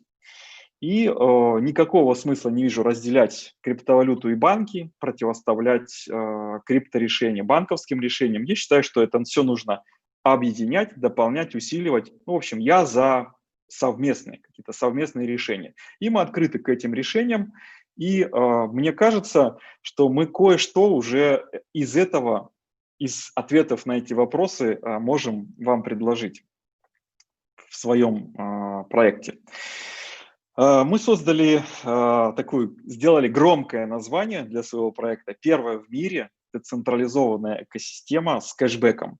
И предложили при помощи технологии Proof of Stake довольно-таки существенные награды за стейкинг токенов, довольно-таки высокие, да, то есть 72%. Это нам удалось сделать благодаря тому, что мы соединяем, у нас есть бизнес действующий, реальный, мы его соединяем с криптобизнесом, и те доходы, которые производятся в криптовалюте, мы их обеспечиваем своим бизнесом для того, чтобы усилить эти направления. Как это происходит? У нас есть уже создан кошелек, в котором применяются наши токены. Мы работаем над бесконтактными дебетовыми картами, предоплаченными, над присоединением их к нашей системе. Мы работаем над созданием собственной криптобиржи и готовы к партнерству с любыми биржами. Сегодня я вижу очень много достойных партнеров, и мы для друг друга как раз-таки именно созданы. Мы создаем P2P-обменник, но не простой, который у вас взимает комиссию, а который вам, наоборот, как бы дает бонусы, дает награду в виде токенов за то, что вы совершаете в нем обмены. И эти токены можно монетизировать. Мы создаем кэшбэк-сервис, в котором кэшбэк происходит не только с помощью токенов, но эта прибыль, эти токены, они подтверждены доходами бизнеса, который мы создаем. У нас есть программа лояльности для любителей создавать большие комьюнити. Мы создаем, по сути, онлайн-криптобанк со всеми преимуществами банковской системы и со всеми преимуществами криптосистемы. То есть это транснациональные переводы с минимальными комиссиями, без границ территориальных, языковых и максимально удобные для клиентов. И мы создаем решения для бизнеса, то есть именно как усилить действующий бизнес с помощью крипты. Обычно бизнес, который принимает крипту, сталкивается с тем, что ее потом некуда девать, нужно ее как-то конвертировать в фиат. Мы предлагаем бизнесу получать больше фиата, то есть и обменивать у нас крипту немножко с кэшбэком. То есть таким образом за счет этого кэшбэка бизнес может усилить свою выручку. Принимая обычные деньги, допустим, он получает один оборот, а принимая токены, он может получать у нас чуточку больше, да, за счет этого получать больше прибыли, больше оборота и сильнее развивать бизнес. Особенно это актуально в условиях кризиса. Структура того, что мы создаем, сейчас вы ее наглядно видите, это кошелек, в который мы добавляем постепенно ликвидные токены, основные токены, и его функционал дойдет до 50 криптовалют. Конечно же, он будет подключен к бирже.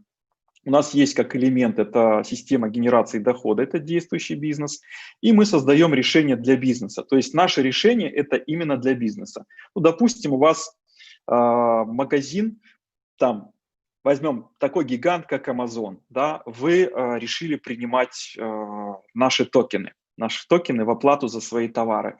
Что мы вам предлагаем? Вы принимаете наши токены, мы у вас токены забираем по стоимости выше, чем вы приняли у клиента. Таким образом, вы получаете дополнительную прибыль. Вот это решение для бизнеса.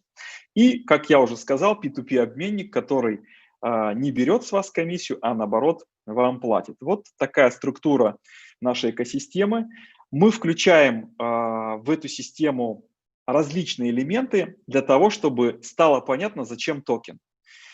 Понятно, токен внутри экосистемы, но еще зреет вопрос, зачем же токен, куда его девать и как его применить.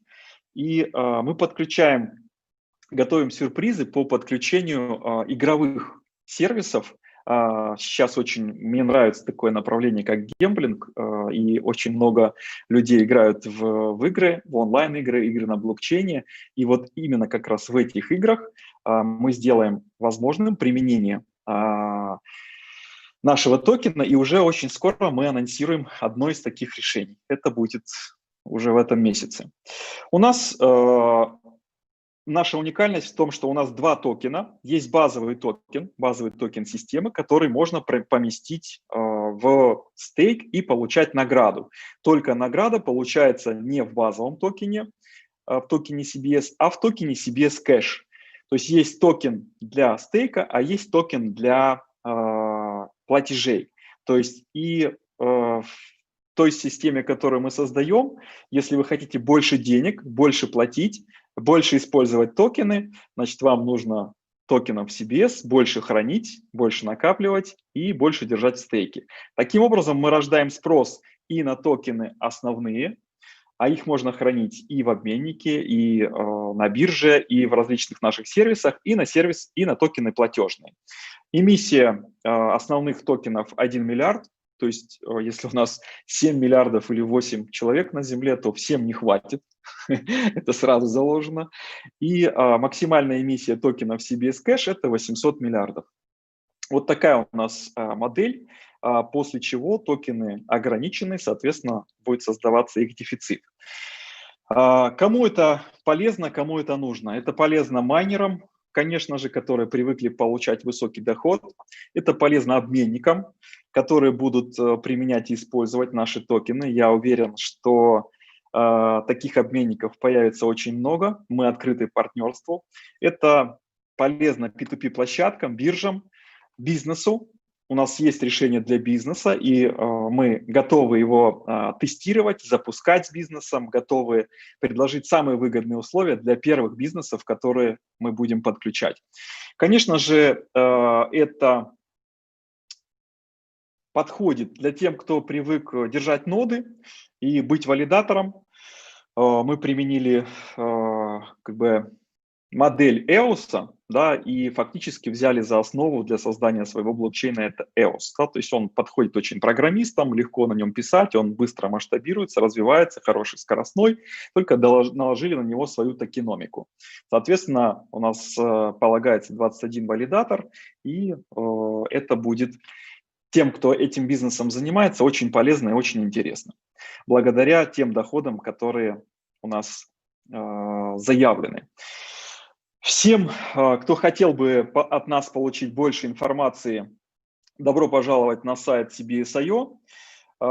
Там уже можно зарегистрироваться, там можно увидеть все наши социальные сети, там можно задавать любые вопросы, на которые мы, конечно же, с радостью выйдем на ответы и готовы к партнерству. И хочу напомнить, что для всех зрителей, партнеров и участников нашего саммита предусмотрены подарки. Подарки от нас, как от генерального спонсора. И хочу подчеркнуть, что всем, кто приобрел билет VIP или билет эксклюзив на саммит, а таких уже много, эти люди мало того, что участвуют в розыгрыше автомобиля, они еще получают от нас дополнительно подарок 40 токенов. То есть вместе с этим билетом, которые вы можете после регистрации на сайте, обратившись к нам, можете получить и можете уже начать ими пользоваться.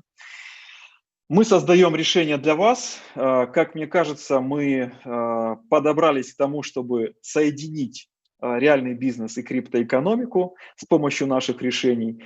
И по моим ощущениям, мы на верном пути. Я это вижу по наплыву регистраций на нашем сайте и по наплыву новых клиентов и по наплыву вопросов. И наверняка Сергей то есть, уважаемые ведущие, и у вас есть какие-то к нам вопросы, я готов их выслушать и готов на них ответить прямо сейчас, прямо для вас. Дмитрий, я думаю, знаете, вы прям очень нежно подошли к моменту призов, потому что все, знаете, в таком ожидании, типа, когда наконец нам что-то дадут, с вашего позволения. Я перейду к этому моменту, потому что, знаете, все уже досидели, мы сегодня рекордное время, почти 4,5 часа уже сидим. С вашего позволения. Я вижу, да. Розыгрышу. Мне интересно, есть ли у Катрин к нам вопросы? Давайте, да. I do have just a general outlook kind of question. Have you ever seen any other, despite your obviously, algorithm and system, kind of practice that works really well, crypto integrated into the general business? Have you ever seen such an experience working well? I mean, except your platform. Сергей, мне нужен перевод. Давайте. О, Кэтрин, давай, я знал, что ты умеешь по-русски.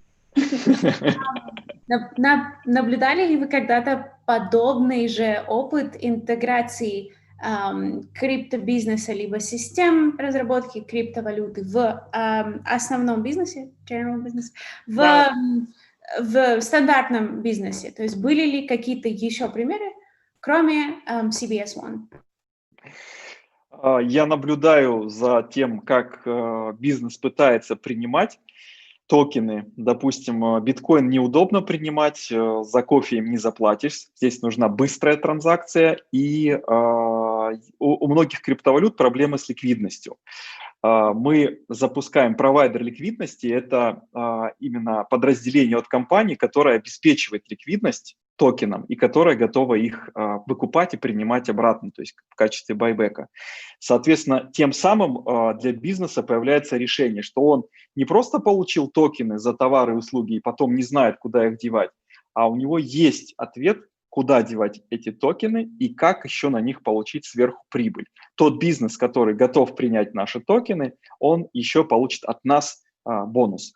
Вот это решение мы внедряем. Благодарю, Кэтрин. Sure, you're welcome. Thank you for being here. Спасибо огромное. Да, мы понимаем, что компания CBS One очень сильно беспокоится, и, я так понимаю, в скором будущем появится именно решение для бизнеса, который сможет торговать и на крипте тоже. Для адопшена это прям очень-очень необходимо. Мы все его ждем с большим нетерпением. Так что, Дмитрий, огромное вам спасибо за то, что вы делаете. И все-таки мы перейдем к подаркам. Благодарю. Спасибо, что вы тут, потому что этот волнительный момент. Кэтрин, с твоего позволения, пожалуйста, подведи некие итоги сегодняшнего дня, и я... Unfortunately, we lost for some reason, Sergey. I hope he's going to be back very soon. We're waiting for you, Sergey. Come back. But as promised and as he promised, as he asked, I'm going to talk just a little bit about what we talked about today. It was a day full of business leaders talking about the best business practices and what kind of system might be better for the future of cryptocurrency in the entire financial systems. So we had Sergey Sergeyenko, the co-founder of Chronotech. We also had Muru Patel, CEO of Sapin Group, CEO of Flash Group. We also had as a speaker Eugene Yegorov, commercial director at the Eastern Europe and CIS at Miko Bank. Miko Matsumura, who's the co-founder of Evercoin Exchange and general partner at Gumi Ventures. We also had Jerry Neen, hi Sergey, co-founder of business development at CyberV. Oleg Ivanov, the co-founder of Beruska DAO and Crypto Bazaar. Felix Su, co-founder and CEO of ARPA. Sergey Sitrov, the co-founder and CEO of List and Help. Mitya Gorashevsky, co-founder and CTO of Tone Labs. Sergey Simonovsky, development manager at Cyber Congress. And Dmitry Evchenko, the co-founder of CBS One. Sergey, welcome back. You good? You're muted. Okay. Да, друзья, я к вам вернулся. Спасибо огромное. Сегодня, то есть, извиняюсь, завтрашний наш завершающий день открытой части конференции мы послушаем спикеров на тему медиа и маркетинг. И сейчас, наконец, мы переходим к розыгрышу наших суперпризов от генерального партспонсора CBS One и наших Diamond партнеров, а также Gold. Итак, друзья, что у нас сегодня на кону? От компании CBS One продукция Apple, от компании Bybit точно такая же продукция Apple, от компании Colibri Group это скидки на услуги и скидки от партнеров компании. Я напоминаю, что призы разыгрываются среди владельцев билетов бизнес и эксклюзив. Ну а суперприз автомобиль мы разыгрываем уже завтра. Мы очень надеемся, что число участников будет 25 тысяч. За эти 3 дня у нас пики было 20 тысяч, так что мы не теряем этой надежды. Ну что, друзья, поехали. 2 AirPods, 1 iPhone и 1 MacBook у нас сегодня на кону. Кэтрин, your turn. Yes, I do hope you remember the system of the contest is that we choose randomly with the algorithm 4 winners. And so let's just start. Go ahead. So the algorithm is on, and the first winner who is gonna get AirPods and discount from the partners is 440. Oh, sorry, 400. Yeah, you're right. 404. 404, and this is looking at the list right now. We don't have the name, but the email, you should be seeing this on your screens. It's Danush. Okay, so I'm gonna just spell it the email is on the screen, but I'm still gonna spell it DANUSSHKAUDITHA@yahoo.com. So if this is your email, contact the moderators to grab your prize for today. Это не ошибка, 404, вы выиграли. Пожалуйста, связывайтесь с нашими модераторами, администраторами и забирайте ваш приз. Наш следующий крутится барабан. Winner 2 is 171. 171. 171, Максим. Максим, вы выиграли. Yeah. The email should be seen on the screen right now. It starts with Anna Solo something. Anna Solo. Максим, вы увидите ваш email на экране. Быстренько связывайтесь с нашими администраторами, забирайте ваш приз, он ваш. Мои поздравления. Winner number 3. Крутится барабан. 1512, and this person is gonna get iPhone. This is, we're checking someone named Sergey. Я очень надеюсь, что это я. Did you apply? We're gonna display the email in a second. Sergey, is that you? Is that your email? It's not me. Unfortunately, да, к сожалению, сегодня мне не удалось выиграть, но Сергею 716 повезло больше. Yeah, this Sergey is taking home iPhone. Yay! And the fourth winner for today is gonna get MacBook. Yeah, who's gonna get is 405. And looking literally. Номер 405. Someone named Daniel. Who's the lucky Daniel? Yeah, so you should be seeing the email on the screen. Now 4 of them are on your screens. Make sure to check. You are likely to be one of the winners. If you are, please contact the organizers and or moderators and grab your presents.